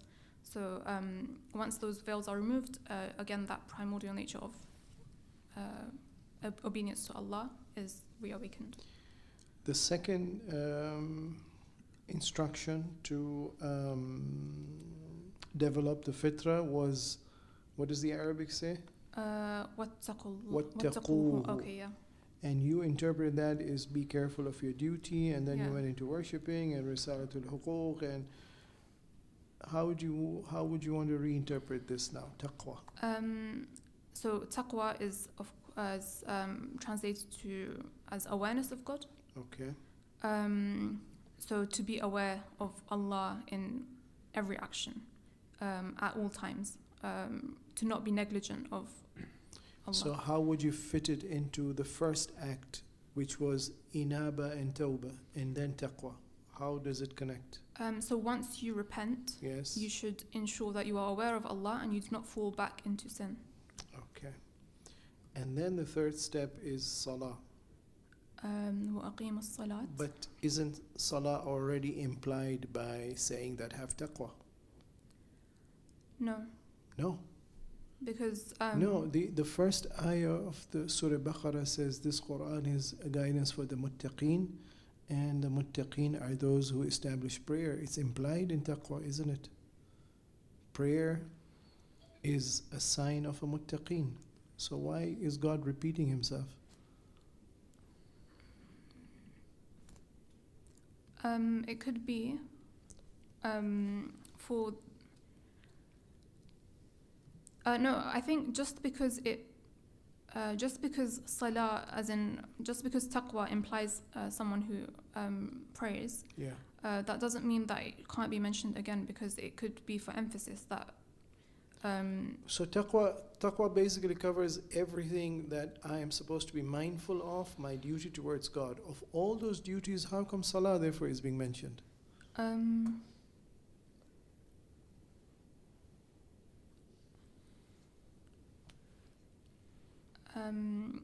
So I think we can go back to the ayah before, where it talks about fitrah.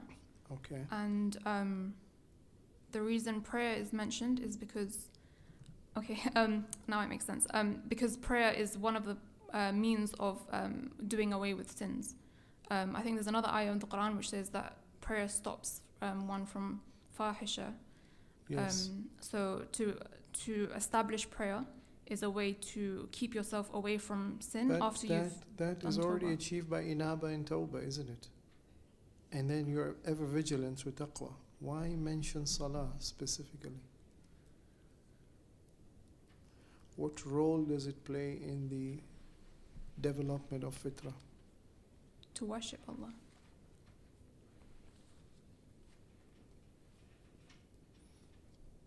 So there is a fundamental connection between salah and fitrah. Yeah.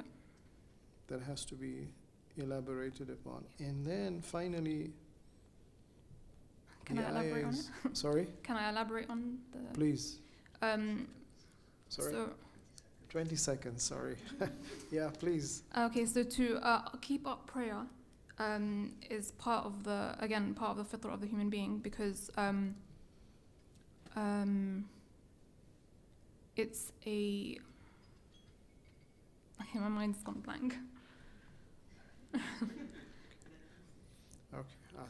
I think one of the things, that I can mention is that it's not directly related to this, but it's a modern day example again. It's how, for example, in modern day psychology, they always mention how you should meditate regularly on your purpose of existence, etc. Throughout, at intervals during your day, as this directs all your actions towards that ultimate purpose. So I'd say salah is proof of this. It's the fact that we have to be reminded of our purpose again and again, so that all our actions are in line with that purpose. So that opens up an interesting area of discussion, but there's no time for this. But modern psychology has discovered the need for meditation and remembering the aim of creation. So we need to see how modern man can be educated, just like they were reminded about meditation, so they could be also introduced to the concept of salah as an effective way of connecting to the higher power, and how that achieves so many effects, one of them being that of aim of creation. Okay, good. There is a last one, but I think time is up. لا تكونوا من المشركين. Okay. Can we do that? Or sorry? Can we do that? Can we finish it off? I don't know. He's the moderator. Technically time is up, but it's quick. If it's gonna increase my mark, then. It would be fair though to them. So I think we should move on. Sure. So the next verse is. The next one is Surah Al-Baqarah, verse 165.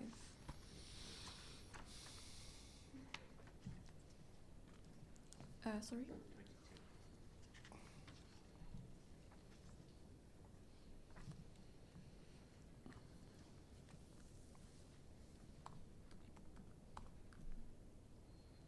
أعوذ بالله من الشيطان العين الرجيم بسم الله الرحمن الرحيم.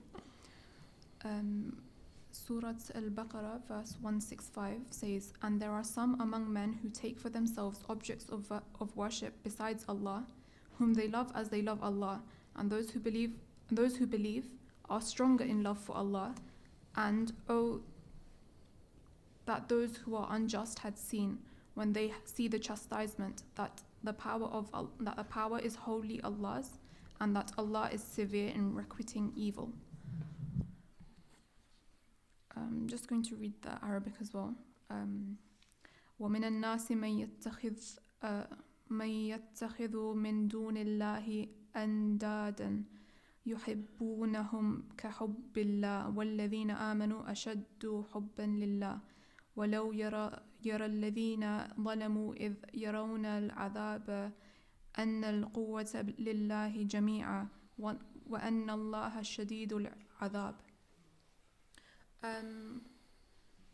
So the beginning of the ayah mentions, and there are some among men who take for themselves objects of worship besides Allah. Of course, this is referring to, in the literal sense, it's referring to worshipping idols aside along with Allah. And then it says, whom they love as they love Allah. So their attachment to those idols are in the same way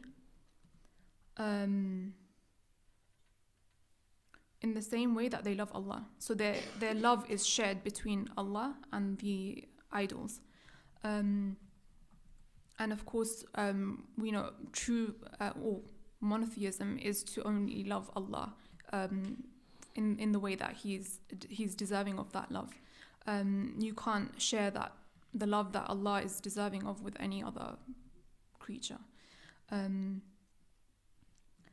those who believe are stronger in love for Allah. So that a sign of a believer is that their love for Allah is stronger.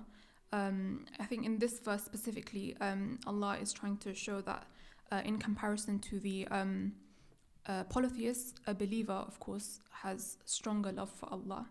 In a sense, that in a way where they love Allah and nothing else besides Allah. And oh, those who are unjust had seen. So again, over here, the word ظلموا is used. And there's another ayah of the Quran where shirk is referred to as ظلم عظيم. So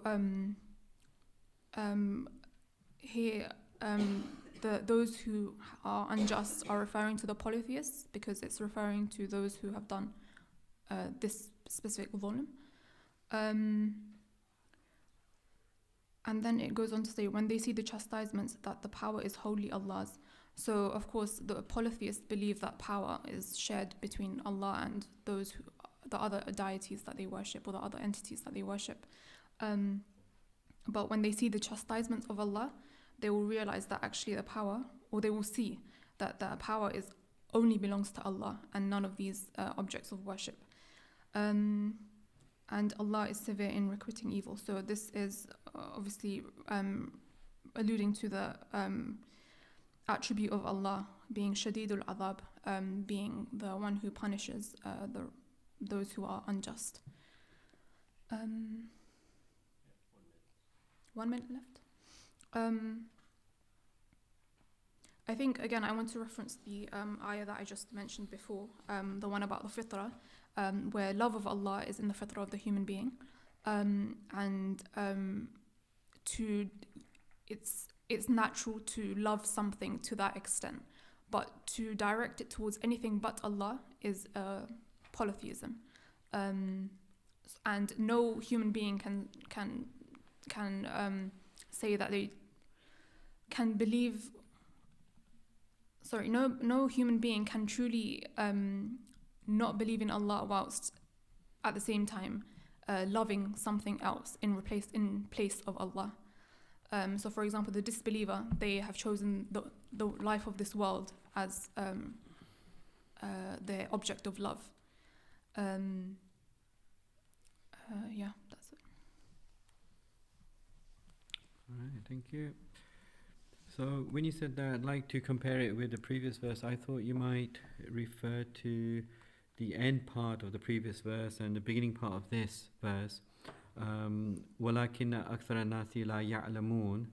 And then just have a look at the way this starts at the beginning.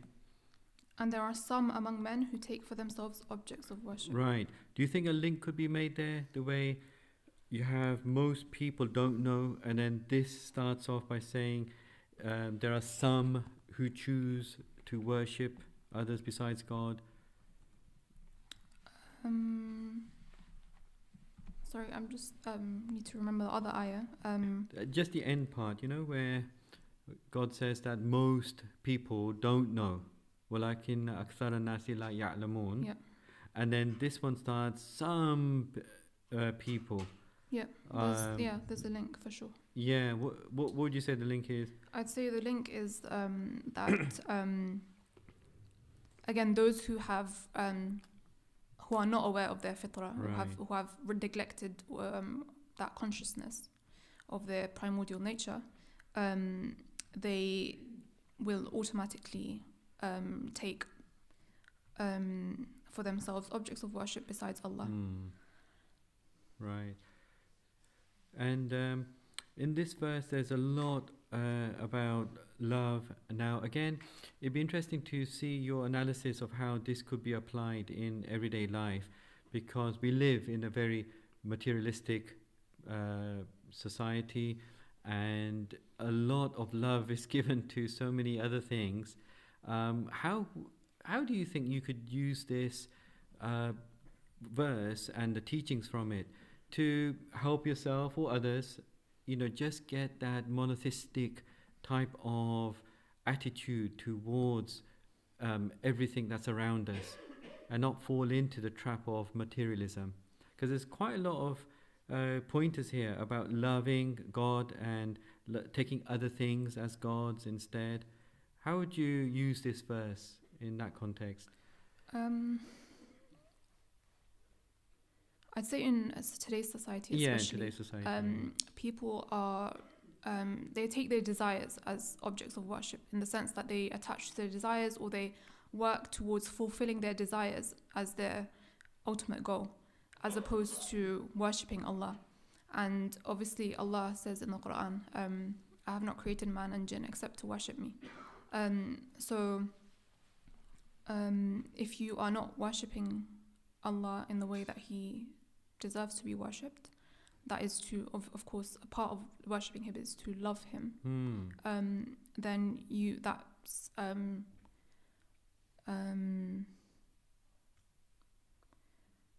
I'm trying to go back to your question because I think I've diverted. Yeah. Can you repeat your question, please?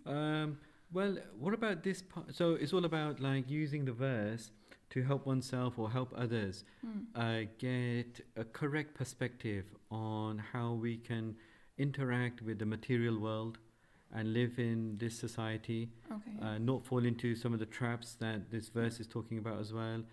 So using the verse to deal with the materialistic type of attitude that is prevalent in this society.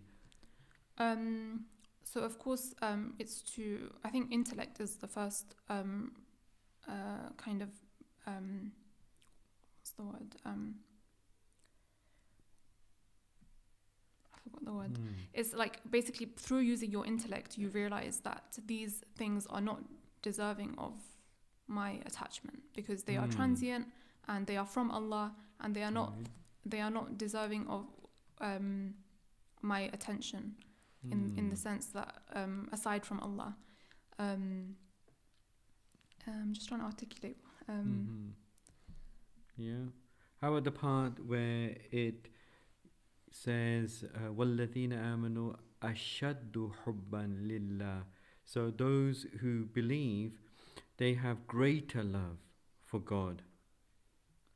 So their love for God is greater than their love for anything in this world. So that means if, for example, they were, I'd say, so I think there's a hadith that says that the primary source of sinning is love of this world. So if you are to love this world, then you will, it will lead you towards disobedience to God. But through full obedience to God, and loving Allah alone, it saves you from His disobedience and saves you from sin.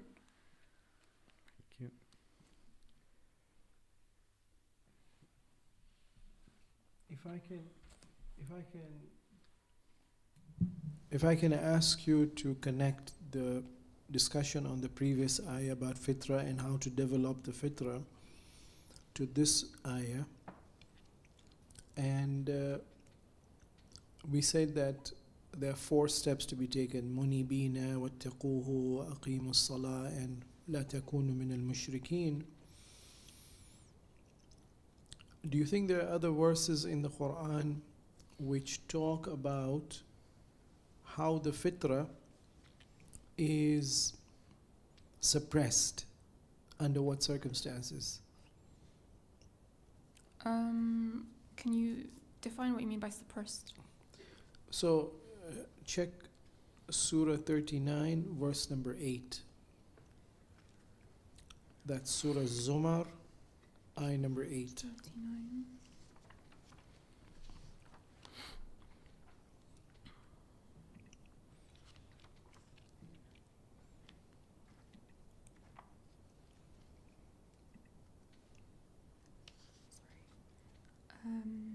Verse? Ayah number 8, chapter 39, ayah number 8. Okay. And when distress afflicts a man, he calls upon his Lord, turning to him frequently. And when he makes him possess a favor from him, he forgets that for which he called upon him before, and sets up rivals to Allah, that he may cause men to stray off from his path.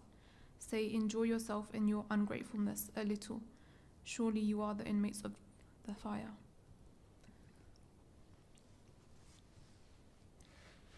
So notice, I'm trying to make a connection between the previous verse of Surah Rum and this Surah Baqarah by 2 key words. إذا مس الإنسان ضر دعا ربه منيبا إليه. So he calls to his Lord in a state of inaba. And when Allah grants him his wishes, then جعل لله أندادا, which is the same thing mentioned in the Surah Baqarah of ayah 165. وَمِنَ النَّاسِ مَنْ يَتَّخِذْ مِن دُونِ اللَّهِ أَنْدَادًا. So do you agree this ayah makes a connection between the two? Surah Al-Zumar. Yeah. Yes, it does. Okay. So now, what is it that in his state of fitrah, in trouble, he turned to God, munibin. Yet when his wishes were granted, he goes back to his andad. What is the reason he goes back to the andad? What is the reason mentioned in this ayah? Ungratefulness? Sorry? Is it ungratefulness? At the end it says ungratefulness. This ungratefulness is mentioned in other verses of the Quran, but here there's another reason mentioned. Could you repeat the ayah? Sorry, I lost it. Sorry, it's chapter 39, verse number 8.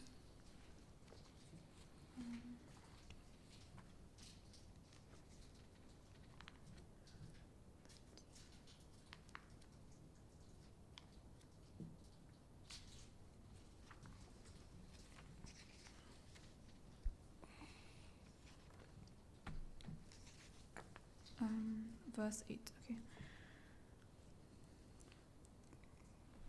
And sets up rivals to Allah, that he may cause men to stray off from his path. Can you repeat your question, sorry? So, fitrah requires this person when he's in distress to turn to God, and this man did it, muniban. Yeah. دعا ربه منيبا إليه. He went back to the Lord, prayed to him, and implored for rescue. When Allah granted him relief, he went back to his andad. Question: why does he go back to the andad after his fitrah took him to God, and now he got his wishes granted, he's gone back to the andad? He forgets. No. What is the reason given in this ayah? He forgets that for which he called upon him before, and sets up rivals to Allah. Right. So number one is to forget the fitrah. Yeah.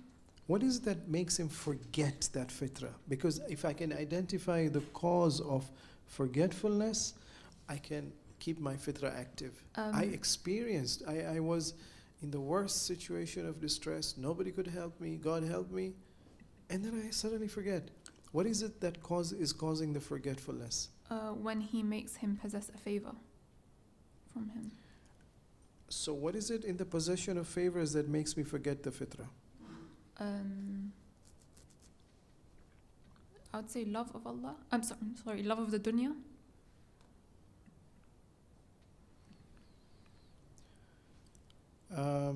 You'll have to define it in terms of the ni'mah which is being used here.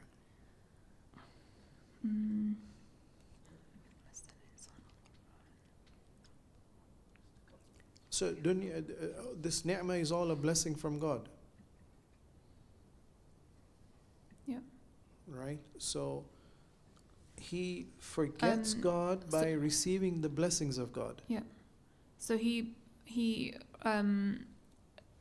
I'd say it's a selfish love, so you accept the blessing without acknowledging who it came from or forgetting the source of that ni'mah. Okay. So the focus, so as Sheikh was trying to ask you the question, the materialistic world tends to make us focus only on the blessing itself, and the source of blessing is forgotten. Yeah. But beyond that now, all right? So now once you start forgetting the source of the blessing, the ayah continues to say, and he then turns to other than God, thinking that they are the sources of blessing. And then what happens? Because ultimately the rest of the ayah says then he becomes an inmate of the hellfire. Yeah. So there's something serious that's happening. Not only forgetfulness, but also something serious that is making him go to hell now. He's ungrateful of that blessing that was given to Allah. That was given to Because he's him forgotten by the Allah. source, he's ungrateful, and then number 3. Enjoy yourself. Yeah, before that. Stray from his path. Sorry, you'll have to be a little accurate. What does it exactly say? And sets up rivals to Allah that he may cause men to stray from his path. Wow. So not only does he forget, now he's setting up rivals to misguide others. That's serious. How is that possible? Set up rivals to misguide others?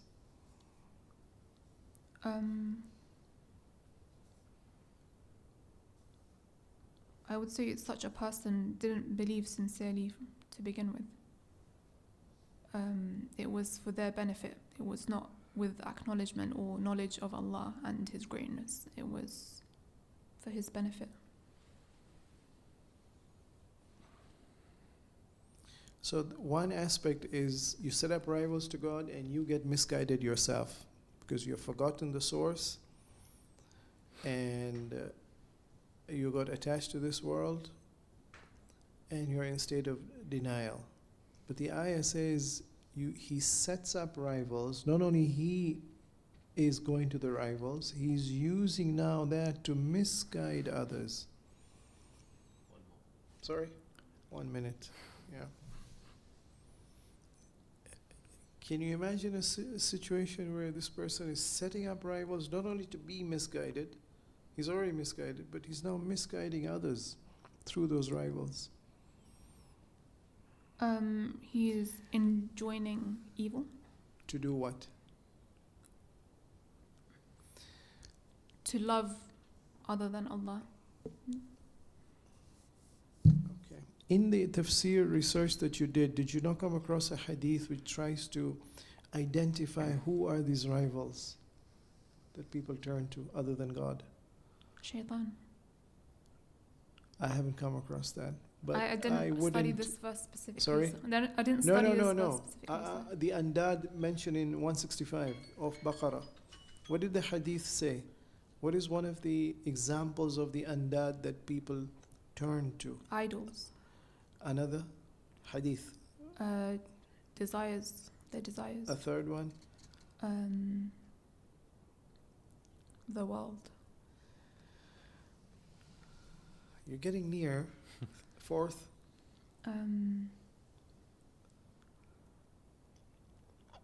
Remember, they are misleading now. They're in a position to mislead others. Positions of leadership. Yes, yes. It was there on my head. Sorry? It was there in my head. I just went mind blank. Time. Okay. Okay. Thank you. Ahsan. اللهم صل على محمد وآل محمد.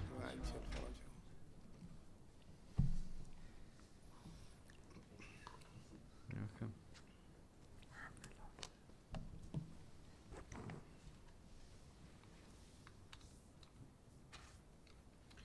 Excuse me. Yeah, sorry, can I just